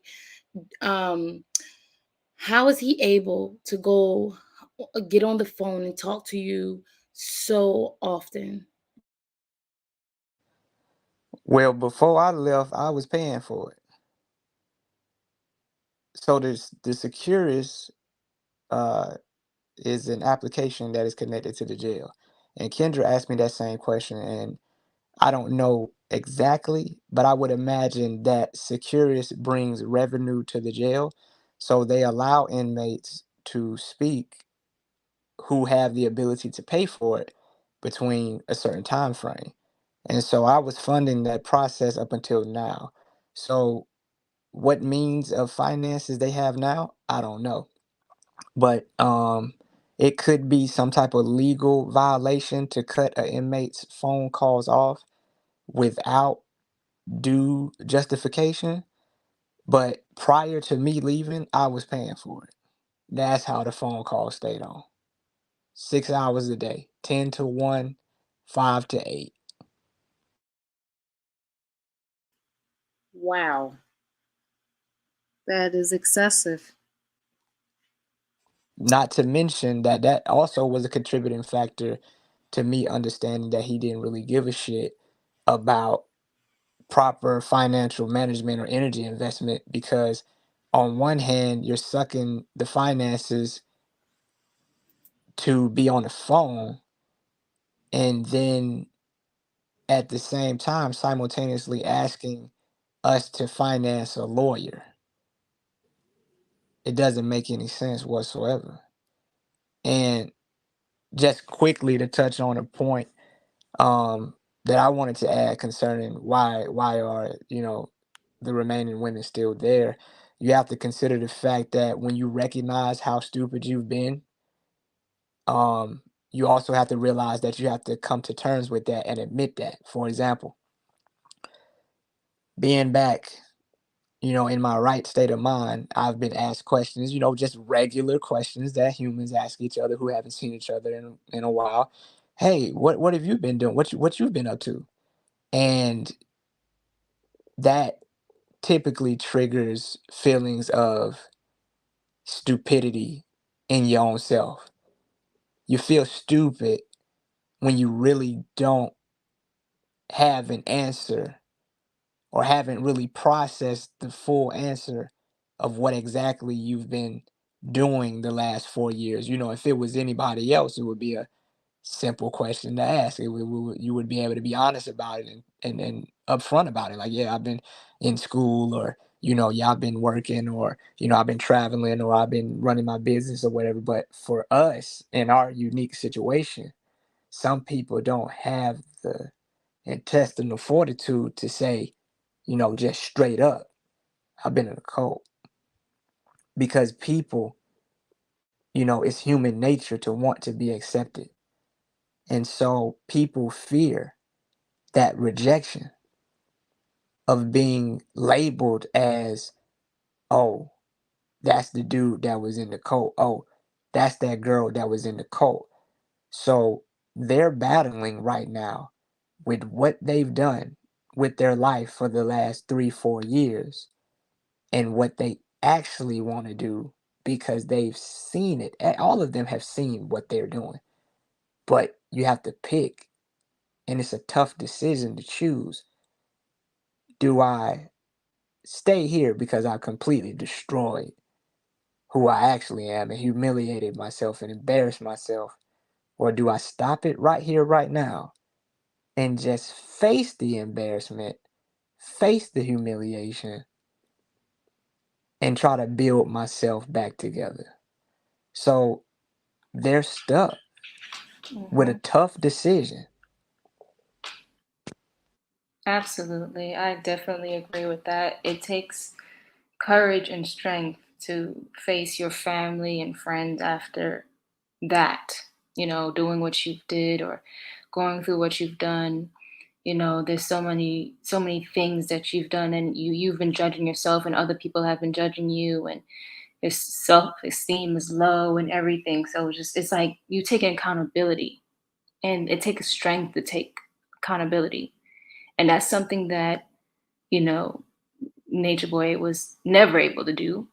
So they probably adapted to that. But it's just that it's so much fear being instilled in you to go back to what you once came from, because first and foremost it's Babylon, it's hell, it's all these other things, and people won't understand you like I would, in the words of Nature Boy.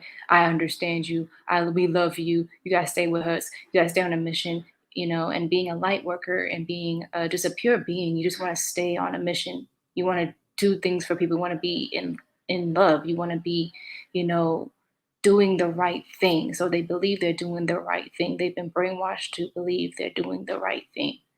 And, but deep down, they know, they feel it. All of them tried to leave before. They feel that, Yes, exactly. and we all felt that. Me, Aaron, Kendra, we've all felt that something wasn't right. And, it's just that we have to own that feeling and completely submerge into that, and not think for a second that it's wrong to feel that way. And there's another thing I want to touch on. He's been imprinted in the subconscious. We watched a lot of videos with him. The whole carbonation requirement at one point was to isolate yourself to 30 to 90 days and completely brainwash yourself by watching videos and falling asleep to them. So to for a moment, for real, he kind of is like God in their mind. For real. Like that's the voice of reason that they go to instead of going to their own voice. So I won't say that they don't have the strength to do it. It requires a lot of willpower to just dig deep into that strength and do something right for them, and not always doing something that's right for him. So I'll just say that about that. If I may, I I just want to say to you three, and hopefully at some point the people who are still there can see this, and to the people, even the people who may watch this, that can be critical, because the the the assumption is that it takes a certain person for this to happen to, but this can literally happen to anyone. And so just give yourselves that grace to know that you know this wasn't some weak moment for you. This wasn't you weren't stupid. None of that. This happens all the time to real people, to intelligent people. I'm listening to three intelligent people right now talk about this experience. And so this can happen to anyone. It could happen to me, to you. It just takes the right circumstances. And so offer yourselves that grace, give yourselves permission to to say, because forget the fact that you went to a cult, hinge your stars on the fact that you walked away. That's where the power's at. You walked away. Doesn't matter how much you gave, it doesn't matter how much you sacrificed, it doesn't matter, because all of everything that you did is exactly what happens in a cult. It's the nature of the beast. So all of that happened, if people educated themselves on this stuff, and if they really understood what happened in these types of totalitarian systems, then you saying, yeah, I did that, I allowed that, whatever, it would be normal. It's just that's what it is. That's what happens in a cult. I did what is done, and the things that happen in a cult happened in my life. And so just give yourselves that grace, man. You deserve it. You deserve it. You're just people. You're only human, and he caught you at the right moment, at the right time, with the right information, with the right offers. And everything that happens subsequently is exactly what happens in a cult. And so just forget that you went. Be glad that you walked away. That's what I'm thankful for you guys. I don't care that you went. I don't care how many times you went back. I don't care how long you stayed. I don't care, that you allowed this or that. I'm grateful that you walked away. That's what I'm grateful for. Now, that's a good point, because I know I stayed stuck for a minute after I left on how stupid I was. Like, that's the narrative I kept going to. Like, nigga, how the hell you do this? Nigga, you dumb for that. Nigga, you dumb. Nigga, how you ain't see that? Nigga, that was stupid. That was stupid. That was stupid. That was stupid. And then I went and out to my stepdad's house, and he was telling me, he was looking for me. He actually seen Jaumi right before he ended up losing his eyesight. And he told me he was asking about me all the time, and his wife told me she kept reinforcing that. And it's funny, you doing the same thing. She was reinforcing. She was like, "Don't call yourself stupid." She was like, "If you were still there, you would have been stupid." She said, "How are you stupid when you was able to recognize what was going on?" She said, "If you go back knowing what you know now, then that would be stupid." But she kept telling me to not attach myself to stupid, because that perspective is not going to allow me to move forward, because I was a lot of things.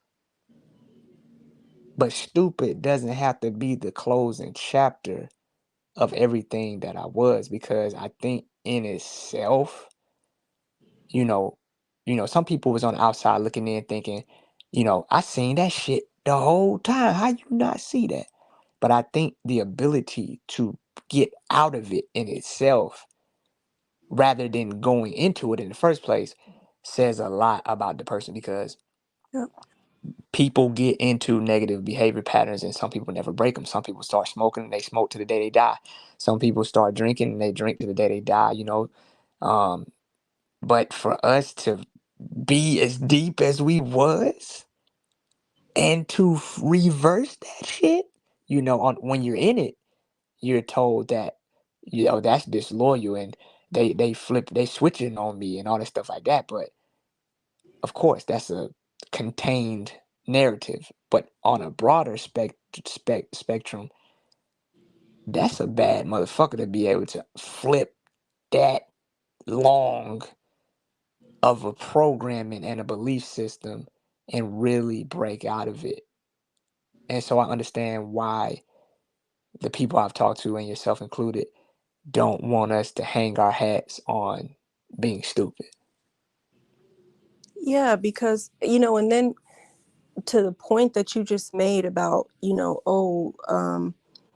because there are, these new followers, people who obviously haven't watched or just aren't educated on these types of things, that are, with the whole, oh yeah, because, he does that whole, if they'll do this to me, they'll do it to you, right? But this is not that. This is not that. We're talking about people's exodus from a cult. That is not the definition of switching up or betrayal, or no, none of that. If anything, remaining in the cult would have been a betrayal to yourself. Once you come to this realization that this isn't where it's at. This isn't what I thought it was. This isn't where I'm supposed to be. And that like, I think that's the biggest thing that I really hope that people take away from this, that they look at you all and that they hear what you sound like from a place of sobriety and clarity, and realize, like, these are people that just got caught up. This is no different. This is no different from a woman in a domestic violence situation. People do the same thing in those types of situations. Yeah, well, she stayed, so it's not that simple. I like, that's been my biggest thing, throughout this process. When I would run across people, I was always like pushing that book, or just at least asking people to educate themselves on this. Like, you cannot look at these people and what's happening and just say, oh, they're stupid, or they're dumb, or they're weak. You're none of those things. You are none of those things. Not even when you were in there. You went through the natural progression of being a member of a cult. And so, just like you said, Aaron, it's not for y'all to hinge your stars on, because that is also a natural progression of getting out, right? Like, at first, you feel the contention toward the leader when you realize, like, this is what this Negro's been doing to me. Like, what in the world? And then after that, it turns inward, because then it's like, and that's what happens in domestic violence situations. And a lot of times that's what leads people back in, that they feel weak and stupid and all the rest of that. And it leads them back in. It sends you, it puts you back. It makes you susceptible to go back into something like that. Right. But if you hinge your stars on the fact that I walked away, I did that. I did that. I walked away with my mind intact, with the activity of all of my limbs, and went to people who love me still. Yo, Ray, that's exactly like, you hit that right there, yo, because it's like I feel stronger than ever, like, and I ever felt in my life. Like, I feel stronger than I've ever felt. And I told somebody, I said, I don't think I've ever felt love until now. For real. Like, I've been preaching love for the last 5 years. Like, oh, love, love, love. No, no, no, no. I don't think I've ever felt love until now. Like, real love. Because like you said, I would have been lying to myself. I was lying to myself. So if you're lying to yourself, that's not love. You know what I'm saying? It's not. You know, I realized, talking to my family, it's been 5 years really. Like, talking to them, like, I realized, like,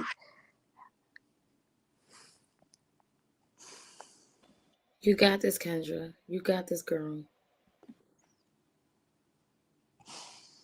I realized people really do love me, because I've been taught, like, I've been programmed to think that, you know, that it's wrong for your family to love you, because he didn't have family. So he's like, oh, I'm blessed because I don't have no attachments. I don't have no family. But like, that's no way to live, yo. Like, there's no way to be. You know, like I have a family that loves me, and they always have. They always have. I had a great childhood. They always looked out for me, yo. They always did. They was always had my back. And when I got back, they had my back.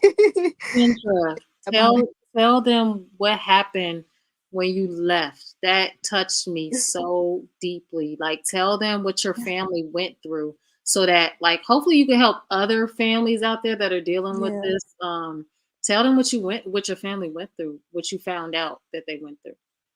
Yeah. I was talking to my little sister. She told me that when I left, you know, they were very confused. They didn't understand. I left a letter. It just said that I'm going to fulfill my purpose. You know, y'all all have God in you, you know, love you, something, you know, just like something like that. It was really, really short. And I left on my sister's birthday. I left on my little sister's birthday, and she was probably turning 11. She was turning 11. And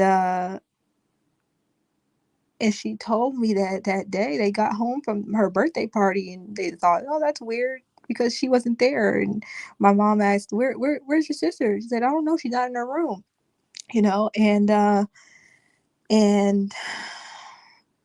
they saw the note, and said, my mom just was crying. She called everybody. She called all my family.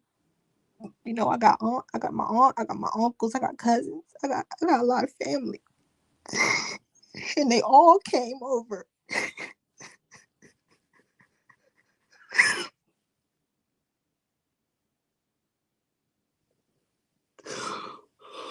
You got this.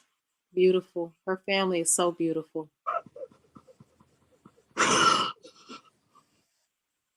They all came over to support my mom because they just didn't know what happened to me. Here I am thinking, oh, I'm grown, you know, I'm 24. They not gonna be worried about me. You know, I've been living on my own before, they not gonna be worried. And they all came over and stayed the night here with my mom. They stayed here. Wow.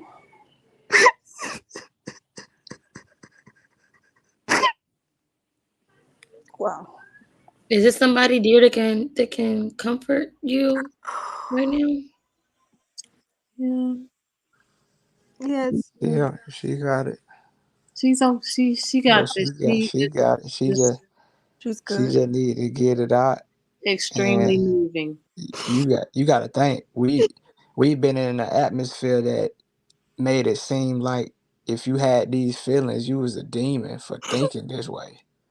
So this just, you know what I'm saying, this just a opportunity to release something that was suppressed. So Yeah, man.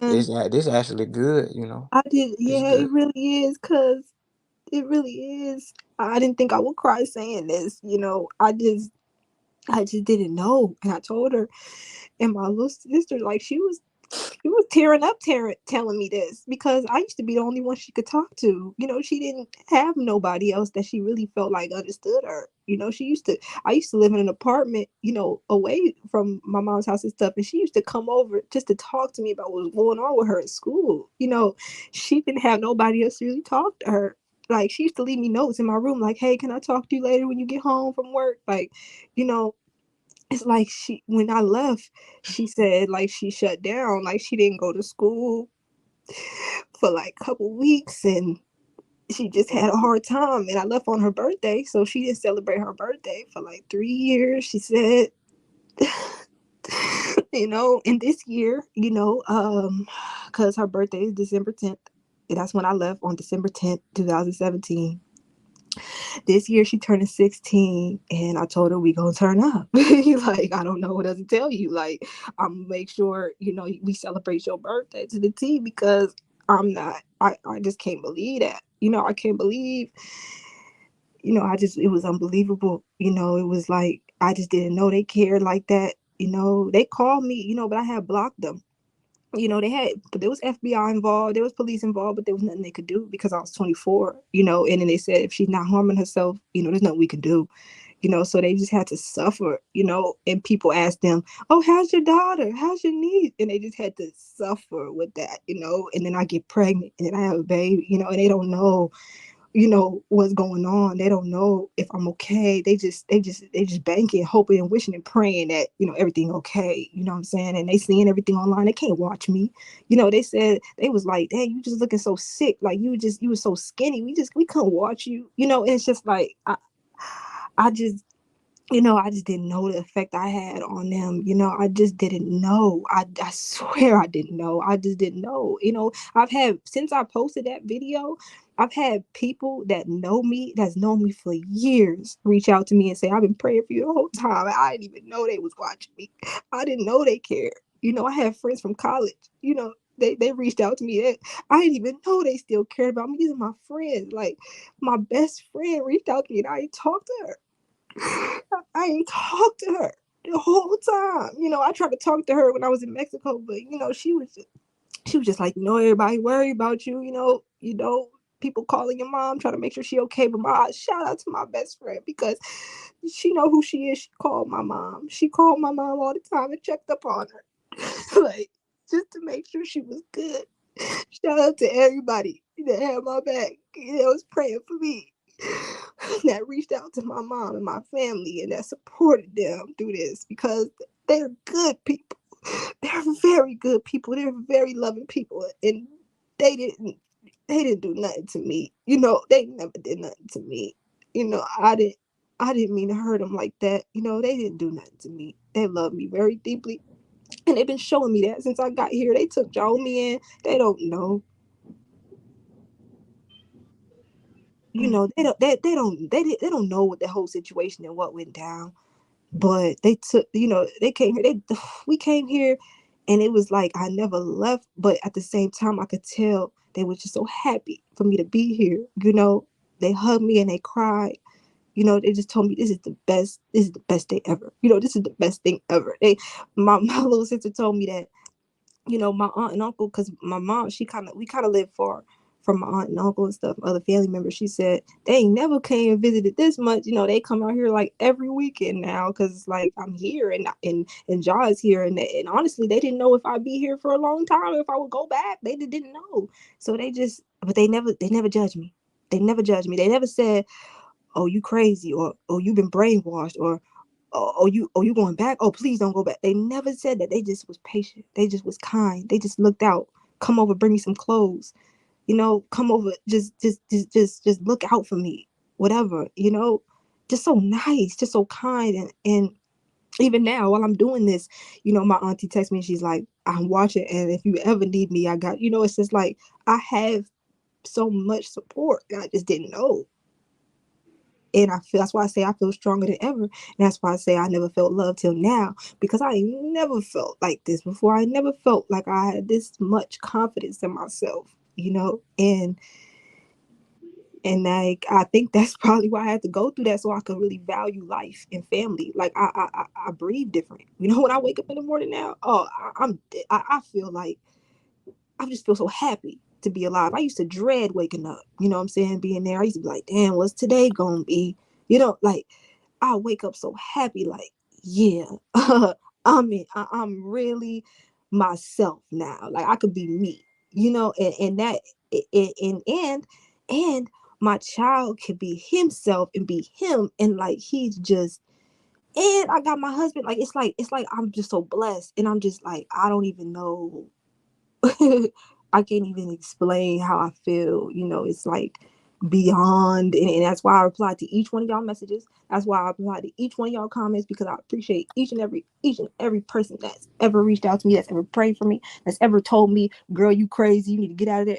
Everybody, I appreciate you, because you didn't even know what you did, man. You just saved my life. I mean, I had to do the work. I had to do it, and I'm still doing it.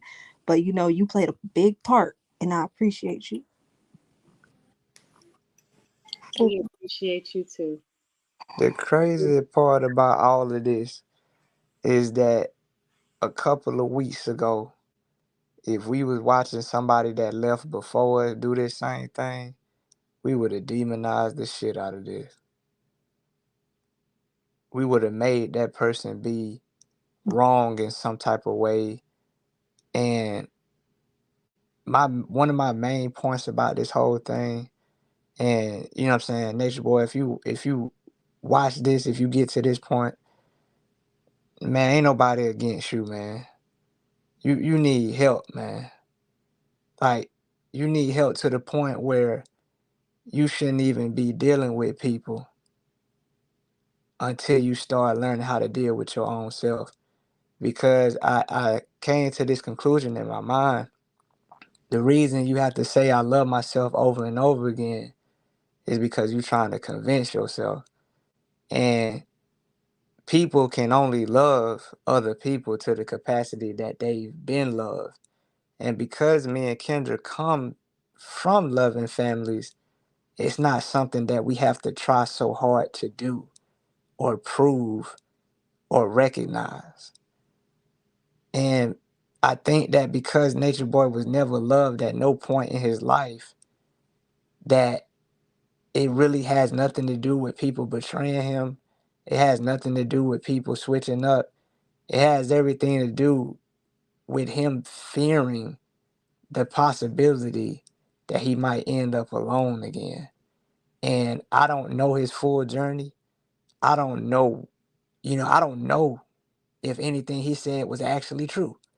But if his story is factual, who knows what type of impact not knowing your mother and father and not knowing your family and all of them being crackheads and growing up in foster homes, what does that do to a person?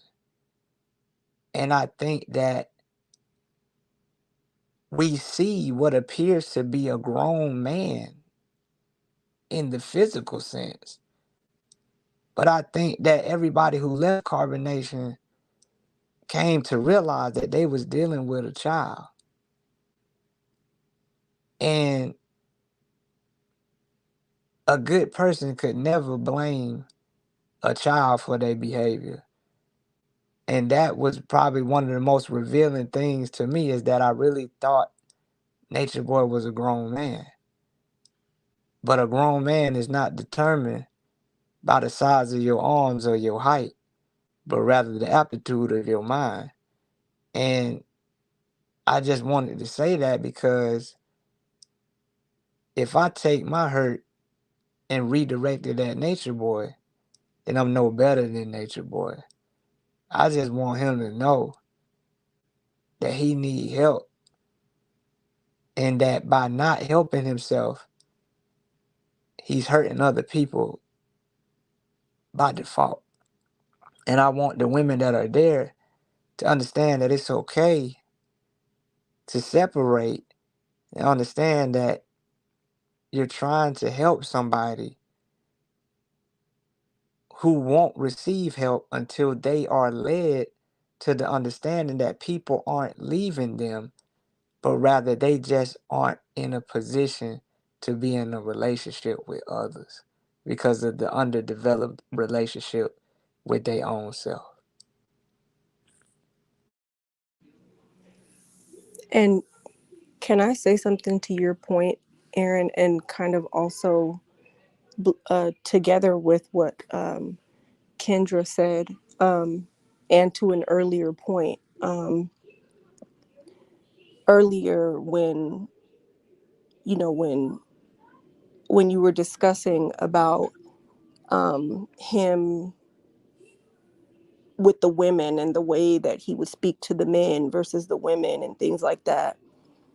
It correlates also with what Kendra just said about not experiencing love until now.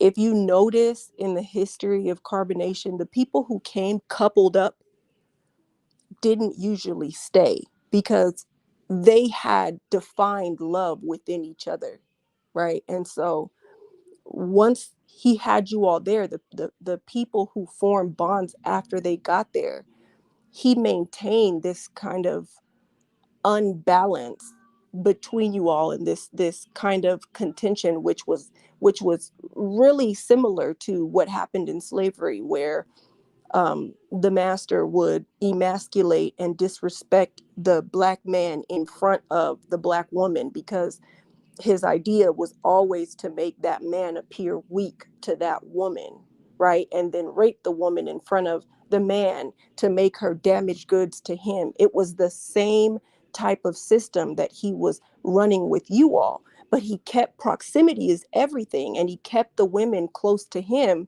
because he understood, he knew that if you all formed your own bonds, and I'm sure he watched it happen, and that's why every now and again he had to throw a monkey wrench in the program. He understood that if the women were in closer proximity to him based on how he managed them, then he defined what love was. He defined, you know, what respect was and what love was and all the rest of that. So he had to keep you guys separated and apart, right? And because proximity is everything, him being away, now you all are able to form your own bonds and think your own thoughts, and that's why this unraveling starts to happen, because that proximity has been lessened, you know. And man, I'm just so happy for y'all, man. I'm so happy. I don't know if y'all remember, Thank you, Ray. I remember you. Yeah, I know exactly. Yeah. I called one time like, Malia, you can come to my house. Yep. I remember that, man. And we was fighting you. Oh my goodness. Yep. Ooh. Ray's the one that told me when the Jungle, I think y'all called him Jungle, the Caucasian guy that came. She was like, "Yeah, they got somebody else over there." Now he hadn't done any live streams yet with that guy, and so I'm just sitting on this like, "Oh my God, he done got somebody else over there." Speaking of that guy, how did that guy run up out of there? Was he traumatized? Do you guys know if he was kind of traumatized by what he was seeing while he was I, there for a time? I was in the room when he ended up basically passing out. So we were standing up against the wall, and I think he might have hit the blunt during that scene where he was basically using the introduction of him being like a John B type uh persona. And after that, we were standing on the wall or whatnot. He ended up passing out, and I don't know if it was because he was high or he locked his knees. Because that's if you was in the military or former military, you know that if you lock your knees and you stand up for an extended period of time, you're gonna pass out. But he said that he had a revelation and he seen that um, Nature Boy was God or whatnot. There's been many um, suspicions as to him being a police agent, but the only thing he did was he smoked a little weed. He acted like he was John B for a little bit. He said that the black man is God and I'm sorry for being white or whatever, and then he got in his car and he left. He wasn't really a big deal. He didn't. He was just a small moment in the whole shenanigans of things. So that's all I know about him. I don't know if he was actually some type of law enforcement undercover, or if he was just some random white guy that stumbled across something he thought was cool, and then might have been startled by what he seen because he didn't know if it was real or if it was acting, and decided to leave. So those are my only two possibilities that I can think of based upon what I've seen out of the guy that people call Jungle. Yeah, thank you for that. Yeah, people were speculating and wondering, and I'm just wondering how he left. I'm glad Right. obviously, It wasn't that spectacular. He got in the car, he drove off.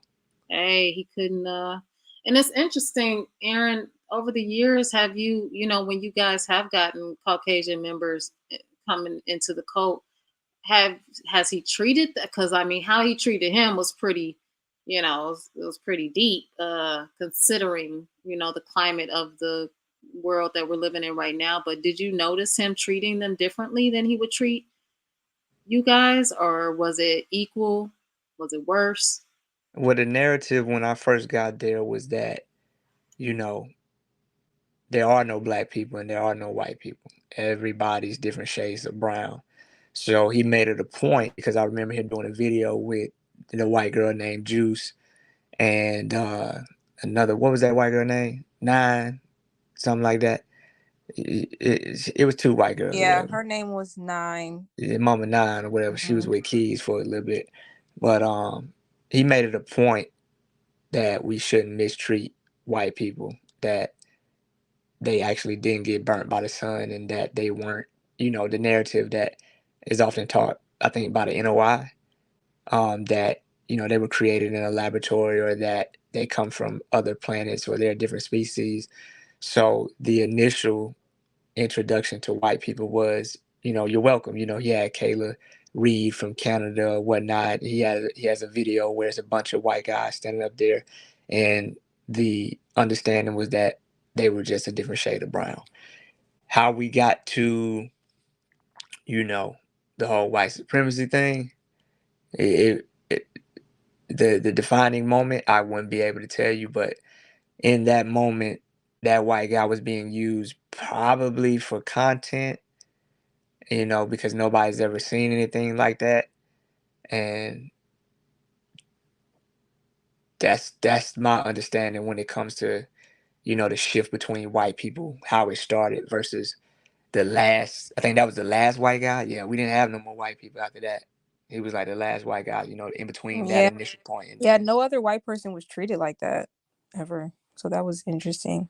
That was new. Yeah, I think that was for content. Like he wanted Yeah. to seem as powerful as possible. So he kept posting content about how, like, oh, that was a whole meme. Like, oh, the white man apologizes to the black man, So it was like, you know, basically that's why he said, oh, the black man is God, I apologize for what I did. And that was all that. And that's interesting because that was just, it was like control and power.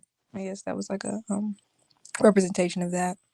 It was, and like leading up to that moment that he was there, I guess just in general, like how often did you guys get visits from the police? The last weeks leading up to his arrest, the police were called out to the house so many times. I mean, was this a common occurrence just throughout the years, or did it just kind of ramp up over the last year? We've always had police involvement, I think, in literally every place we've ever been in. And the highest volume of police activity was definitely in Decatur at the last house we was at. That's the most police have ever came. If they've come before, they came like in Mexico, they didn't have no like little visits. They came and they just shut it down. In Nicaragua, they came one time and they took him to jail. It wasn't until, and in Puerto Rico they did little visits or whatnot, but they pretty much left us alone. But in Atlanta was the greatest volume, and I would say probably the highest velocity that we've ever had police involvement. With helicopters and riot shields and all this stuff like that. So Yeah, and they were doing frequent visits like every day. We're doing checkups. They would come every day. Right. Did you guys get like were you kind of concerned leading up, or was it just business as usual? Because I mean it was so often leading up to his arrest that I was like, I mean, if I was in the group, I'd be like, we this is not normal. I mean, we know the trolls, quote unquote, call the police a lot, but this is excessive. What were y'all thinking? well, like you said, police involvement ain't nothing that's unfamiliar. We treated it like business as usual, like you said. And then, there was the narrative of, we ain't doing nothing. We just kept going off the fact that we ain't doing nothing. And of course, it's the system and, white supremacy or whatever like that. But we've gotten along with the police, so for so long. Mexico, we ended up getting released from that. Nicaragua, we got a release from that. For Hawaii, we got released from that. So we just considered it as, a pattern of being misunderstood, and ultimately we chalked it up to the trolls hating on us, like we always do. Yeah, it was, I mean, it was still, um, I would say it was a little scary how CPS kept popping up. Well, not even a little scary. That was like, that was really weird because, when they came to interview me and Aaron, it was almost like we had to act like Oh this yeah, that weird as part. it Yeah, was. yeah, yeah. Like we had to act like this wasn't as weird as it was. Like, yeah, we had to act like, oh no, it's fine. It's normal. Kind of lying. I remember lying about how many people were, staying there and stuff like that, just so they didn't think it was as weird as it was. Because um, even though there was so many of us living in the same house, it didn't look like it based off of how clean and organized it was. Uh, but there was a lot of people in there, so it was like I didn't want them to think that he was in harm's way, because he wasn't. Well, I would say that he wasn't, because I was, at that point, I was like making sure that he was with me or Aaron, which he always was with me or Aaron. But and the reason why I say like he wasn't in harm's way is because I know people are gonna be like, yeah, he was in a cult, but like he wasn't like being mistreated, like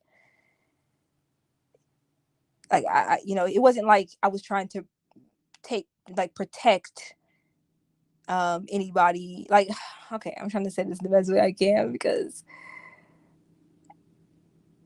I know people think that Ja was mistreated, so now I'm like, okay, I have to address that.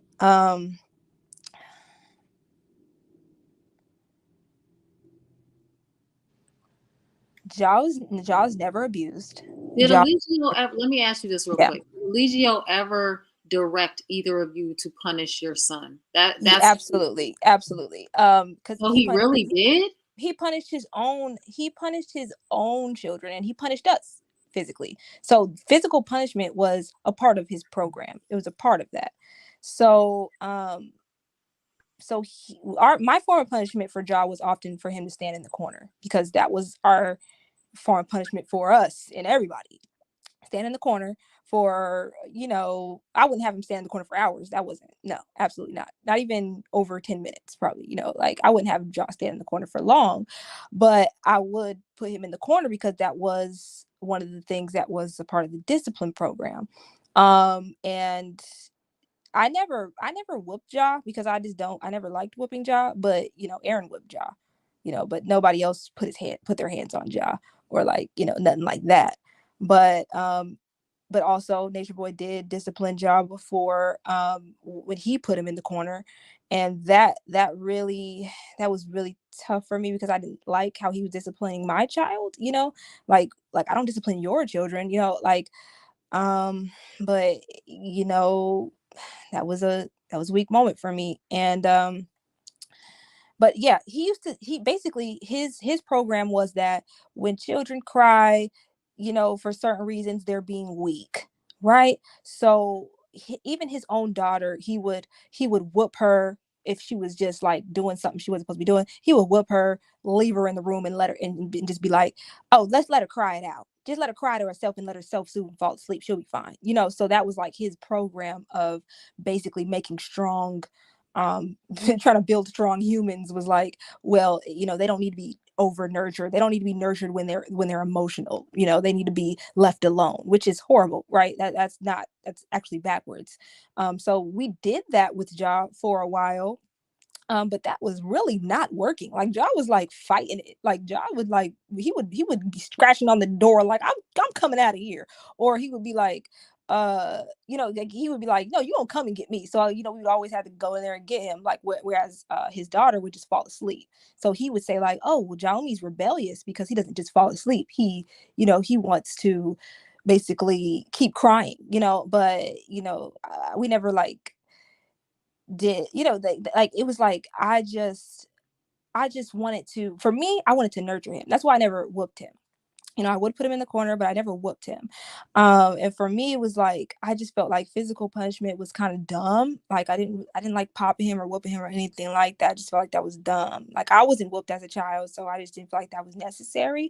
But one thing that was always pronounced heavily was that Sheba, Sheba was always over nurturing Ja. Oh, you're gonna make him weak because you always over nurture him. You give him everything he wants, and he would say it so much that the women started saying it to me. And you can ask them any of them now. I used to argue with them, like when they would say like, oh, you just gonna give him that extra, what he wants. Oh, you just be falling into his, oh, he's spoiled. Oh, you gonna spoil him, all this stuff. And I'm just like, I'm gonna nurture my child, oh, you over nurture him, and I heard that so much, I mean, from everybody, literally, because, and it's not their fault, I mean, they were just under the influence, they were just repeating what he said. But it was like, it was just so irritating because I'm just like, he's a baby, I'm gonna nurture him, and so but the great thing is that like Ja didn't experience anything that was truly like traumatic. Like he didn't experience, like he did experience discipline from me and Aaron that was influenced by Nature Boy. But I think that it wasn't, I'm not gonna say that it wasn't that bad. That's probably insensitive. I'm just gonna say that like it's just like, I know that now I would never physically punish him. I don't physically punish him. He's allowed to express his emotions around me. I nurture him actually even more than I did before, because like I was ridiculed so much for nurturing him. That's like, I had to deprogram from that, like thinking like I was making him weak for nurturing him. And that when he's crying, I had to say, stop that, cut it out, because that's what I was taught to do in there, and now I'm like, it's okay to express your emotions. It's okay to just be and cry and be a freaking baby. Like it's okay. Like you don't have to cover, don't have to try to hide these emotions from me, or try or it's just I deal with him in a whole different way. Like it's so funny because I stopped breastfeeding a long time ago, but now he still like will crawl up on me and be like, hey, I want some milk, and I'm like, I don't have any milk. But he's still a baby, he still comes up on me and lays on my chest and wants to be nurtured. Like I nurture him, and it's crazy because within Nicole it was like, that's not okay. You don't need to be you don't need to be nurturing him all the time. And so I'm not gonna front, like I separated myself from Ja like emotionally a lot, because I felt like what I was doing was wrong. Nurturing him so much was wrong. So I started to detach myself and like, okay, well that's he's his father's child, because we taught that the child belongs to the father. So, oh, he's his father's child. So I pushed him, to his father to kind of like help me deal with the fact that, I couldn't have that bond with him there. And I'm like, okay, that's it. He belongs to his father. Let his father, discipline him. But I knew that with the state of mind that Aaron was in at the time, that he really couldn't give Ja the nurturing that I was supposed to give him. And he wasn't supposed to. Like I was supposed to give him that. Like that was me. And that's why I was doing it. But it was like the peer pressure and the everything. It was just like I stopped doing it, and I just couldn't do that anymore. I just couldn't do that. I just had to um and it's funny because he said that the child belongs to his father, but then when he got locked up, he was like, Sheba, Ja is your responsibility, and it was just like all these contradictions. And he would say like, he's nobody else's responsibility but yours. But I'm like, when I came to this fucking thing, like sorry, my language, when I came here, you said that the children belong to the village and everybody's supposed to look out for the children. Everybody's supposed to, be, the child has multiple mothers. He has multiple fathers. Like, the children need a village to be raised up right. So I'm like, how is now Ja just my child? But I knew why. It's because his wives had an attachment to Ja. They loved him, and they were treating him nice and gentle and kind. But when he's told them that, no, that's actually true. So let's call him True now. That's not Ja. So a lot of people say we should change Ja's name now. No, we were actually calling Ja True. Ja was Ja to y'all, and on his birth certificate, his name is Jalomi. But to the cult, everybody was calling him True because he said that no, Ja's name cannot be Ja because Ja means God, and I'm the only God here. So everybody needs to call him True now because y'all trolling me by calling him Ja. Basically, is what he said. And so his wife started treating Ja different. I had addressed them on that because there was behavior that I was not okay with. You know what I'm saying? And I'm not blaming them for it because I know they were influenced by him, but it was like this, like, get away, like that kind of energy because they felt like, oh, that's True, and get away from me, True. And it was just like the things he was. I was like, you're creating the very impure environment that you said children shouldn't be raised up in. And it was so frustrating. Like, it was so irritating, and expressing myself about it was like, oh, well, it's because you have an attachment to True that you feel that way. And it's like, what? Like, no, this is a child. It's not about True. It's not about me. It's not about you. It's not about anybody. This is a child. And it's like, I just, like, slowly but surely I realized what type of person and what type of mind I was dealing with this person, with Nature Boy. But it's like I just couldn't wrap my head around it until I got separated from it, and so it's like, yeah, Josh saved my life because he made me, he like the way that he was treated, just like on an energetic level, just like, people acted like that wasn't his child, like that wasn't their child, like they didn't care. And I'm like, this is supposed to be a nation, this is supposed to be our people, but we're acting like we don't care about the children that are being brought. Like, it doesn't even make any sense. I'm the only one that's going to care for my child. I felt so alone. I promise you, I felt so alone caring for Jahumi, and I knew that I could not trust him being around anybody without me because people were going to not take responsibility for the fact that there's a child in the room. They're not going to take responsibility and want to make sure they look out for that child because, oh, that he belonged to True Issue. And it just was come on. Anybody that's listening to this that knows and was there, what I'm talking about. And come on, what type of behavior is that? Even when freaking Shaka's kids came, and he had his son over there. How did the women treat his son? Oh, get away from me. Oh, no, that you're Shaka. Oh no. Because he taught us that, oh, the child is the father's spirit, and if you don't want to, basically, if you're not attracted to the father, you shouldn't be dealing with the children. Like, come on, that is the most impure thing. And it's just like, I want to think back to the way children were treated. They were just treated like they weren't children. They were treated like they were their father, and not even their father, because we shouldn't be treating their father like that either, and it's just, they were just not treated how children should be treated, how humans should be treated. Nobody was treated how they should be fucking treated. But it just boils my blood because it's like, this is my child, and that hit home for me because I'm like, this is my child, and you're just gonna, like, because everybody has to bow down to your child. Everybody has to stand up when your child comes in the room. A fucking baby comes into the room. But when my child comes around, people can kind of ignore him, and that's okay. And it's just like, it's BS. It's just BS. It doesn't make sense. But it's not. I didn't have this clarity like I did before. So I do forgive myself, but I know people are gonna have their feelings about that because I get it. It's a child, and it's like, it seems like I'm an unfit parent. It seems like we weren't fit parents, and it seems like a child's life is in danger. But I promise you, that's not the case. I promise you that's not the case. Like, I make sure of that. Every single day that I make sure that he's safe now, he's loved and he's nurtured. But yeah, I get it. I get everybody's feelings about that, and I just want to express that. I know that shit wasn't right. I know that shit was wrong.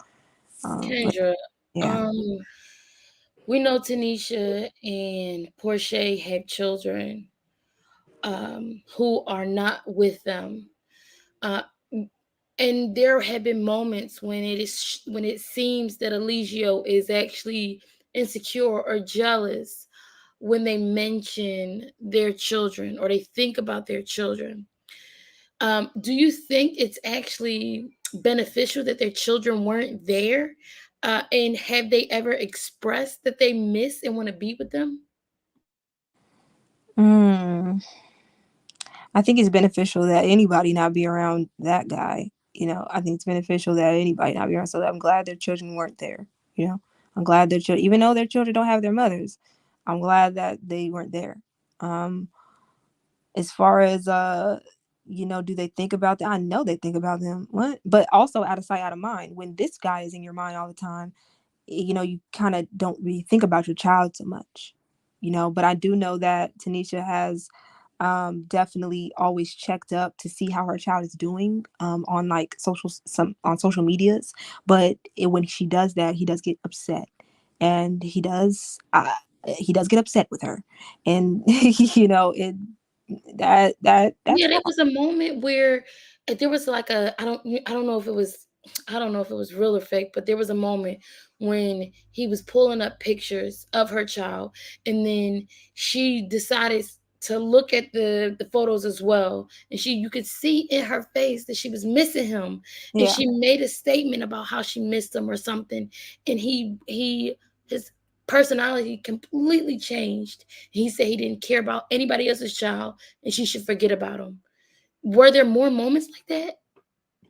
I mean, it was a constant teaching that the children belong with the father, and that as an alpha, apparently, quote unquote, as an alpha, I don't care about anybody else's children, because just like in nature, the certain animals, they don't care about the other Gorilla. animals, you know, yeah, they don't care about the other male's children.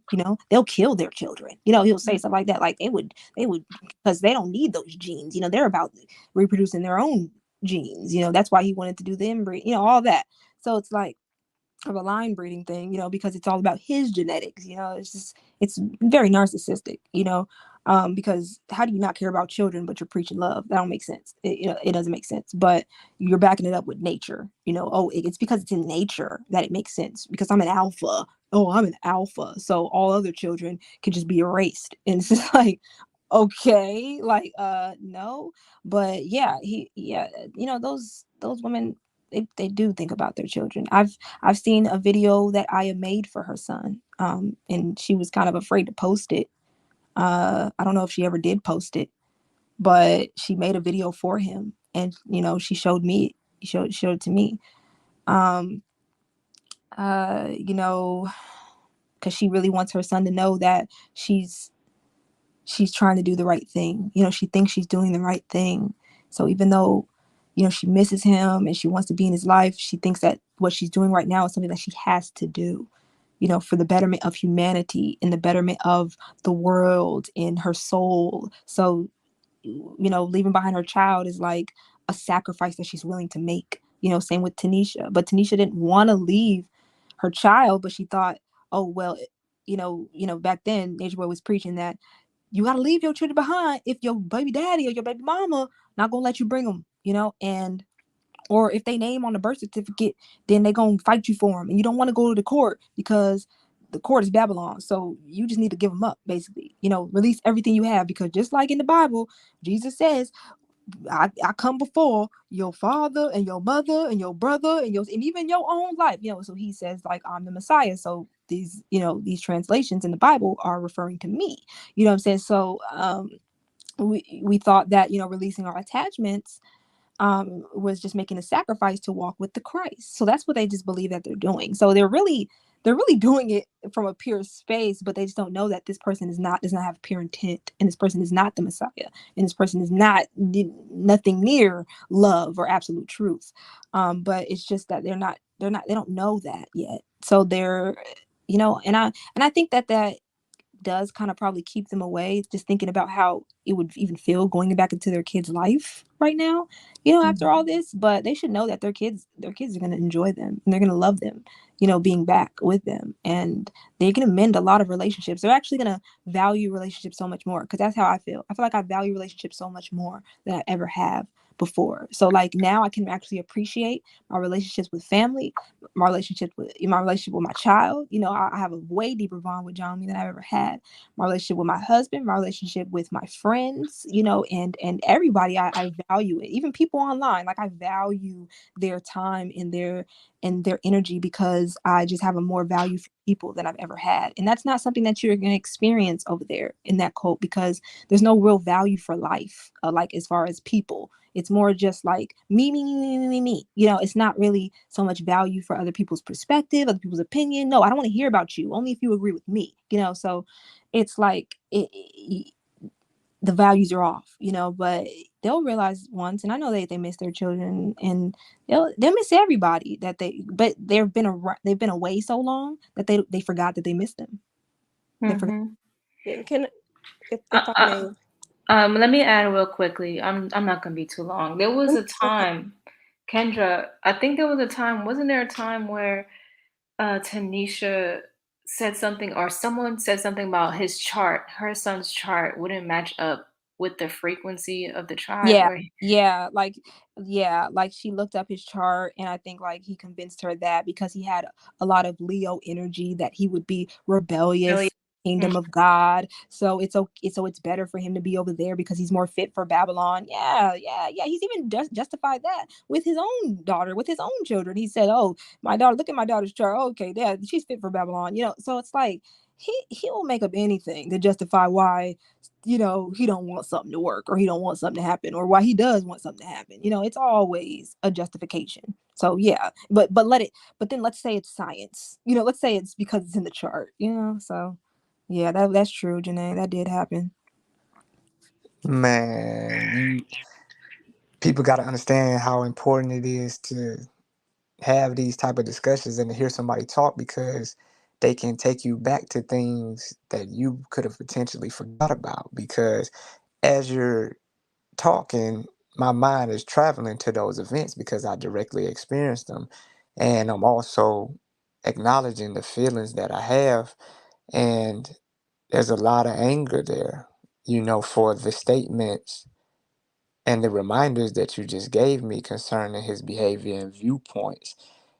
And intuitively, for myself, no matter what was done and no matter what was said, I cannot look at him.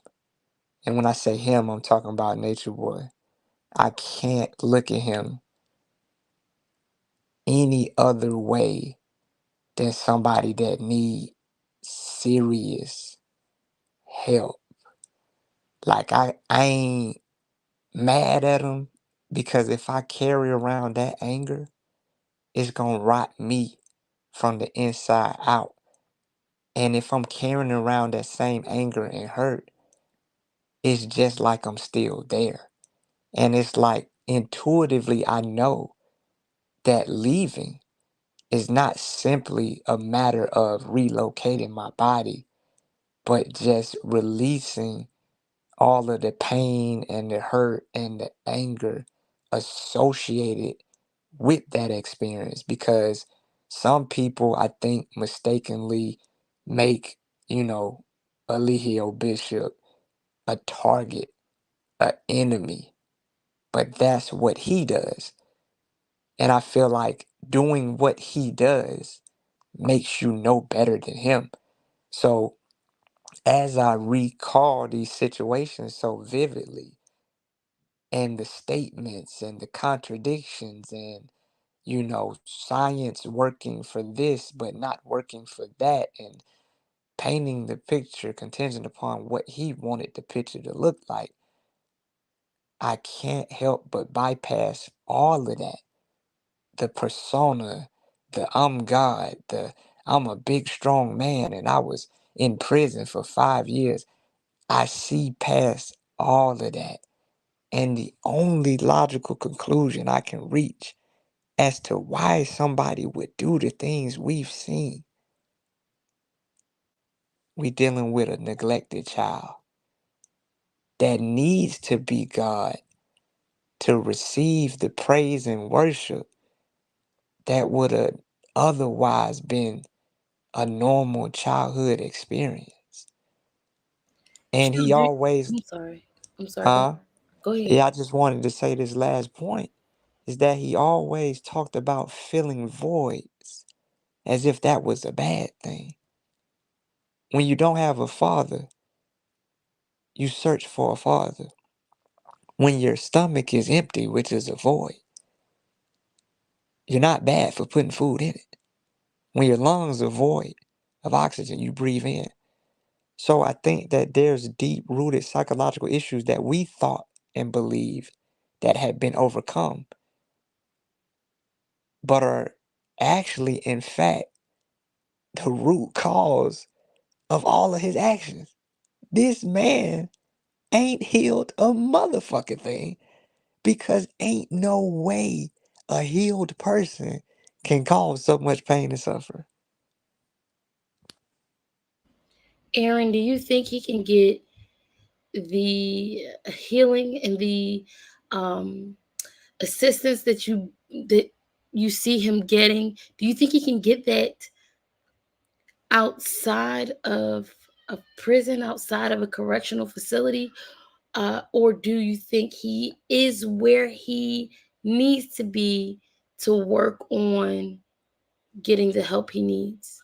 And that's a good question you asked, real talk, because like I said earlier, me and Kendra have talked so much that we've kind of like already calculated y'all questions and like we already have taken our minds to all of the possibilities that y'all can ask. So that's why this is so fun.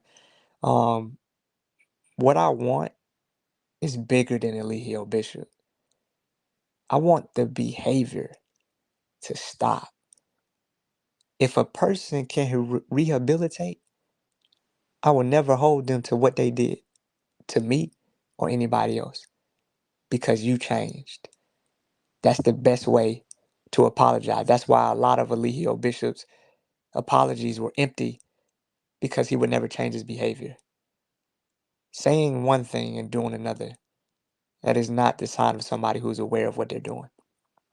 If Eligio Bishop can change and really see, not the illusion that he carries in his mind, but if he can really see what he's done and how he's caused the very thing that he's complaining about, then I'm all for that.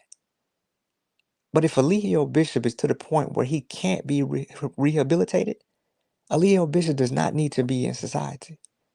Eligio Bishop does not need an opportunity to speak to nobody, to be in a relationship with nobody.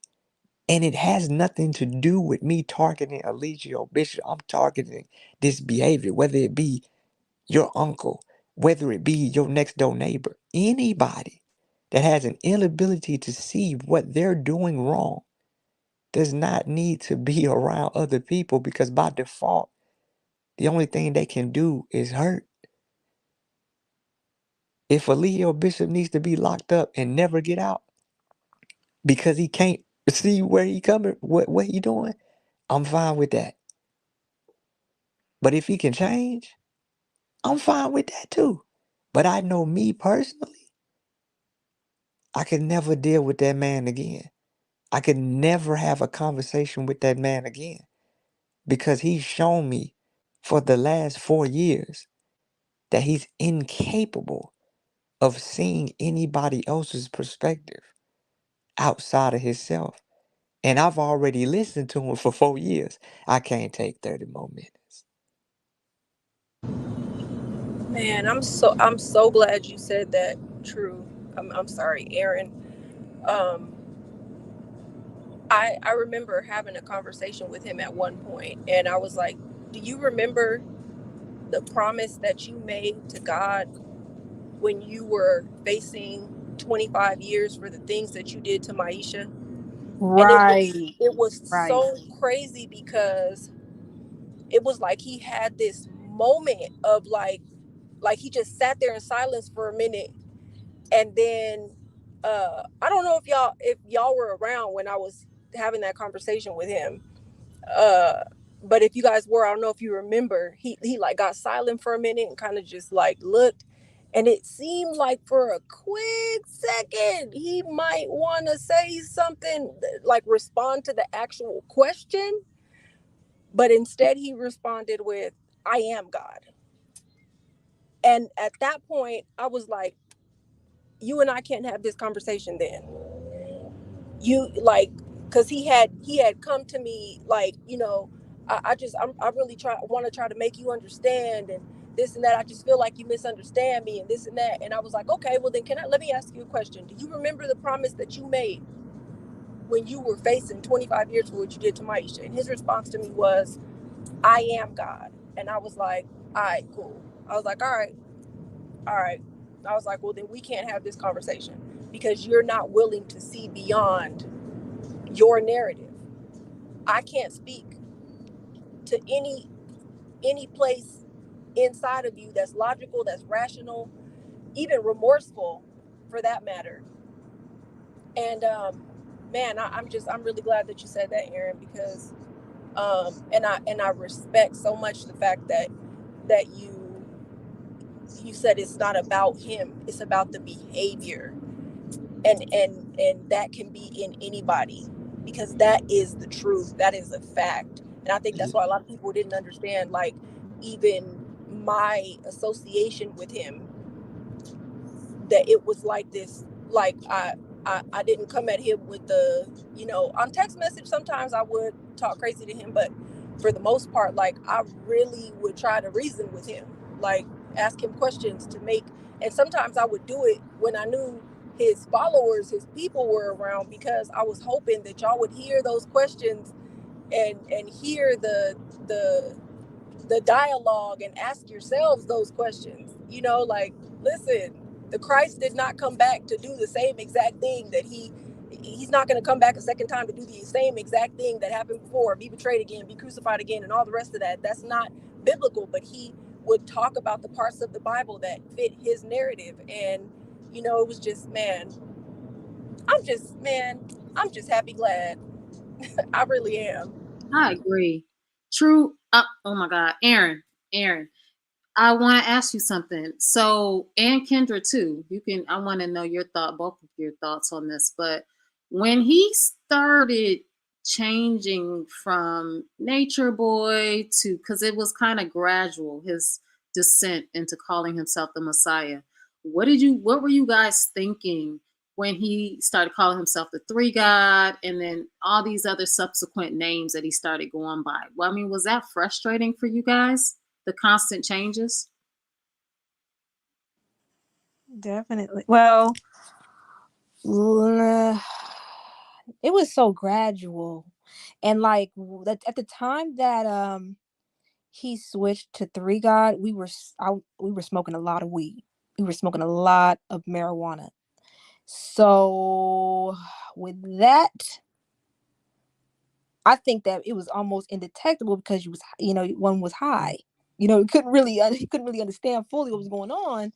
And so we thought it was magical. It was like, oh, it's magical. He's the three. Like, it was like hypnotizing. And honestly, and Janae could speak on this too, because she was there during that time. It was like me and her, like, dressing up every day and getting on lives and all that.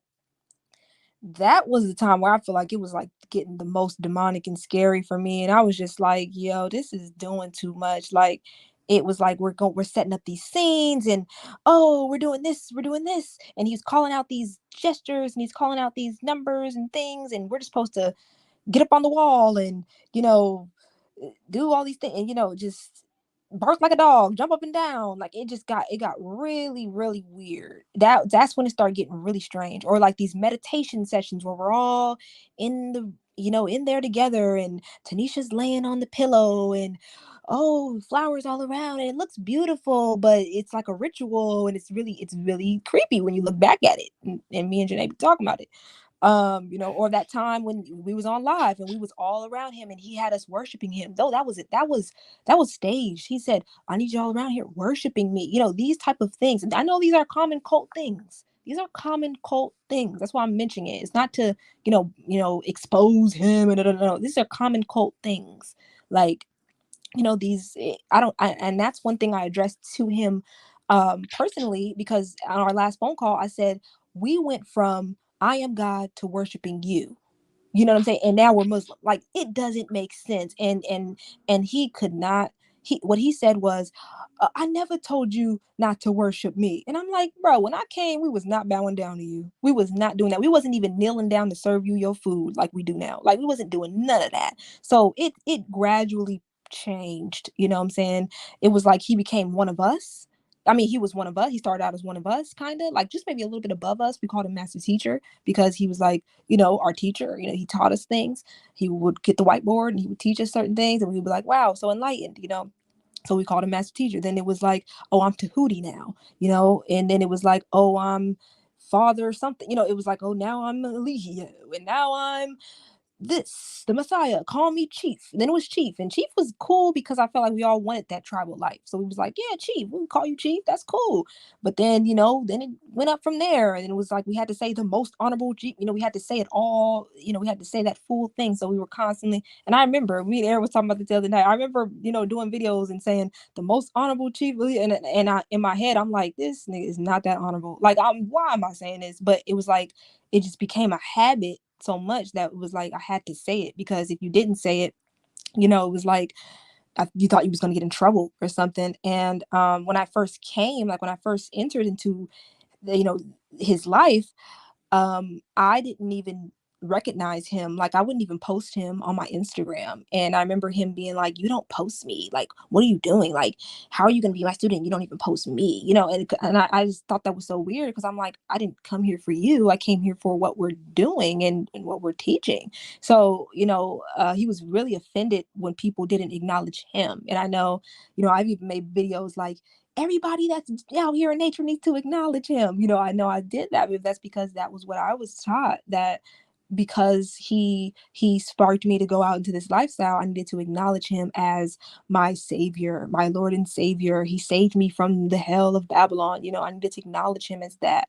And so these changes were so gradual that it was like, you know, when he started calling himself God or the three God, and he was rationalizing it with, Nikola Tesla and, the power of three and all this stuff, it was making sense to me during that time. But like I said, I was smoking a lot, I was under the influence a lot, not only of him, but of a substance, what I'm saying, that it was altering my perception of things. I could, I was seeing things. I was, I thought I was having visions. I thought I was, oh, I'm praising God. Oh, wow, he really is God. He really had us in like full blown praise sessions where he would play gospel music and we would worship him as God. So these things were like, these things were constantly happening to the point where I was like, I looked at him as God, and, that's scary, to look back and think of like that. But, and it's scary that those women are still looking at him like that. But, yeah, it was so gradual that it wasn't necessarily irritating,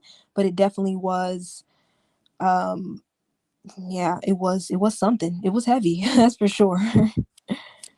I'd like to share something with y'all, just further emphasizes the lack of leadership ability and how nobody ever really felt compelled to acknowledge him the way that he wanted to be acknowledged, because typically when people are acknowledged or when they receive praise, it's something that genuinely comes from the person that's given the praise rather than it being an instruction.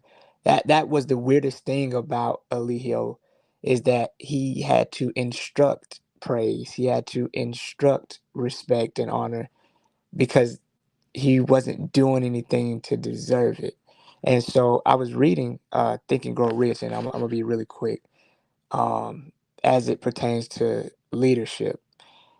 It says that the efficient leader leads by encouraging and not by trying to instill fear in the hearts of his followers. The leader who tries to impress his followers with his authority comes within the category of leadership through force.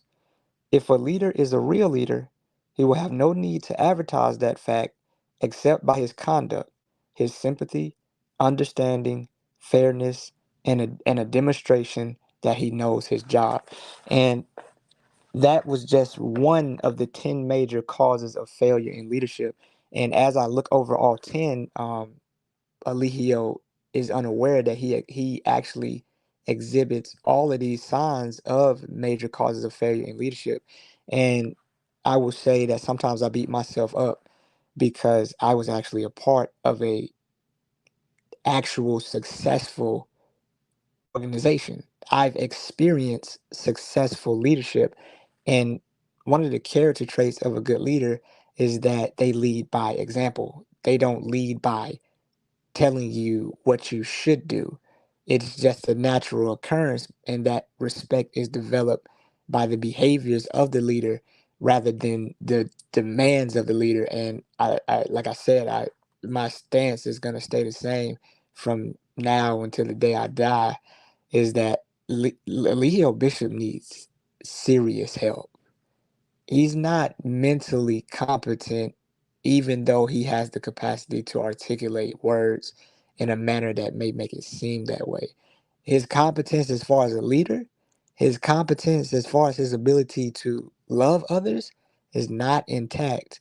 And if he can't come to terms with that, by default, he will be a goddamn detriment to anybody whose life he's allowed to enter. That is eloquently put, Aaron, because that's one thing I know that Ray and I have talked often about Eligio's behaviors over the years. And one thing that I always mentioned to her was the fact that, you know, uh, amongst everything that we see him exhibiting over the past few years, the one thing that stands out in my mind is his lack of civility. His lack of he's uncivilized, and it's just it's it's almost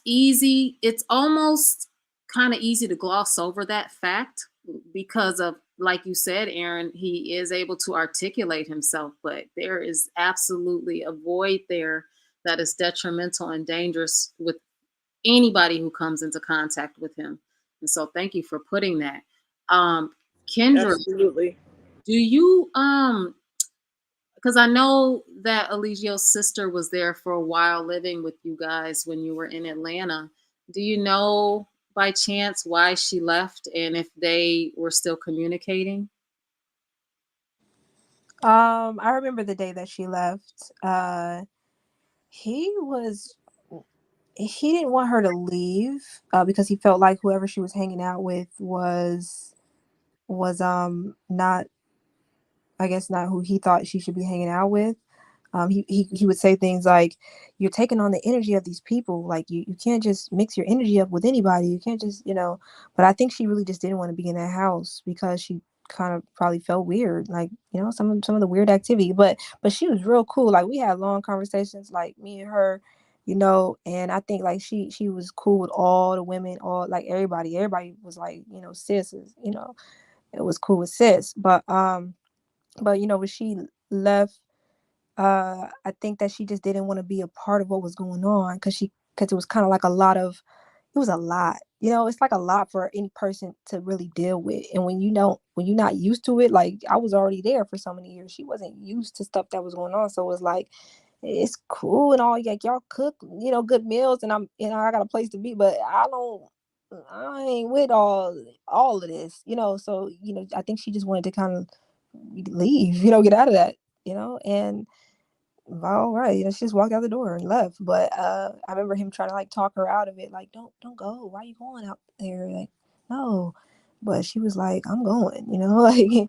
So yeah, I just remember that day. I remember No, that day. thanks for answering that. I know a lot of people were wondering what happened with her. She basically just pretty much disappeared off the map, and no one ever heard of her. And no one's heard of her since. But really was wondering if there was something that happened in the house that kind of triggered her departure. So thanks for that.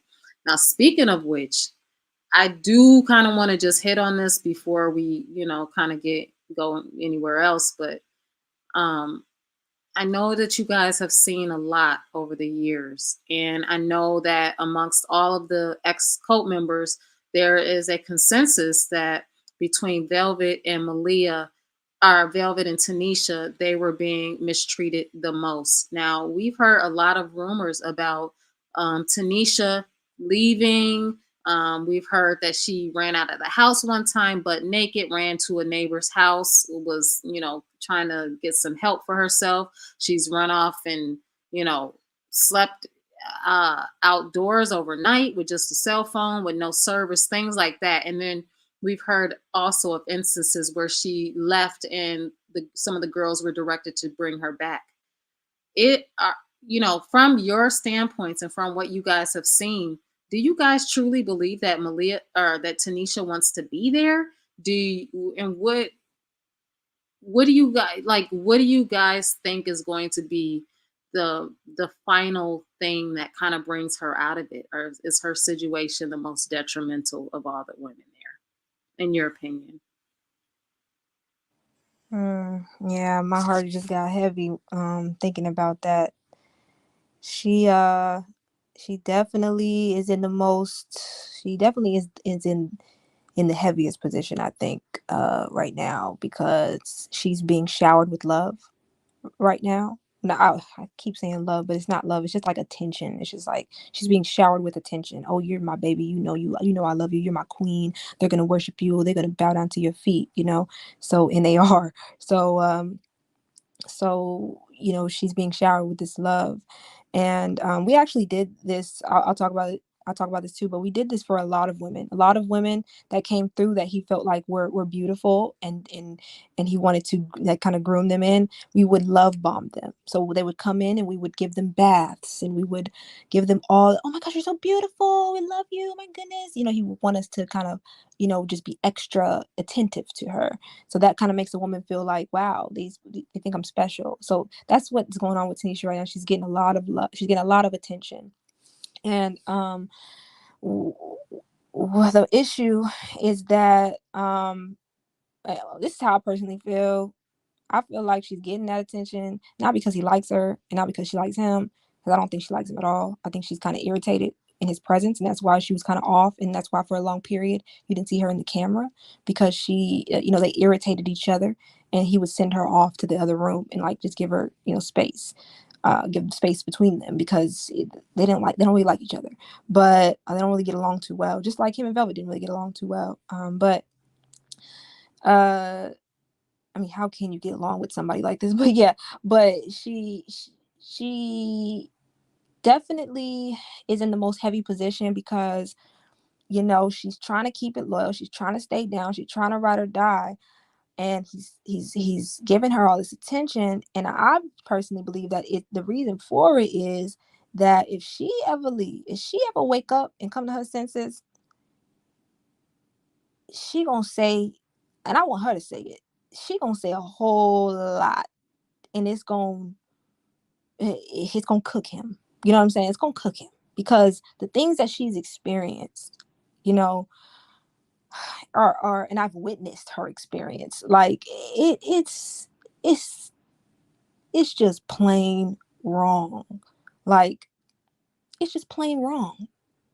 It's just plain evil. Like it doesn't make sense at all. But he don't want her to leave, because if she leave and come to her senses, she gonna tell that. She gonna tell that. And he don't. I mean, maybe he trying to protect himself and not get cooked for that, because he abused her. Yeah, yeah. That's abuse. That's straight abuse. And she knows it, and that's why she ran down the street. That's why she leaves so many times, because she knows it. She don't. But she don't. But she brainwashed. We was all brainwashed. So it's like there's nothing else. So even though she was at her aunt's house or whoever house she went to, she ended up, her aunt said something that triggered her, like, oh, he's not the Messiah. And what did she say? Oh, yes, he is, because and it triggered her, and it made her do what? Call him. So it's like, and that's also why I'm speaking about this, because I know some people might have family members that are involved in these type of things, and you might be trying to protect them, but it might actually lead them right back, because they get triggered and they don't know how to respond to them triggers, but to run back. So, when you say things like, no, he ain't, or you better stop saying that stuff, they get triggered, because they've attached themselves to that so much, so they run back to it. And I'm not saying it's nobody's fault, but just for people who maybe have people that are going through this, you gotta be patient, you gotta be kind with them, because they don't know no better. They're not operating with their clear mind.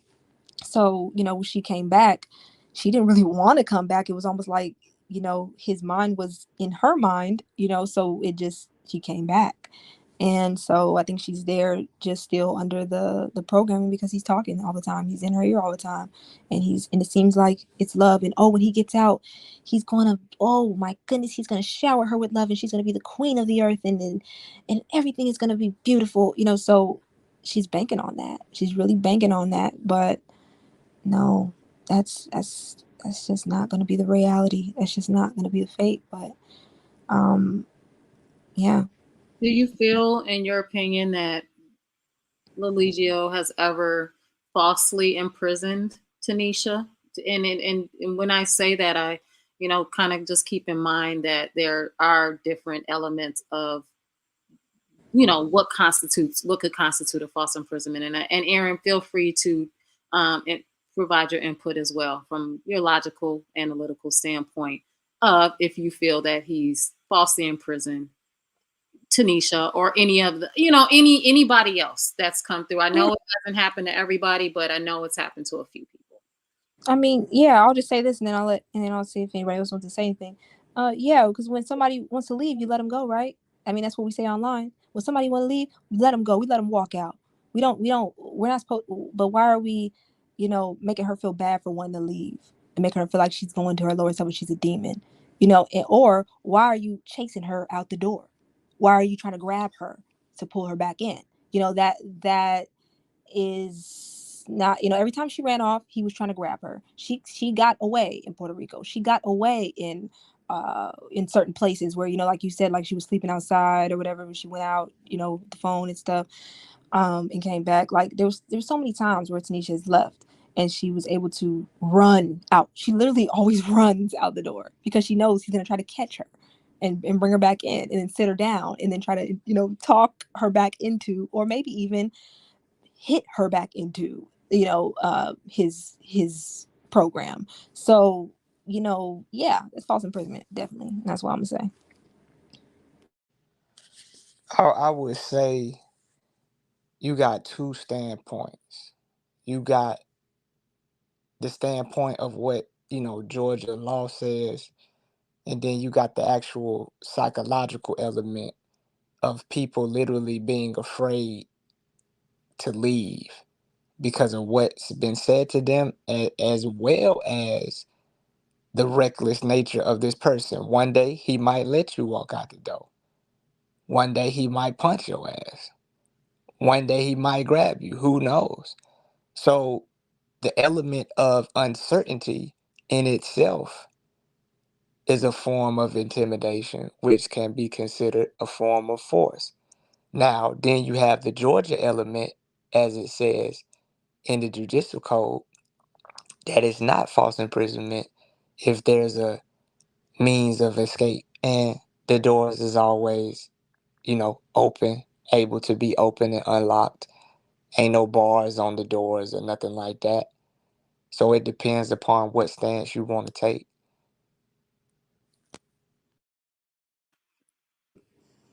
And I also wanted to say one more thing, because everybody else was influenced by him.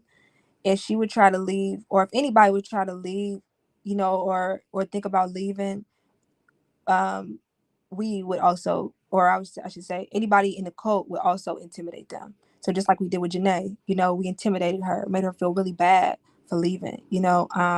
Just like with Tanisha or with Jayon or with whoever, we would make you feel very bad about making the decision that you're making to leave. So, we might even say something. I know I said something to Janae, probably that was really mean. I don't remember what I said, but it was really mean when she was on her way out, and to make her feel bad for going. And a lot of times, I was one of the main ones that would definitely say something mean to one of the girls that's trying to leave, or one of the girls that say they want to leave, like Portia. She said she want to leave multiple times, and I've you know talked her down, what I'm saying, and talked her back to the program. So everybody around you is supposed to reinforce the program. So no matter where you turn, you get in the program. So so that if you ever think about leaving, you really can't tell nobody. This is why people leave in the middle of the night. This is why people leave without saying anything, because you can't tell nobody that you're doing it, because they're just going to try to talk you back into it. They're going to, try to talk you back into the program. They're trying to talk you to stand, or they're gonna, because of Tanisha leaving so many times, it made it seem like she didn't really want to leave, but she was doing that for attention. So then it became, oh, we need to really intimidate her because she needs to stop making us look bad, so we need to really big dog her, like you better calm down, so we kind of punked her, or whatever. But or we punk Zoka because we're like, Zoka, you don't really want to leave, so you better sit down and relax is somewhere, and I've slapped Zoka before, and so stuff like that, like it's intimidation, and it's making one feel bad for just making a decision with their life, like I think I want to go, I want some space, like but we were literally influenced to just constantly, wherever you turn, if you had a problem, if you had an issue, and you're like, man, I'm thinking about something like this, somebody would say, oh no, you should look at it like this, basically insert nature boy here, insert nature boy line here, think about it like this is what you should think. And then that person's like, oh, okay. So it's like we're walking around like little robots, constantly reinforcing each other to the program. So yeah. Because you've seen to what degree, when Janae left, you've seen to what extent I was going to discredit her statement without any attempt to really consider if this was a possibility or not. I was already subconsciously conditioned and trained to immediately make someone an enemy who is in disagreement with what we believe in. And so, contrary and ironically to love is understanding, we were the least understanding motherfuckers I ever seen, myself included. Because when somebody said they wanted to leave, if our motto was love is understanding, we should sit there and try to understand why the person wants to leave and see what type of adjustments and policies we can put into place to keep that person to stay. But rather, what do? We exercise a form of failing leadership and try to force the person, whether that be physically or mentally, that what they believe in is wrong and that they're a demon for leaving. That's not love, and that's not appropriate leadership necessary to build the nation. So, just looking back at, I wouldn't say me, but the characters we was playing, and we can see just how contradictory and hypocritical we were. And of course, and it's funny that we use Bible verses, and one of the ones that popped up the most to justify y'all's attitude towards us. When I say y'all, I'm saying quote unquote trolls or quote unquote outsiders, is the world hates the disciples. And I've been telling myself, looking at the character True that I was playing and the other people around me, is that the world should hate the fucking disciples. If they was anything like me, like True, if they was anything like Musa or any other disciple there, the world should hate the fucking disciples. Because the disciples, if they were anything like we was acting, were some hypocritical, contradictory fucks. And so the world hating them is actually a legitimate response, but it was used as a means to discredit the points that y'all was making. And rather than looking at them, they were simply reduced to lower self behavior. Wow. This was, oh my gosh. I'm sorry, y'all. I have to go. But I just want to say before I leave to, first of all, T, thank you so much for even conducting this interview. Kendra, Aaron, Janae, thank you for sharing your experiences and your stories to help the women who are still there, the women who are going through, or just people who are going through similar situations in abusive relationships or cult-like relationships. Thank you for sharing your thoughts. Ray, you are amazing. She knows Eligio from when, almost like when this all began. And Divine, thank you for your support. I really hope you guys continue to preach the knowledge that you currently have and the awareness that you are currently living in. I really hope you continue, because it is helping so much because of the journey that you've went through. Thank you so much, you guys. I appreciate it. Thanks, Real Talk. And we appreciate you. Peace, love. Thank you. Aaron, thank you so much for your perspective. Kendra as well. You guys have been so gracious with the answers tonight. I want to ask you guys, are you guys open to having people come up and ask you questions, or would you like to just continue this discussion as we are right now? And I know it's been almost about 5 hours now. I knew it was going to be long. I told you, Kendra, once you get into this healing space and that throat chakra starts talking, it's hard to kind of turn that off, especially when a topic is as serious as and impactful as this one. So it's up to you guys. You guys open for questions? Or I am. What do you think, Aaron? Yeah, man. I feel like the people deserve it. I feel like not only is it healing for me to finally be honest and not have to treat an interview as an instructed performance with a script that is designed to keep it within certain parameters, but to really be honest, man, I feel like we owe them. I feel like they deserve to really get, a true understanding of how we actually felt and feel to this day.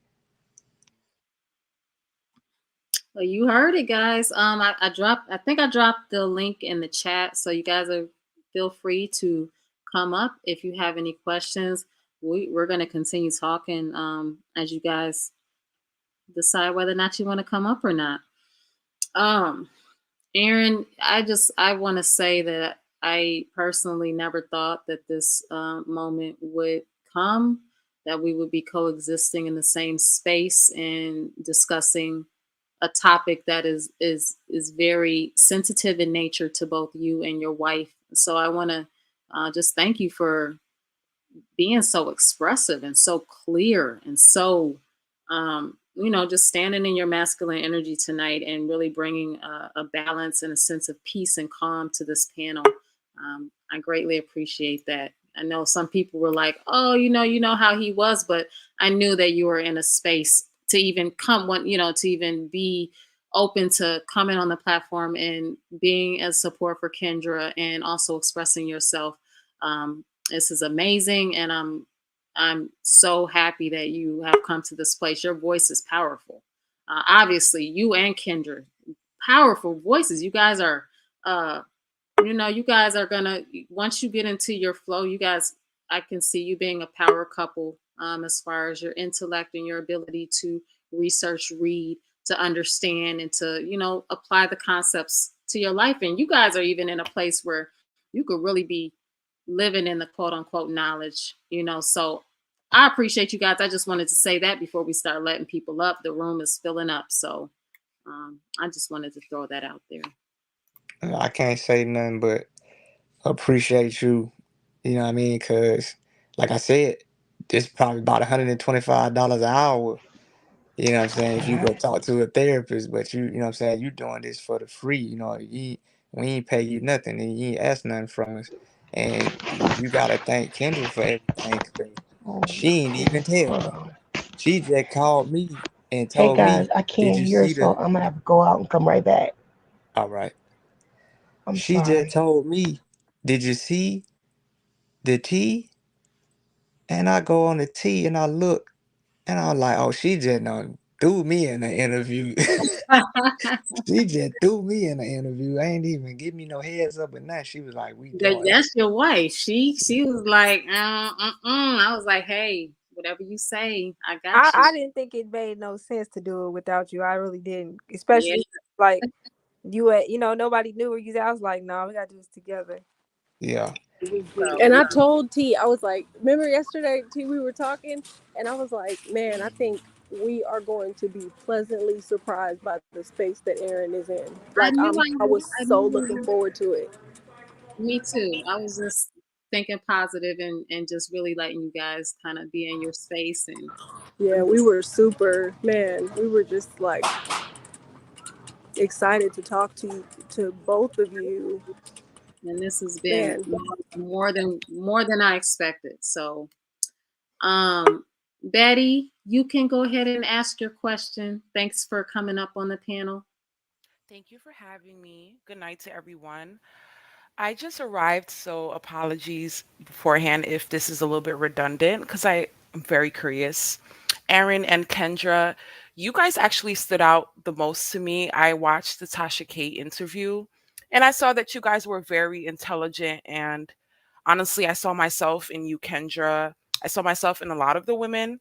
And my first question is, what can you guys share about your experience as far as people who are into polygamy, people who are into alternative forms of religion? What can you guys share about your experience? How can someone not end up in a situation like this? What do you feel that you guys did that was wrong? Where did you feel your path started going, down a dark road? Because for, us people in this community, I feel like it's easy for us to get manipulated with with this kind of information. So just wondering if you guys could give some more insight into, where you felt like, things went wrong. Like what I initially got you into this, all of this, and then where you feel like it went wrong, where the path started going down a dark road or somewhere that you didn't want it to be. well, I'll give you some quick, quick answers so we can get multiple, people asking questions. I know a lot of people won't ask questions, but as far as it pertains to polygamy, man, any form of relationship, don't get in a relationship with nobody until you have a good relationship with your own self. And don't even think about getting multiple women till you can get in a relationship with one. And when it comes to where did it go wrong, I just want people to understand that people don't join bad groups. People don't join hate groups. People don't join cults. People join groups that they feel like are in alignment with their values, and later they find out that that's not the case. And I say that you can't fully be prepared for everything.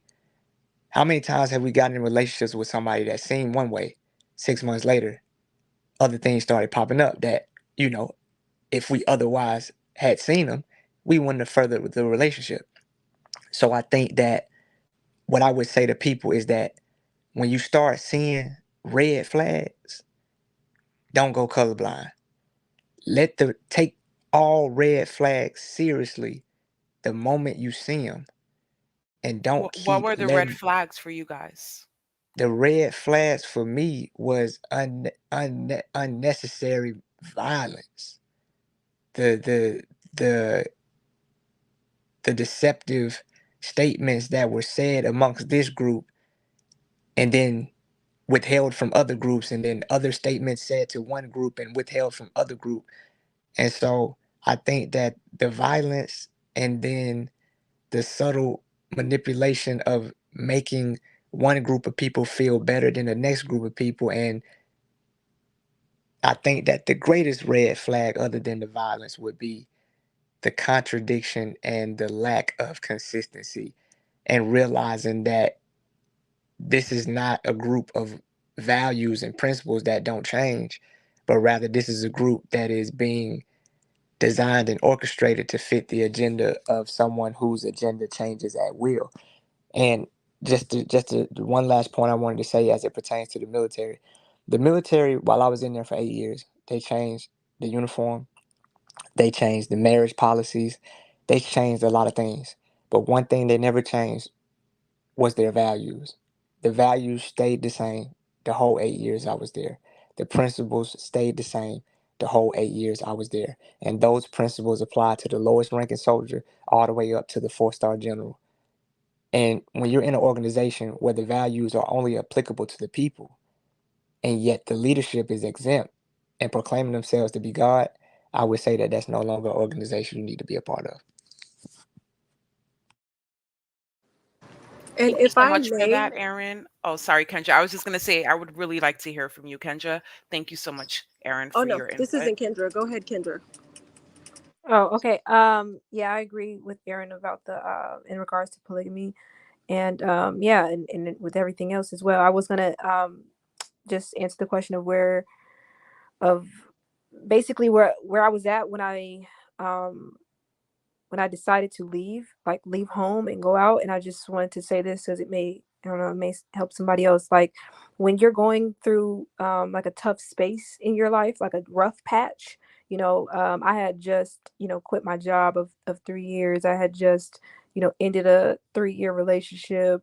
I had just, moved back, with my mom. And I was just like at a rough space. I didn't know my purpose. I didn't know what I was here for, and so that's when you're most vulnerable to make really big decisions. And that's and if you study cults and how you get involved in cults, that information is there. Those are the most vulnerable times for you because you're looking for something that'll bring light back into you, like, oh yes, this is it. So you'll look for a religion, or you'll look for some type of movement, something like that. So be very aware that when you're in those states of being, when you make those drastic decisions, that they are not going to harm you. So you probably should talk to a professional, somebody you can talk to, somebody you can understand. I'll help you understand what you're dealing with mentally, so that you're just not you know um you don't fall into anything that is not necessary, maybe what you think it is, just because you want to be hopeful. So yeah, that's what I would say to that. Diane, that was a very good point. Seek a professional rather than a self-proclaimed. Thank you so much for that. Thank you, Betty. I appreciate the questions. Brandy, you can go ahead and ask your questions. Good evening, everyone. Can you all hear me okay? Will we hear you just fine? Awesome. I just want to say, Janae, Aaron, Kendra, I really appreciate this opportunity. I've been following your story for a few years, so it's crazy to see you guys get to this point, and I'm very, very proud of you all. My question is kind of surrounding really the hypocrisy that we saw within Carbonation. How did you guys navigate really, when he would say things that were very contradictory, or even to the standpoint where I know some people bring up, and you guys, you can correct me if I'm wrong, the government usage. So he would always say, you shouldn't use the government for anything, but then also say, you guys would receive benefits. I know he mentioned EBT or things like that. So how did you guys navigate and justify that when he was clearly contradicting what he was saying? I know one of the things that I used to justify the contradictions were, the statement that, we're making updates. And I could see that, things change with time. And yeah, I considered all of our changing at one point a sign of growth. Because if you're not changing, then that means that you must not be evolving. And so I associated that behavior with growth and development. And I forgot the other statement you said. What else did you say before that? Um, I know, so you can correct me if I'm wrong. So obviously I wasn't there, but he's made statements in the past about, you shouldn't use Oh, the the government. system. The Yes. system. That's the other point. Okay, so and me and Kendra talked about this earlier. Or either I had the conversation with myself. One of the things that I thought was ironic concerning the system is that I looked at hospitals differently now. At one point we used to say, "Oh, nothing in nature has a hospital." Yeah, but nothing in nature is as empathetic as humans are either. When antelopes are attacked by a lion or alligator, they don't give a fuck. They're each running for themselves, and they don't go back to check and see if that antelope is all right. So human beings, from my understanding, designed a hospital as an extension of the care that human beings have for each other that the typical animal doesn't have. And I think it is very dangerous to pick an animal out of nature and then use that as justification to mirror your behavior off of, when clearly human beings have the highest form of empathy out of most animals on the planet. And the funny thing about all of that, the rejection of the system, is that if it wasn't for the system, Velvet would have died, because we didn't have the capacity to deliver birth in a fucking swimming pool in the backyard as he may have thought he did. If we didn't have the system, Malia would have died. I mean, Tanisha would have died. So there was a lot of elements that the system provided and afforded to us that kept us alive. And that's all I wanted to add in that regards. Yeah, that's true. And I wanted to add one more thing that I remember one of the things we justified with what getting like the food stamps and getting the government help or whatever, that, oh well, we're using the money for good. Some people, they're using the money just to give it back to the system. Oh no, we're using the money to actually, you know, uh, give it back to nature, quote unquote. So we're doing better. We're doing the right thing with the money. So that was something that it just became like, oh, okay, yeah, well, we're using the money differently, so that means that it's okay for us to use it. Thank you. I appreciate the answers. Thanks so much, Brandy. Great question. Suzette, you can ask your question now.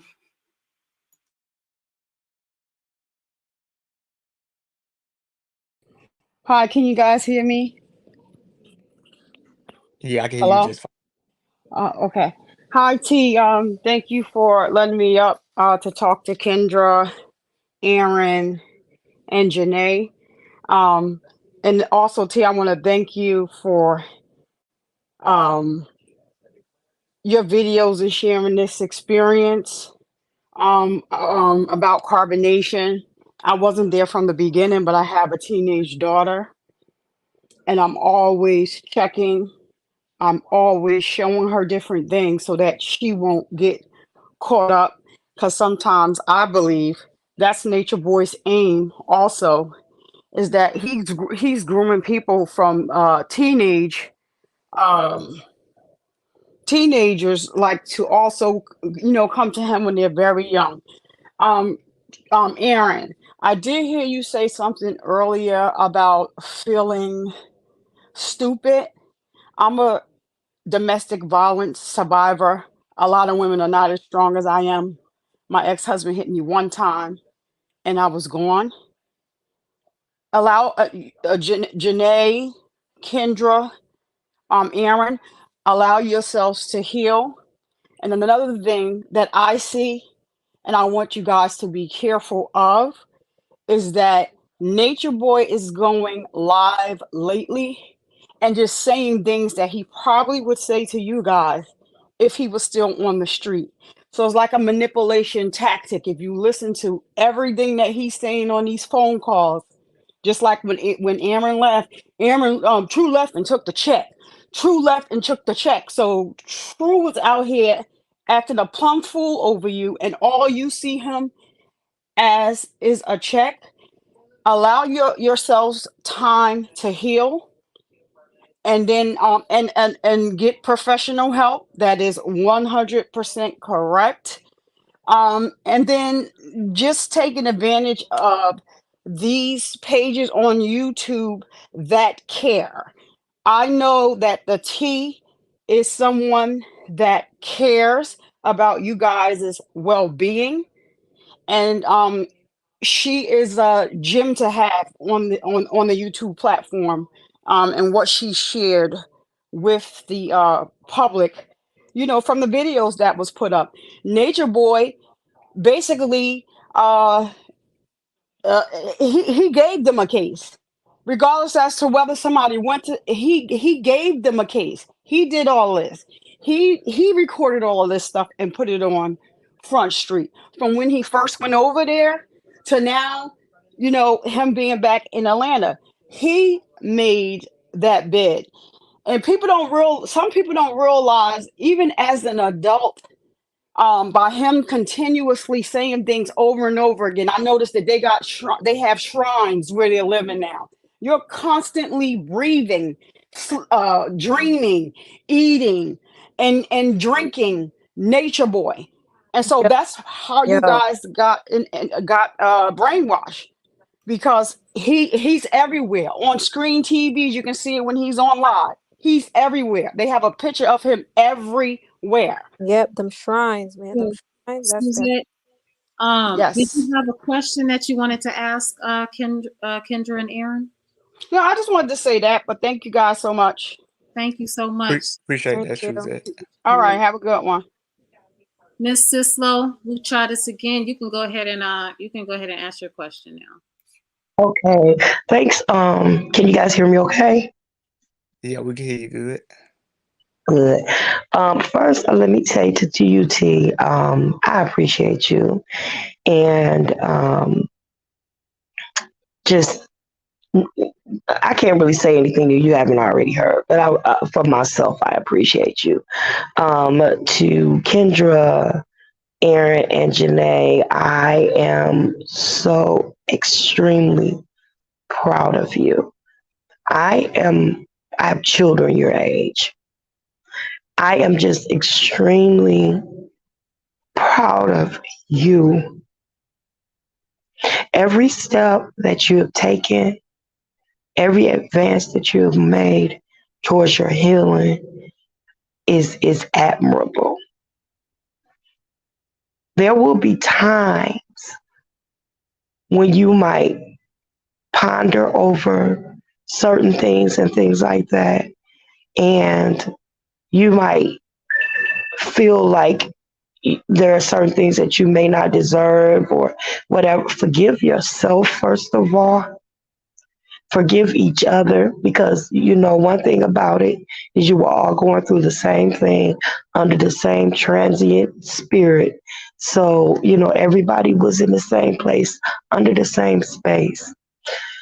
My question though is, what do you see in the near future? Like, what is it that you may, once your healing is taking place, what do you think that you can do to kind of prevent others from possibly doing the things that you guys have done? Like, is there a book? Are there seminars? Is there a podcast or something like that that you all can do to kind of minister, so to speak, to the people that may either be deciding to join this type of a situation, or someone who needs healing from that type of situation and they don't know exactly which way to go? Is there any that to the three of you? And also, I want to say to you, Aaron, we did speak before. You hung up on me, but I forgive you. You hung up. We were talking about working and this, that, and the other, but whatever. And you hung up on me, but it's all good. I forgive you. I just want to let you know that. But yes, just to ask that question, what do you guys see? I'll be so immersed in one day that I don't even really feel no need to look towards the future.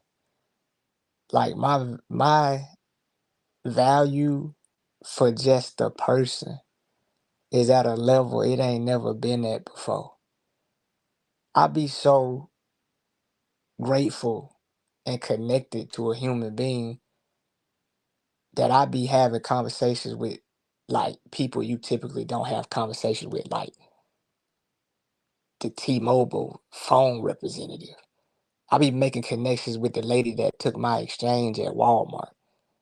Like, being so disconnected from people that long and demonizing people just because of superficial things, petty things, the fact that they might eat chicken or the fact that they got on a weave. For the longest time, I've demonized people. But now I have a connection with people that make just talking to somebody from a real space a reward in itself. So what's to come in the future? I don't know. But what I do know is that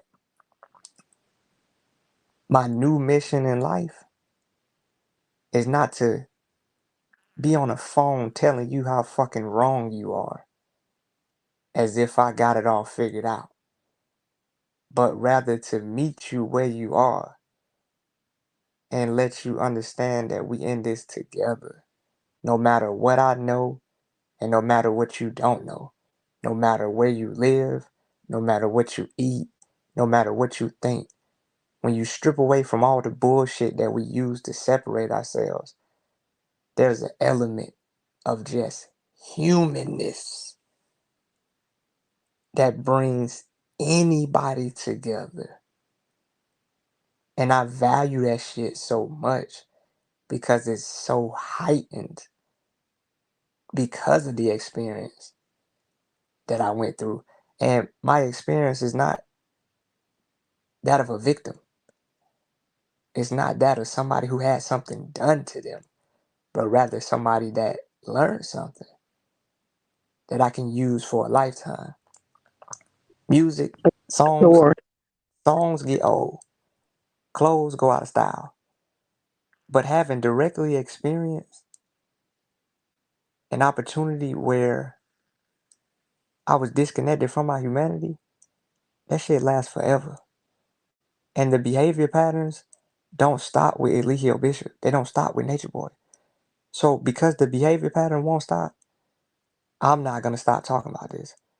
Because like I said, there's somebody in the chat that's watching this shit whose life will be changed because I decided not to fall off the face of the of the internet or the earth. And so that's the only thing I care about. And it's just one day at a time from here. Yeah, for real. Like that's how I feel, and I feel like I searched all like it's funny because I was searching all outside of myself and all around the world, traveling all these different places, trying to find my purpose, and I'm in my purpose and all this. But it's just like once I really came up out of that, really came up out of all that, out of the cult and all that, it's like, oh, now I actually, it's like my purpose came to me. It's like it just, because I didn't know when I made that video the other day, that live, that this was gonna happen. I didn't know I was gonna be on here saying it. I didn't know what was gonna happen. So, a book could happen, seminars could happen, channels, all that, like all that stuff, definitely. But I know, like it's like I know that we're in our purpose now, more than we ever have been. And so it's just like anything can happen. That's how we feel. We talking about that all the time. We be on the phone, we be like, yo, we can do anything. Like it's like our minds, just like we broke those chains, so we know like we can really do anything. Like, and it's just powerful, and like I said, I feel stronger than ever. So yeah, like I look forward to helping other people. I gotta, there's a lot to unpack and it's a lot to deprogram. So I'm working on myself, just being, more aware of my own self first before I just start, jumping out there and trying to help others. Cause I know that, I gotta make sure I'm right, and that Jaumbi's right, and that we right, like not right necessarily like there's right and wrong like that. Like, no, just making sure that we good, what I'm saying, first before start jumping and everything. And I feel like everything's gonna unfold naturally. So yeah, just stay with us, and we're here for you. Thank y'all so much. Thank you, Miss Sislo, for your question. I appreciate that. I just want to let you know that not only I'm asking because I will be in the background supporting as I have been for over the years. My prayers are definitely with you all, and I pray that God will meet your every need and your every provision, and that you will not run out of anything, that you will lack nothing, and that you will get everything that you need to make, to fulfill the call, But what you have, as you said, and I got chills listening to Aaron, but what you have now, just like you said, somebody out there is listening. And I just don't want you to keep it, I don't want you to rush to anything, obviously, but when time comes, I really, allow God to continue to use you, because one thing that I've learned about you guys over the years watching you from a distance to use your gifts and your callings in the opposite way is that you are gifted and very intelligent. So I just like for you to use that in a way that will be beneficial to not only just you, but to the people that could learn from you. T, I appreciate your time. Thank you for everything. I'll be in the background watching, and I love you on purpose, and it ain't nothing y'all can do about it. Later for Thanks. now. Well, peace. Have a good one. Deja, thanks for coming up on the panel. Hi everyone on the panel. So this is so beautiful to watch. I am so proud of y'all because I've been following y'all for a while.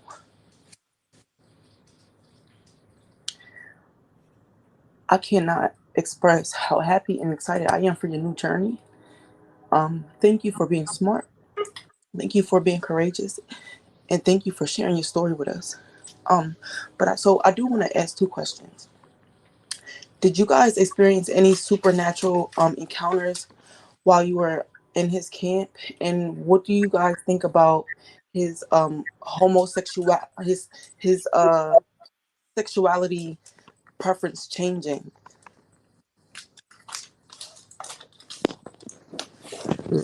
Like I said, I don't want to make this about Nature Boy. Like I wanted to reinforce that my motive is not to come up here and say he did this to me and he did this to me, or get into affairs that I feel.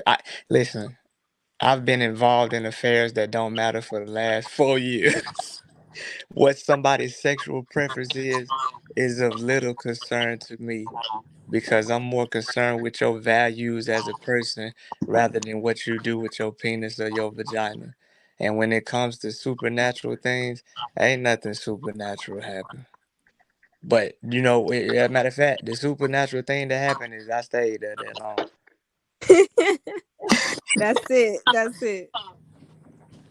What about you, Kendra? What about you, Janae? Yeah, that's my answer too. Yeah, that was perfect. Well, I'm so proud of y'all, man. Thank you. I We appreciate you. appreciate Yeah. All right, y'all take it easy. you. You do the same. All right. MJ, you can go ahead and ask your question. Peace and blessings to you all. What up? What up? It's a pleasure to meet Aaron and Kendra. I want to thank you all for taking the time out of y'all evening and just sharing with us, because and T, thank you for using your platform, how you've been using it. We all appreciate you.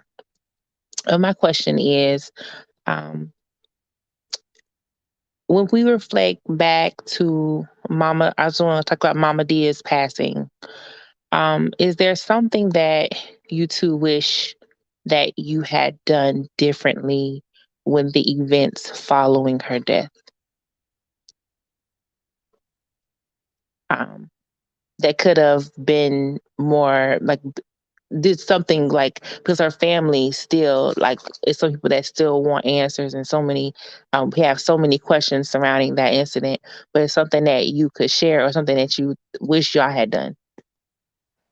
Nah, I feel like, even though people can die, you can die when you're 14, you can die when you're 20. But I think Mom did just died because it was her time. I don't think nothing malicious happened.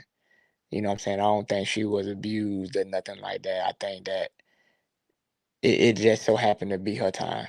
And we took the body and we didn't do nothing crazy with it. We took it immediately to the coroner, and they handled it from there. And I think the body was recovered by her family. But when it comes to Mama Dia, that's just simple, cut and dry. I think she was just, you know what I'm saying, in her old age, and she was looking for some excitement, Mm-hmm. and she just happened to pass during that time. But I don't think, I don't think nobody told her, to do nothing she didn't want to do, or made her do anything. I just think it was a simple matter of, she just so happened to pass in the process of looking for some excitement. Okay. All right. Yeah, Well, thank you. I'm sorry. sorry. I was Go gonna ahead.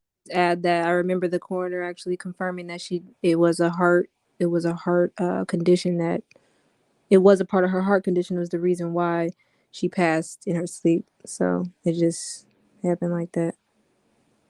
Okay. Well, I thank y'all again, and Aaron. I know we are interested in Aaron, but still keep your same energy. Like you said, you go hard and continue to go hard. Because when we used to be talking to you on Beagle, you used to roast the hell out of our ass. When we used to quote unquote troll you, but it's Nah, much love. I get it. I get it, man. It's just, uh, But it's much love. It's all yeah, love, yeah, yeah, yeah, and yeah. and just keep doing y'all thing. Good Already. night. All right, good night. Thanks, MJ. Connie, I think you've been backstage for a minute. You can go ahead and ask your question. Okay, I have a question. Hey, everyone on the panel. Can What's everyone going hear on? me? Yeah, we hear you. Okay, I have two questions. It's going to be short. The first thing I wanted to ask is, did you all ever discuss amongst yourselves when you started to see the contradictions, such as, being in Babylon, partying, drinking, smoking, or going to the doctor? You're supposed to heal yourself, or what was the saying? It's disease, not diseases, but he would go to the doctor and get medication and things like that. Did you all discuss that amongst yourselves? I can speak for myself because different people within the group had different relationship dynamics. We had a team, and then some people had other, similarities. They did music or whatever it may be. But I can say for myself, there's certain times where I've said certain things to Kendra. I've had certain conversations with Courtney, and I remember me and Dalen, we had got to the point where we had stopped confirming, because we had to confirm when we made purchases or whatnot, but we just stopped confirming because we was like, yo, fuck it, we want something to eat, and we're not gonna confirm this shit. We're just gonna do it. And as far as the contradictions, people just, depending upon what stage they had made it in, people would just literally pick and choose depending upon the context of the contradiction. Is this worth arguing, or is this something I can just go along with? Because we already knew that arguing, even though it was so called encouraged and you're supposed to get in trouble and I don't want followers, the response to any opposition would usually be met with some type of like commitment to proving that you was wrong rather than a commitment to seeing it from your perspective. And then that was gradually turned into, don't even use your mind, use my mind. And if I tell you to do something, you should just do it. So people just learn to not argue if that meant solar noon was it go be on time. Do I want to argue or do I want to eat? Do I want to argue or do I want to go to sleep? So it basically became this process of selecting what was worth addressing and what wasn't. Yeah, and I think that in private or outside of like the meetings and the lecturing and all that, I think everybody just wanted like time to just be with themselves a lot of times. And also, like, if we were to talk to each other, we would just talk about other things. Like, I know with the women, we would talk about other things, like, let's talk about something other than what he be talking about, please. Like, let's talk about, well, we talk about our past lives a lot. Like, we would talk about our, I used to do this, back when I was, at home with my family, but like we used to talk about stuff like that. It was like, I know when me and Aaron used to talk all the time behind the scenes, we was always talking to each other about other things. It was like we just wanted to just get our minds off of the constant program sometimes. But also, yeah, I don't.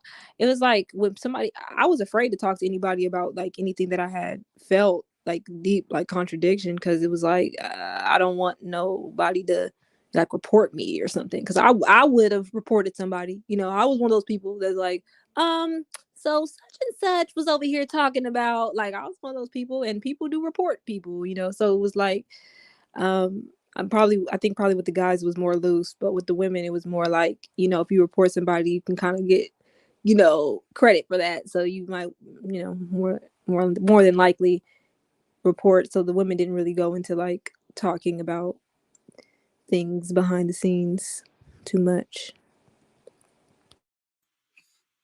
Okay, well, that was all. You all have a peaceful night. Thank you. Thank you, You too. Connie. You too, Con.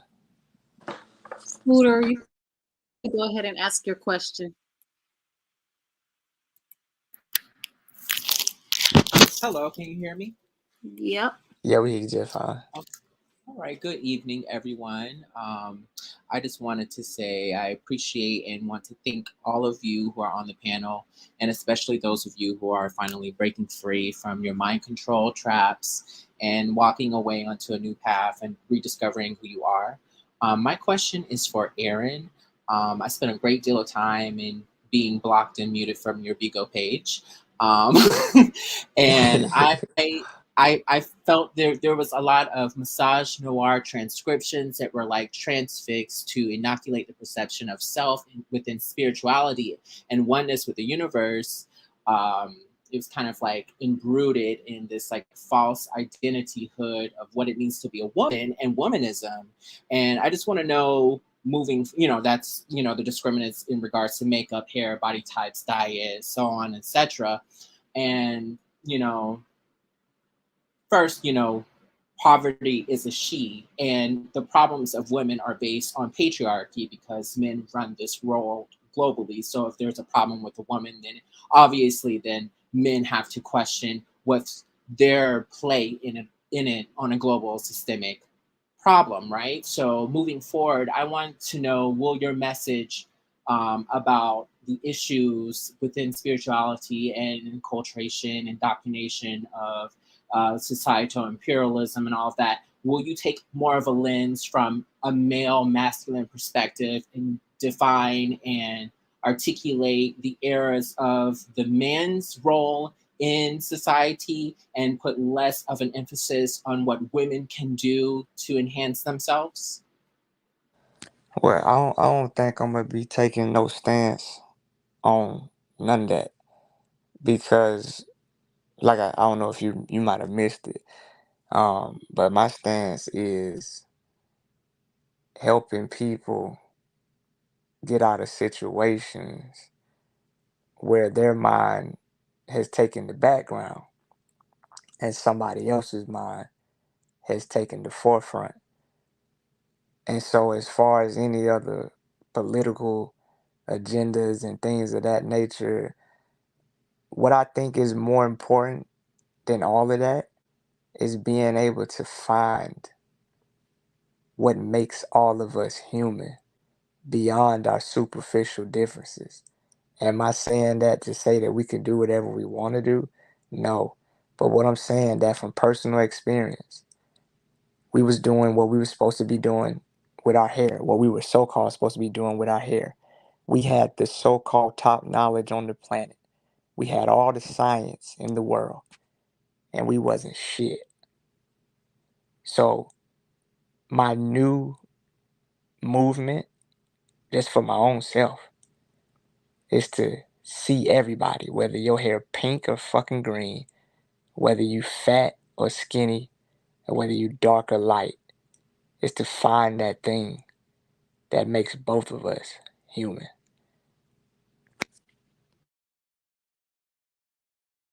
And then we can work on the other shit later. Now that's what you call an answer. All right, thank you for your time. Thanks, Scooter. Ariel, you can go ahead and ask your question. Hi, everybody. I just want to say thank you for giving me some space to speak. I've been following for a while back when it started in Costa Rica. I just wanted to ask because back at that time, the knowledge was about being one with nature. And I was wondering what type of enlightenment or knowledge you feel like you can apply in your to day life now where you are presently, and or do you feel like you have to denounce everything and kind of come to your own understanding? And I know, Aaron, you touched on that just a minute ago, but if you wanted to, I don't know if you wanted to give a little bit more input about that. The only thing I would say is that when it comes to science and what could be objectively proven, then keep that. I mean, grounding still makes sense. You know, it still makes sense because those were the things that caused me to move out in the first place. But when it started transforming into something that had no objective reasoning to it, and I'm not gonna hang on to that. I don't think nobody in their correct mind would do that. And I encourage everybody that if you're gonna take advice or instruction from someone, make sure that that instruction is objective and applies to everybody and not just their personal agenda. And I Hello? okay, hold on 1 second. I also want to answer that. Um, I realized, that I had pure intent. I already had what I needed in me before I even set out to leave and go out to join his life. It was like I didn't really need like all that so-called like the knowledge, like that. I was searching for something, this is to make sense of life and why we're here and what's going on and all of that. So in the nature, yeah, that really attracted me. And I still love nature, of course. Come on. Like, yes. I know that I didn't really need that information. Like that information, it was like because it was like it was used to like twist, like Aaron said, for somebody's agenda. It's like I know that what it is that I need from it, I already had in me. So I just like that's why I changed my name back to Kendra, because Kendra knows that like what she should do. Like Kendra knows what she should do. Like because Kendra's already a good person. She already has a good heart. You know what I'm saying? I realized that, and I'm like, I was trying to, find all the answers so I could be perfect, but it's like I already am. Like I already, you know, there's there's already a lot of characteristics and traits about me that allow me to live a lifestyle that is good for humanity, that is an example for people, that is, all the things that I was trying to find and be, like I already am that. So it's like I'm not going to go to any extremes or anything. I just know that who I am, it was already, you know, good, and already in tune, if you want to say that, already in tune. I was already in tune.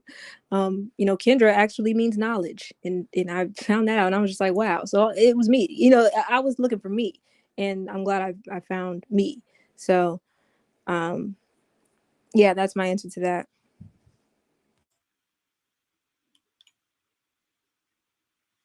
Ariel, did that answer for you? Yes, that did. Thank you very much. I Thank see the chat. you. Everyone saying who's snoring. That's my baby. He's asleep right here. Well, thank Thank you you so much all. for your question coming up, Ariel. Thank you for having me. Unapologetic, you are up. What's your question? Okay, can you hear me? Yes. Very good. My question is for Kendra. Kendra, I remember I watched a video of you. Well, actually, it was you, Velvet, and Nature Boy, and they were speaking on you, opening you up. And I don't want to go into graphic details or whatever, but Velvet was so proud to say that she assisted, because Tron tried, and and please forgive me if I'm being a little bit too graphic. It's not my intent. I just want to know because I remember like all of us females, we remember our first time. And I remember you saying after that experience, I remember you saying that you never intended to be with someone, and I could cry right now, I'm sorry, but you wanted it to be your husband. You wanted that person that your first experience to be your husband. You were saving yourself for that experience. And I want to know, is that the reason you kept going back to Nature Boy? Because you felt that he was the one that You, you were supposed to be with? that's a really good question. I'm glad that you asked that. Um, because that was definitely one of the reasons that I kept going back to him. It was something that he would kind of Wow. hang over my head sometimes. I remember that time. I don't know if all you guys remember, but I know a lot of y'all been watching. So that time on Bigo when me and Aaron were on there, and he said, "I think you guys should take a break." And I was crying because I didn't want to break with Aaron, but he felt like, it was almost an order that we take a break from each other so that, we can quote unquote, like figure ourselves out. And I remember we were staying, me and Aaron were staying in the same room. It was like this little side house in Puerto Rico. It was like a little cottage, a little studio. And we were staying in there, but since we were taking a break, he decided, I'm going to take my stuff. I'm going to move out of there. I'm going to go to another room, and I'll just sleep in there. And so I stayed in the little studio because I had Ja, and I just felt like, I wanted my space. I wanted to be, just figure myself out, quote unquote, like you said. He Right. called a meeting and he said, you don't deserve to be over there in that studio. You don't deserve that. You should be upstairs with me and the other women. Why are you down here? That isn't, that doesn't make any sense. You think you deserve that? Y'all, it's just saying a lot of things. I don't even want to recount, but um, anyways, I moved upstairs with the women at that time in Puerto Rico, and that's why y'all see me on live on Bigo with the other women up there upstairs, because Right. that's what was the order. I didn't decide to go up there. He said, it was an order. And I remember I was upstairs just minding my business in the kitchen with, the other women. And I remember him on the phone with another man. And that man that he was talking to was somebody that he felt like was like, I guess, like his competition kind of thing. So he said something while he was on the phone with that other man. He goes, "Oh, I want this dark skinned girl. I'm looking at this dark skinned girl with this Wow. with this blue shirt on and diamond earrings. Yeah, I want her." And I'm minding my business. So I'm looking around like, I don't know who he's talking to. I look down, I'm like, wait, he talking about me? Because I got a blue shirt on. Oh, he talking about me? Like, why you talking about me? I ain't looking at you. Like, I'm just up here because you told me to come up here. I didn't come up here to be with you, So yeah, I'm taking a break from my husband, and so Oh, that was weird for me. And then he's like, "Come here and sit down," And I came over there, I sat down, and he goes, he starts complimenting me, which he rarely does. He starts complimenting me on my jewelry and on, my style and everything like that. I like your style and da da da. But I think he was just, saying stuff because he was on the phone with his competition. He wanted right. to show him, Exactly. yeah, he wanted to show him like, yeah, look, I get women. Look how I talk to them, And I'm just volleying kind of onto it a little bit because I'm just, I was always intimidated by him. And Sure. and then he says to me, he's like, I was your first, right? Wow. Always gonna be your first, right? So stuff like that would just get in my head. And it was just like, I couldn't negate that because he was, but going back to what you said in the beginning about Velvet being proud, Velvet wasn't proud. Velvet hated being there. She didn't like being there. She didn't want that. She told me she didn't want that for me. I What? think Velvet always saw, that there was something wrong with him and there was something wrong there, but she just didn't know how to put her finger on it. But her intuition was correct. And me and Velvet were friends, and he took advantage of that. We were best friends. He took advantage of that because I was close Right. with her. And one night, that he broke my virginity. I was laying with Oh my Velvet, God. watching a movie. He was laying on the other side. All of a sudden now he thinks, oh, this is the perfect time to open you up. I wasn't with him in a Ah, relationship. I was hanging out with Velvet because Velvet was my friend, like my one true friend that I had, there. And he makes up his whole story. And I want to say this because I know this is a whole thing that I put out there with my face on it, that I was so hurt that, oh, he didn't choose me, after he broke my virginity. And that's false. I was not upset. I was not hurt. I was not neglected. I you was know, in you know, pain because, hold on. Kendra, I just want to say this really quick. No, don't, no, please don't, Yeah, don't because No, disrespect. go ahead. Go No, ahead. Go ahead. I'm sorry. yeah, because I just want to say this because I gotta get No, this go out. ahead and get it out. Go Um, ahead. I wasn't neglected. I wasn't. He taught. I did say that on camera though. Like, oh yeah, it hurt me, because Velvet wasn't there for me afterwards, and he wasn't there for me afterwards. But I was reading the script. He told me that's how I felt. Off the camera, he told me that was how I felt. So when I got on the camera, I just repeated that. And when I reflect back to it, I'm like, no, no, no, no, that's not how I felt. I was in pain because after that experience, I believe that I had a vaginal infection. I believe that Uh, because I had never experienced so much pain. I had never experienced so much uh just oh my excruciating God. pain, and I was peeing blood. So sorry, that's bad. Ugh.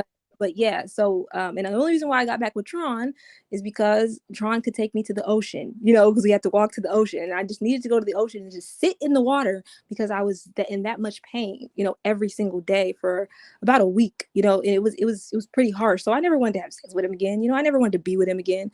But it was that idea in my head, like you said, that I thought that whoever I was with the first time should be my husband and would be my husband. So that was kind of hanging over my head throughout these whole like 5 years and stuff. But I didn't enjoy that first time. He didn't really either. It was just like a way for him to kind of have his power, but I think that he found pleasure in that he was able to do that. And he can kind of hang it over my head, and it was hanging over me too, so yeah, I was going to get that out.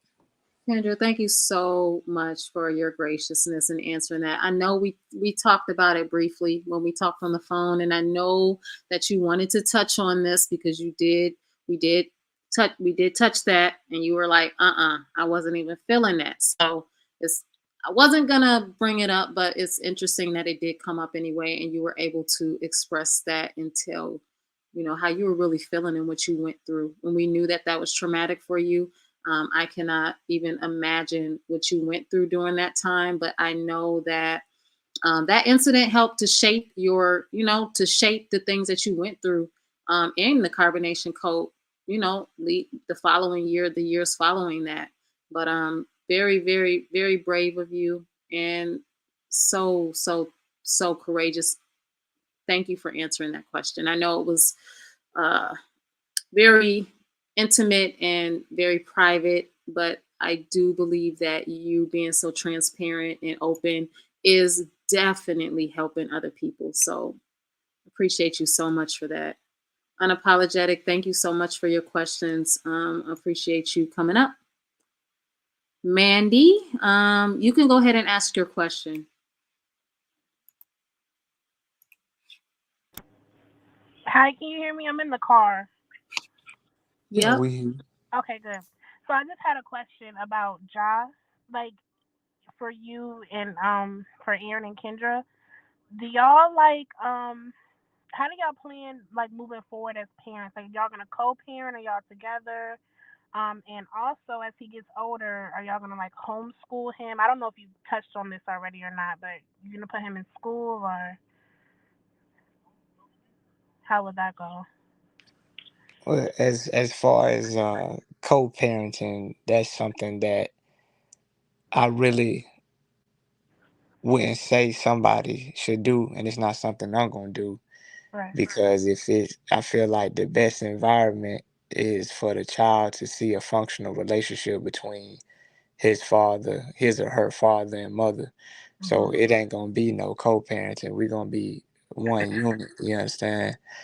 And as far as it pertains to, schooling, that's far off, Mhm. because I think that the most critical thing that me and Kendra need to do is take our situation seriously, Yes. not turn it into, the latest trend, because this ain't the latest trend for me. Y'all might be able, y'all at will can pay attention and not pay attention. But this is my life on the phone, on the internet, and off the phone and off the internet. So the critical thing we need to pay attention to is really taking what we experience seriously so that we don't transmute none of that onto our son. So the other things, I can figure that out, in a matter of minutes, a matter of days. That's a conversation, we can have that and figure that out. But moving forward, we gonna take the whole next year. We gonna take what happened seriously so Mhm. that it don't become a generational curse. You understand? Okay, yeah, well, that was just my only question. I'm just, proud of you guys for, getting out of there. But so thank y'all. Thank you, Mandy. And bye bye. Lena, you can go ahead and ask your question. Okay, so first I want to say hello to True and Kendra and Janae. Thank you to T. I've been following you for the longest. I honestly came into the whole carbonation thing before it was carbonation. I forgot the original name. With that being said, True, I've never looked, sorry, Aaron, never looked at you as a bad person, never talked down on you. I seen greater. I so humbly happy that you acknowledge your wrongdoing and everything else. Looking back, I had seen a video of him trying to ridicule you and your wife, saying that your child was his. Looking back on that and thinking about it emotionally, how did that make both of y'all feel? Because y'all didn't necessarily prove it, because y'all still loved y'all only the same, and you didn't really take no stance to it. But when you heard it, or if you heard it, how did that make you feel, trying to make it seem as if that child could have been his because he was supposed to be, quote unquote, the Messiah, the only one that could breed kids in the camp? I think that, like anything else, it shattered my expectation as far as what I wanted. Because I felt like if there was a possibility that, you know, Kendra was carrying his child, and then that would also be accompanied by an impossibility that she could ever be with me again, because I felt like, well, I think that was actually a part of the curriculum at the time, that if a woman has a child by you, then she's yours. And so, that was stressful for me because of the uncertainty, and, because no, we didn't do no DNA test or nothing like that. That uncertainty lasted the whole pregnancy. And well, for whatever reason, I still cared about Kendra.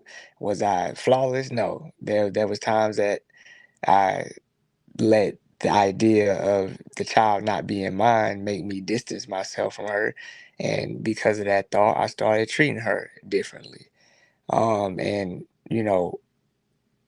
when Ja was delivered, and I felt like at that moment I knew that that was my son, and I also simultaneously felt like that's my wife as well. And you know when the back and forth was still happening after I had gained certainty in my mind, it really made me angry, and that anger was internalized and then projected onto people who at the time I perceived as trolls, because I didn't quite know who to be angry with.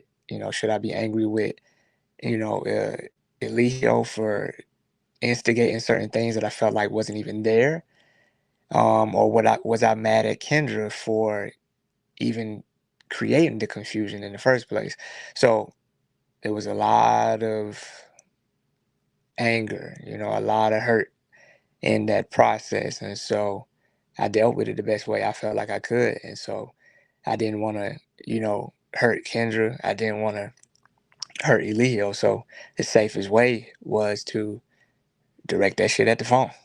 I mean, I might say certain things to y'all, but at least ain't nobody going to jail, and you know what I'm saying, ain't no physical abuse happening. So that was my thought process throughout the whole thing.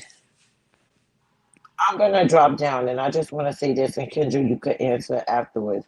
I'm gonna honestly say this to you, brother. I appreciate your candid and honestness, as well as you, Kendra and Janae. You already know, and I'm rooting for y'all, not because I feel like, oh, y'all shouldn't have went through this. Y'all probably needed to go through it, but the way you internalize it and express it, yeah. The reason why I really love it is because we didn't get to see this part of y'all, and y'all giving it to us. And even if it's through the tea, you're just being unapologetically yourself. Uh, More blessings to y'all. Take care of that beautiful kid.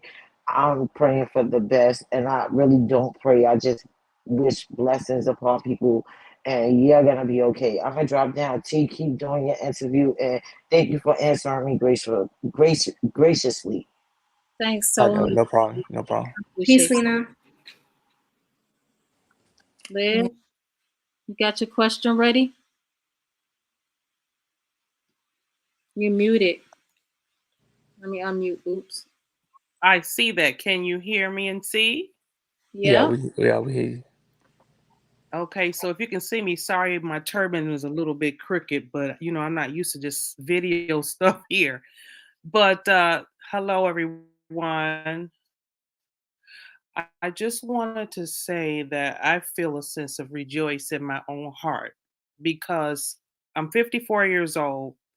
I somehow stumbled upon a carbonation video probably about 2, 3 years ago. Somehow it just popped on my page as I just like to, view just other little entertainment videos. And it, it uh, caught my attention to the point where I was enthralled into what I was seeing and witnessing. I've heard of cults, I've heard of black cults, uh, but this one caught my attention because it was, to me, in my heart, a lot of what I saw was young people, you know, a lot of them in their 20s. And I was shocked because I started feeling like, what's going on? What's their background? Why would they leave their homes and, you know, join this nation? And then I understood, you went for a purpose of knowledge, understanding.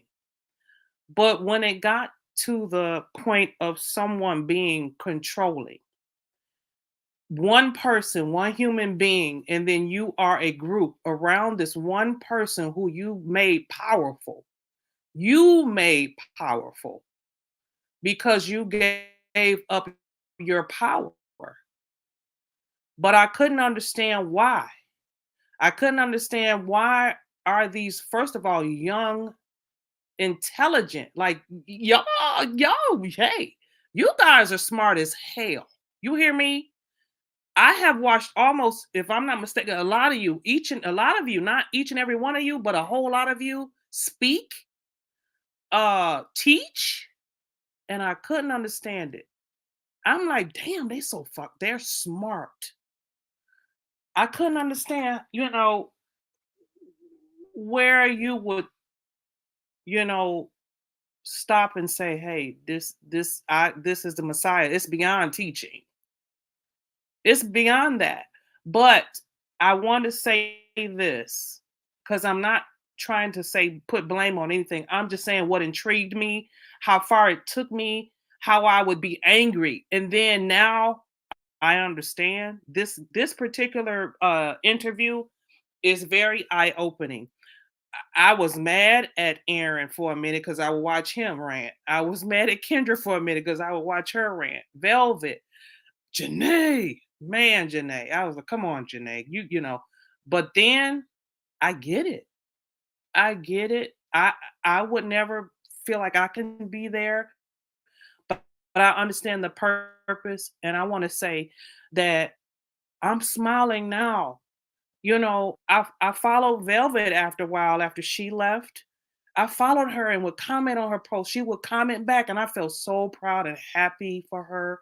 Until this day, I see the blessing.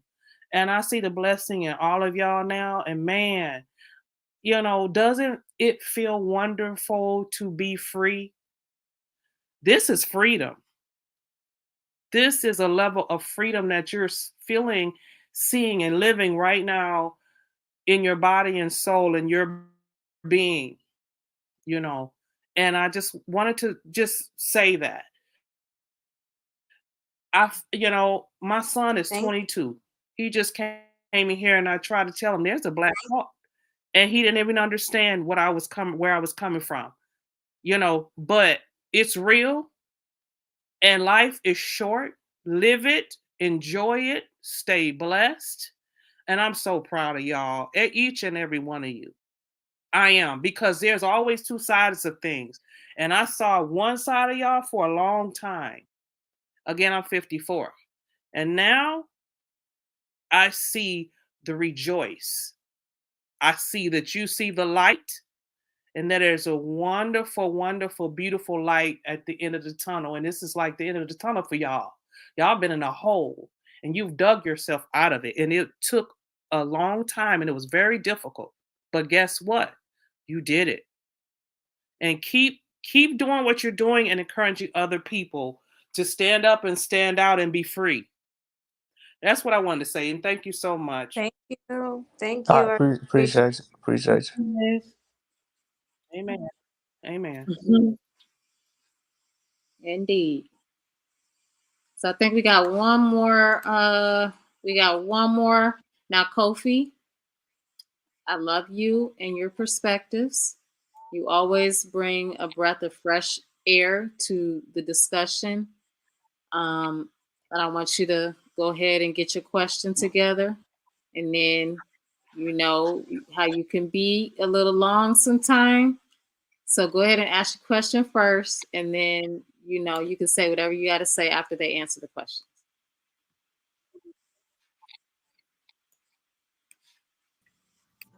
Greetings from Central America. Hope you all are well. My question is, what do y'all think? How can parents? Um, what can parents do to protect their children now that you are very intentional about raising your children, your son? What do you think parents can do to detox, right, their children? Like, and I mean that in the sense that there were quite a few parents that were watching that put the cult, and in particular Nature Boy, up on a pedestal where they had the children listening to the music and going into isolation, getting online, and using this man as a father figure. What do you think parents and onlookers that have been watching this, that were following, can do to detox their children? Because I think the audience needs to detox as well. I think that the concept is much larger than just parents. Full-fledged, grown-ass people can get sucked up into similar situations. And at its core, the situation is one thing being advertised, but another thing being performed. And I'm going to keep saying this. This is bigger than me. This is bigger than carbonation. The only thing you can do, which is going to have to be brought outside your home and your individual family, the only thing we can do we can't absolutely prevent anything. But what we can do is spread awareness and educate people that these things actually happen and that they can happen to anybody. And I think that when people are aware that things are going on, they'll be more open to the possibility that although somebody may seem one way, that they should take their time to get to know somebody rather than taking the presentation as an accurate representation of who this person is, whether that be a one-on-one relationship, whether that be you got a boyfriend or a girlfriend. This is bigger than a man. This is bigger than, because you can run into false advertisement with a woman. She can seem one way, and then 6 months later, she's another way. And it could be imperceptible. And you could have already married her, and you could have already had a kid by her because you were so caught up in the presentation, never really taking the time to get to know who that person was. So bigger than Colts, bigger than me, bigger than Kendra, bigger than CarbonNation, bigger than Nature Boy, is the awareness that people should take their time to get to know somebody before they make permanent decisions off of temporary feelings. If I may, Aaron, thank you so much for saying that. That's a fact. One of my favorite quotes is, many a man has made the mistake of falling in love with a dimple and marrying the whole girl. And that goes both ways. And I think with that, trust yourself. Trust yourself.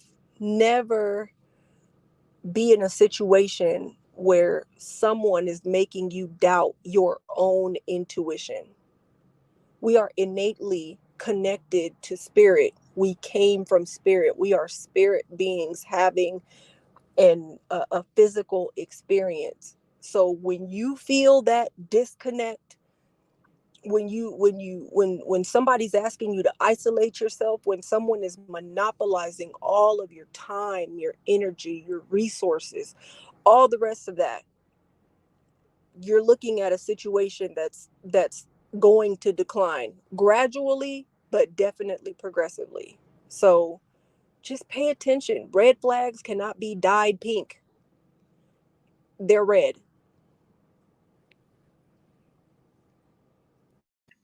I just want to say thank you so much for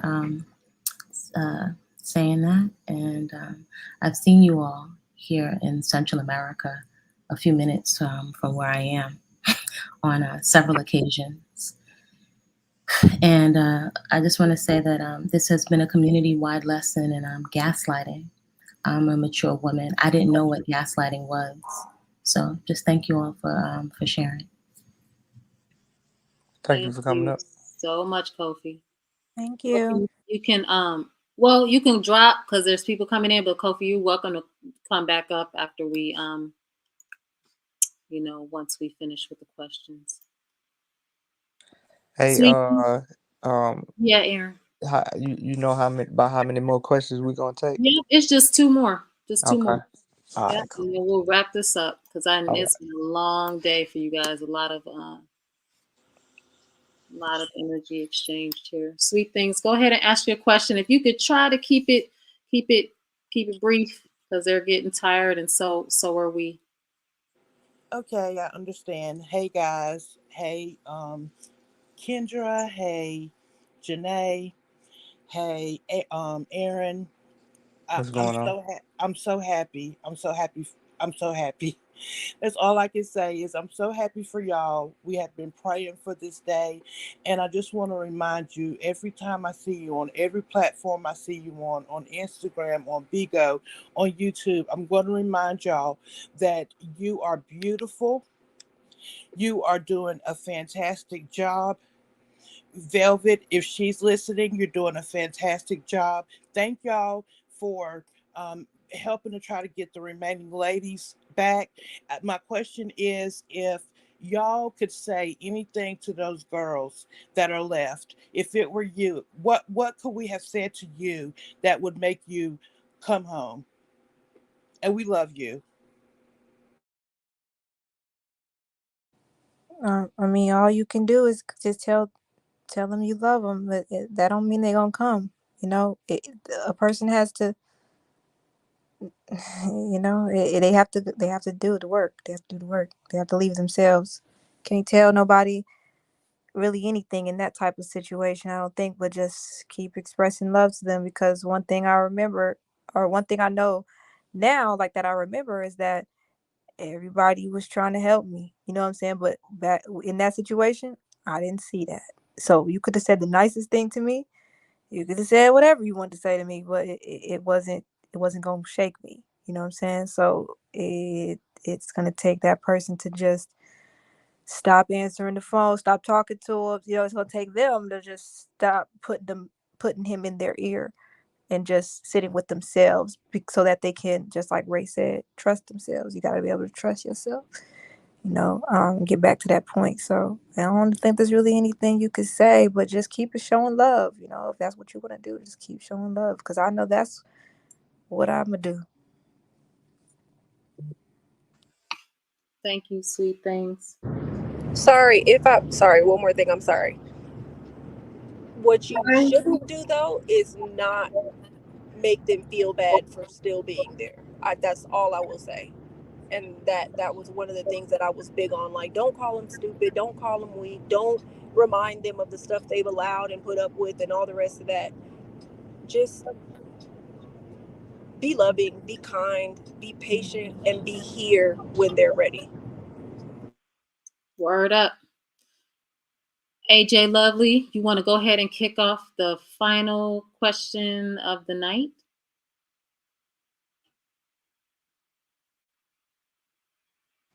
She done went to sleep. AJ, you there?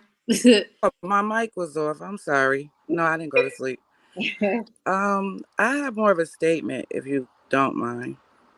Not a question, because I'm sure they, tired. But I've been following since, Velvet was pregnant with the baby. And I'm just so happy to see you guys finally waking up to what was going on.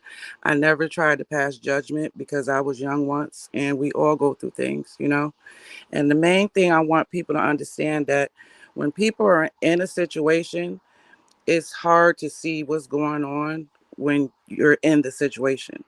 But me, as an outside person looking in, I just want you to know that I was you. I'm still going through stuff. I admire you guys for the fact that at your young ages, you are able to internalize what you've been through, and you're doing the things you need to get and go forward. So you need to celebrate yourselves and know that a lot of people have been watching and praying on this, and that I have faith in all of you guys. You know what I mean? Like, I've never looked at you like you were stupid or none of that crazy mess. I just knew that it was something that you had to see for yourself. And I appreciate you all. Um, Actually, how I started to watch you guys was a younger daughter of mine. She's a young adult. She has saw the video, and I started to watch you guys. And I was just, I never had that kind of judgment against you. I just wanted you to open your eyes and grow as the beautiful Black people that you are. So God bless you all. And thank you, T. You are amazing. Thank you. I will appreciate you. Thank I you, AJ. appreciate all of you. Thank you Have so a good much. Yeah, have a good night. Good night. You too. Good night. Well, we made it, you guys. And this is a new record for the channel. God, I don't even know where to begin, but I've tried to express my gratitude all throughout this build that we've done, and just letting you guys know how appreciative that I am personally for you guys allowing me the chance to put your stories out, and you and trusting my platform to be the place where you tell your story. And I know that you guys are not done talking. You are both very articulate, you're very intelligent, and I know that you have a lot of healing to do. Janae's still she's still in the healing stages as well. It's gonna take a while, and Kendra, I know that you and Aaron are going to be a force to be reckoned with as you guys, continue your journey and healing together, and building this beautiful family that I know that you guys have the potential to build. And hopefully, you guys really truly understand how jealous this man was of you guys, each and every one of you. I tell Janae that all the time, like he wouldn't be who he is without you. He wouldn't have been able to accomplish the things that he has accomplished without you and your energy, your insight, your intelligence, your heart. Everything that you guys brought to the table was used as a resource and a tool to manipulate you and the masses. And I'm just glad that you guys have come to this point. And I just wish you guys the absolute best for your future. Whatever you guys decide to do together, I hope that you do it together. And I hope that you move in love and just communication, honesty, mutual respect, and all of the tenets and the everything that you guys have learned over the years. Like you said, Aaron, there's stuff that you can take away and utilize and implement into your life, and then there's stuff that you can just throw away because it's absolutely ridiculous and it's not practical in day-to-day life. So you guys give your final thoughts, and I'm gonna let you guys go ahead and enjoy the rest of your evening. I know your baby boy is probably missing you both. Yeah. Um, I just want to say thank you, for having this platform, for all you've done over the years, and just you know, for being real and just allowing me to, be real on here. And thank you for everybody that's watching, listening. Thank you for every nice comment. Thank you for all your support. Everybody that's donated and just sent their love and their energy. Like, just thank you. I told y'all I'm gonna say thank you every day because I really appreciate everybody. I really appreciate every single one of you. And like I was so shocked to see the support from everyone. I was so shocked to see how literally everybody, has been praying for me all these years. I just didn't know that. And thank you. Thank you so much. Thank you so much for your kindness and your patience and your prayers and everything and well wishes, everything, Um just thank you, man. Like, I love you. I love you very much. And I just wanted to say, I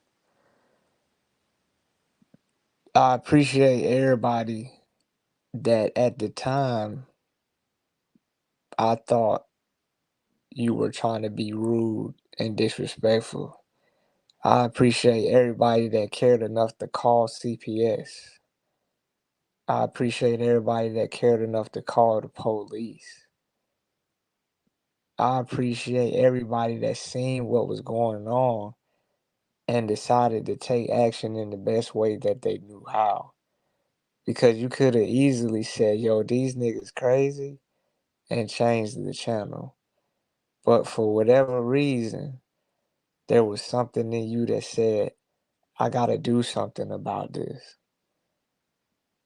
And I appreciate this much needed space because 30 minutes wasn't gonna do it. An hour wasn't gonna do it. I appreciate this space that I haven't had in quite some time to be completely myself, even though it was often promoted as if that's what Carbonation was actually about. And my final statement will be, I think that people undermine psychological trauma and the severity of it. I think that people expect a broken leg to take time to heal. I think people expect a gunshot wound to take time to heal. And I think people feel like psychological trauma is something that can simply be overcame in a matter of days or weeks. But I don't have no expectations as to how long this is going to last because it took me a while to, heal from other things, whether that be from alcoholism or smoking cigarettes or whatnot. But however long this process is going to take, it doesn't matter to me. I just know that it's very important that I take the time to heal so that I can get on the team to help other people do the same.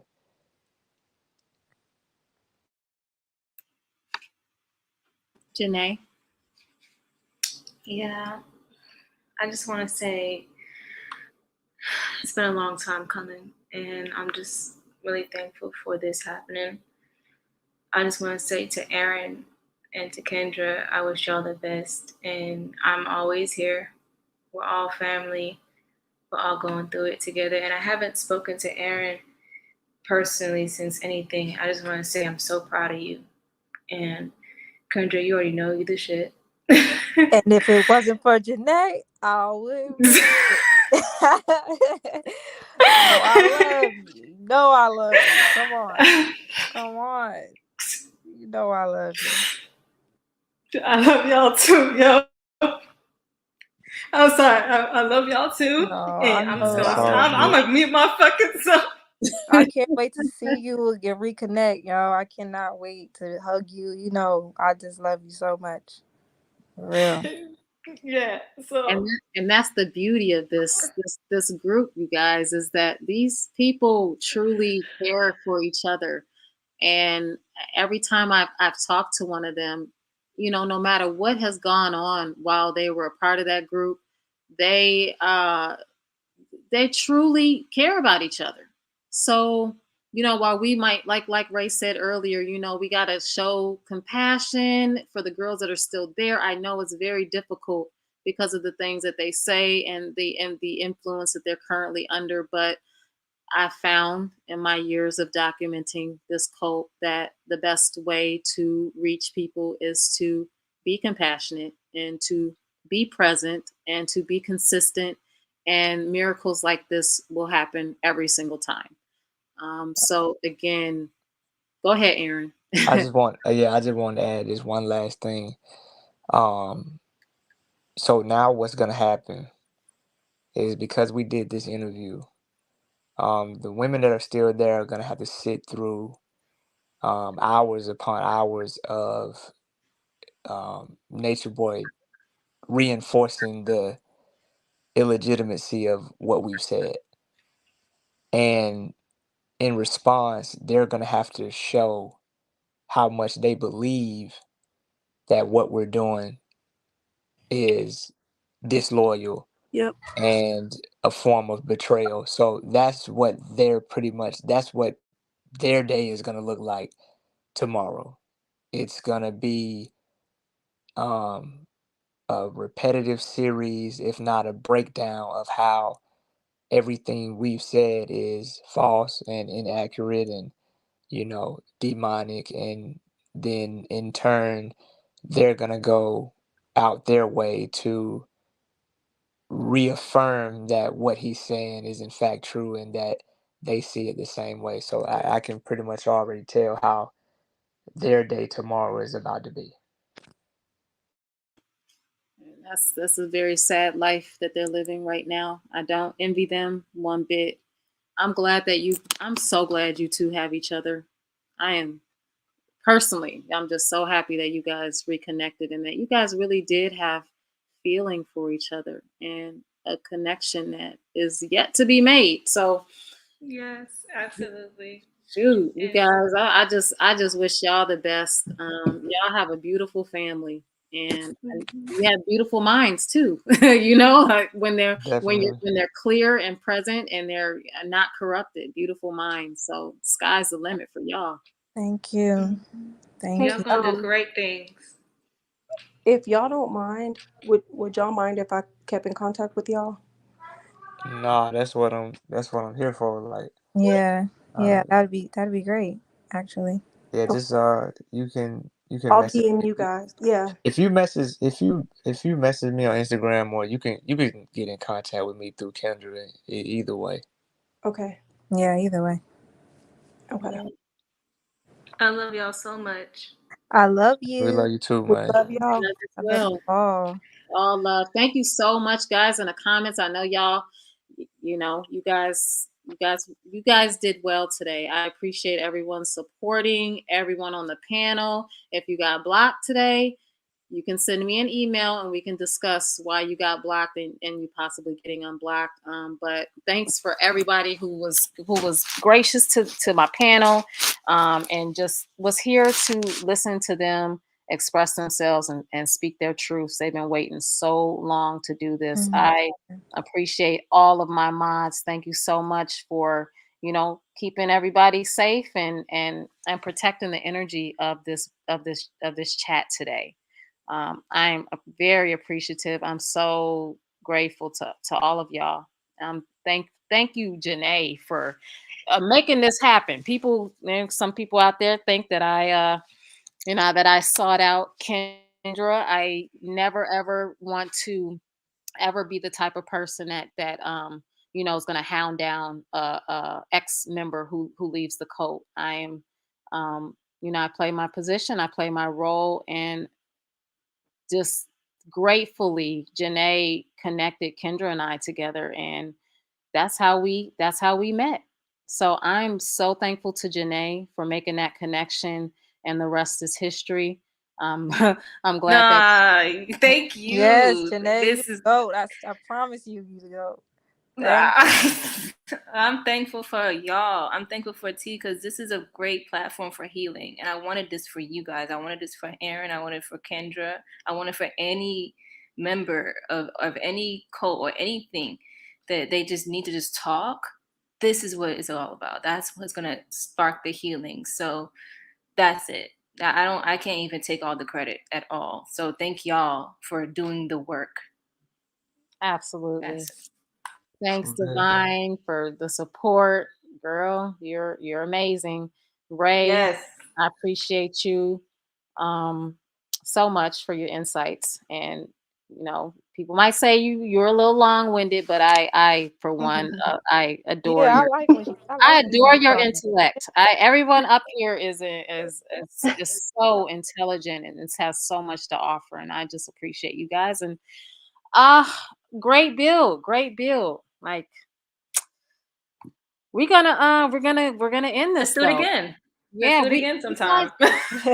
Right. you're Same welcome place. on my panel anytime. You guys can even have the panel and you can talk about and do whatever you want, not go off and do my own thing. Y'all know I don't go live a lot, but this is special. And anytime I can get a chance to talk to any of you, I will jump at the opportunity. So Aaron, you're welcome back here anytime. Kendra, you're welcome here anytime. And Janae, hey, we manifest. Remember I told you I'm like, we're gonna go live soon.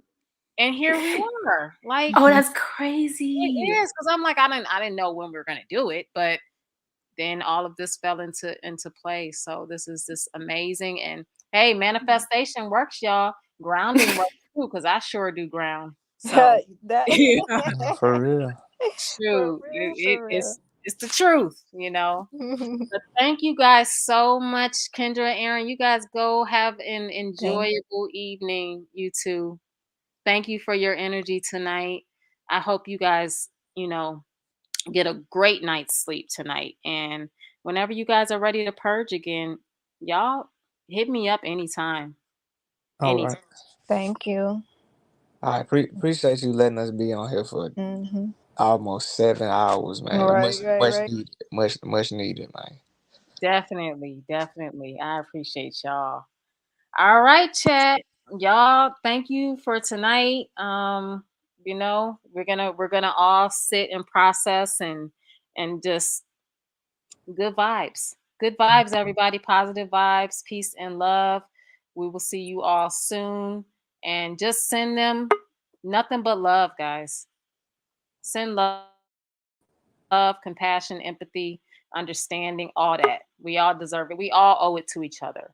So that's how I feel. I'm going to end this with a song, and then we're gonna go ahead and we're gonna enjoy our nights.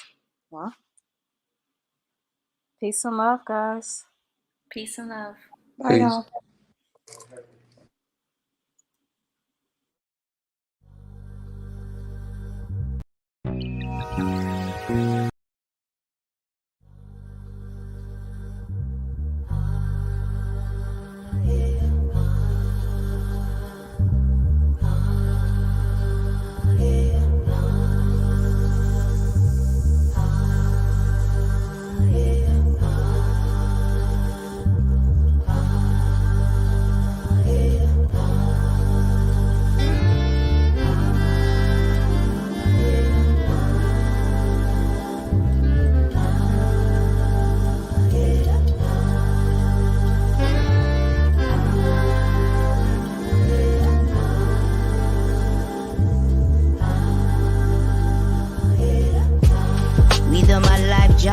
damnation. You realize all the time we wasting. You realize all the pain we facing. Please pour a cup feminine libation. My gosh, we raising. Please sympathize all the lies we raising. Please realize all the time. Family energy, drank a couple quarters on my chorus, then I code up. If I rule the world, money stacks for all my daughters. Never ask for payment in the womb ×9. Now we see the blood on the street times try. Feminine energy, balance up the indestructible in the vaginal. Heaven in thine, heaven is mine. Spiritual, lyrical, mother sang sweetest taboo, rickle kind. If I was astonished by the level of shame, feminine energy reign. Intuition and ambition, intuition strain. Intuition and ambition running through my veins. Pour out the love, let the healing begin. The birds and the bees ain't got nothing. The birds and the bees ain't got nothing. Energy.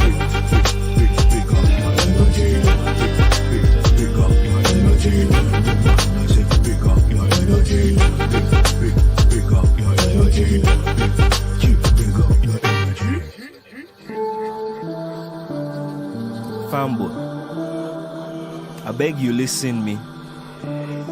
I beg you open your ears for any waiting at they say. Waiting at they talk. Now serious talk at they talk go. No beating and guys speaking. Listen. In this world we deal. Members say ya. One day go come when we all go. Before long, we go meet Mama Godo. When we dey meet Mama Godo, tell me, waiting, you go say.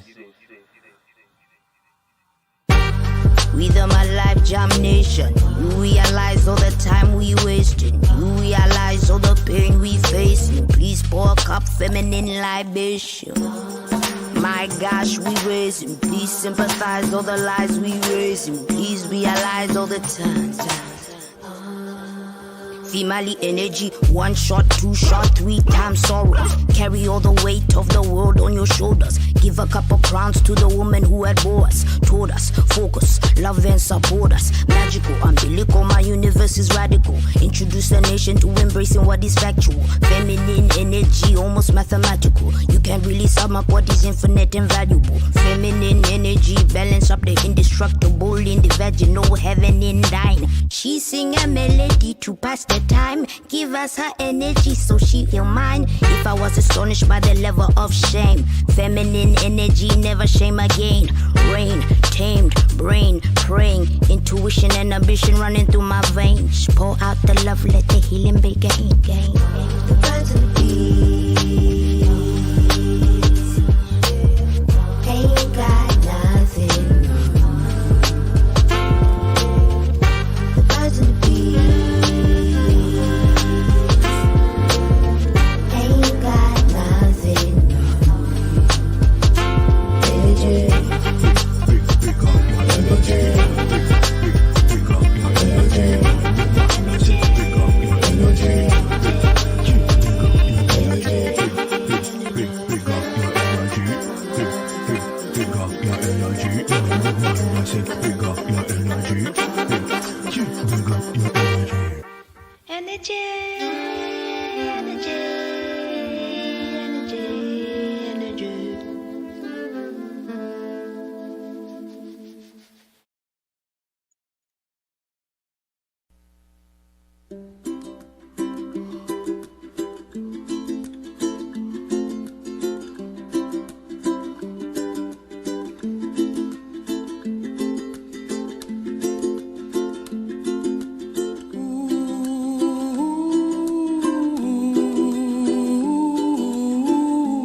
really do come true. Ooh, someday you wish upon a star, wake up where the clouds are far behind. Be where trouble melts like lemon drops, high above the chimney top. That's where you find me, oh, somewhere over the rainbow. Bluebirds fly, and the dream that you dare to, oh why can't I? Well, I see trees of green and red roses too. I'll watch them bloom for me and you, and I think to myself, what a wonderful world. Well, I see skies of blue and I see clouds of white and the brightness of day. I like the dark and I think to myself, what a wonderful world. The colors of the rainbow, so pretty in the sky, are also on the faces of people passing by. I see friends shaking hands, singing, how do you do? They really say, I love you. I hear babies cry and I watch them grow. They'll learn much more than we'll know, and I think to myself, what a wonderful world. Someday I wish upon a star, wake up where the clouds are far behind. Be where trouble melts like a lemon drops, high above the chimney top. That's where you find me, oh, somewhere over the rainbow, way up high. And the dream that you dare to, why, oh why can't I?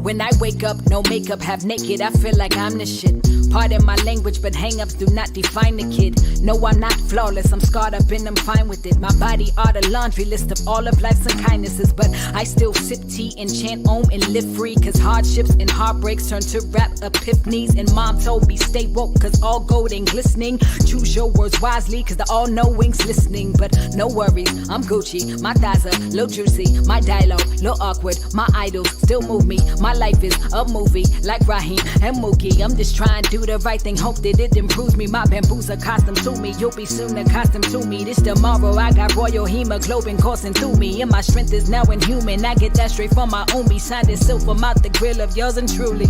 You better shine on them, baby, you a star. You better be exactly who you are forever, cause they gon' try and change your heart. Don't let up, cause you're so damn fine just the way you better shine on them, baby, you a star. You better be exactly who you are forever, cause they gon' try and change your heart. Don't let up, cause you're so damn fine just the way you are. I ain't get here overnight.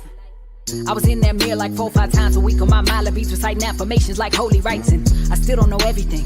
But I guess confessions from 8x11s and studio sessions seem like it's only right. And trust me, this my therapy, fuck your couch. Finna murk all these Murphy types, funny styling me, shut your mouth. Touch me, I'm slaughtering crews, squads, goons, teams. The queen is coming to rule your region, coming for all of your asses plus your house. I ain't always have it in me, no titles for pretending. I was 14 years old, forcing pills down my throat, so my baby fat diminished. Still got these scars from cutting my wrist when I thought that life was finished. Now they remind me what my lows look like, now I know the sky's the limit. Okay, never claim to be perfect, that's an impossible dream. I'm just saying that I'm worth it, that's the responsible thing. Spend half my life trying to find my light from outside sources, why the only voice that mattered came from me.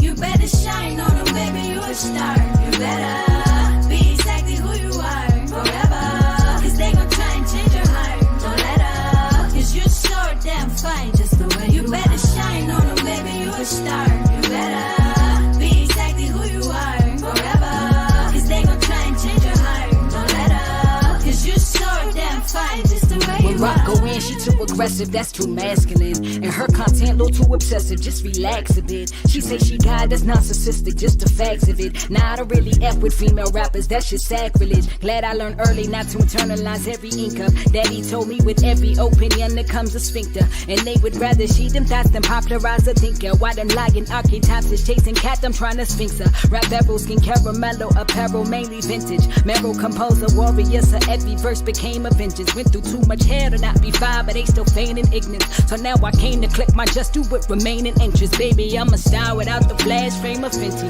Came out the doctored up the entire game upon my entry. Kept it 100, messed around and gained another century in this. Now I'm aiming to pop off till my mental chamber's empty. I'm unbothered, your standards is irrelevant. I might F around and rock a body, all this for the hell of it. They've been trying to martyr me for ages cause my melanin. So now I'm soaking UV rays with sugar slathered on my adamant. My dude, I'm magic, my gang is God is my mood. It's savage, that's gang, it's Connie's my move. And mountains, my range, astonishing dangerous. Sinus like rain and comets, they blazing. Trails through planets all hell, it's kind of amazing. That's right, we'll call it self-love. Discovered I was dope and indulge like I'm scale drugs. And you could call me arrogant and that's gonna help love. But if you trying to knock me down, your demolitions fell, bruh, fell, bruh, fell, bruh, fell. You better shine on them, baby, you a star. You better be exactly who you are forever. Cause they gon' try and change your heart, don't let up. Cause you're so damn fine just the way you better shine on them, baby, you a star. You better be exactly who you are forever. Cause they gon' try and change your heart, don't let up. Cause you're so damn fine just the way you better shine on them, baby, you a star. You better be exactly who you are forever. Cause they gon' try and change your heart, don't let up. Cause you're so damn fine just the way you better shine on them, baby, you a star. You better be exactly who you are forever. Cause they gon' try and change your heart, don't let up. Cause you're so damn fine just the way you are.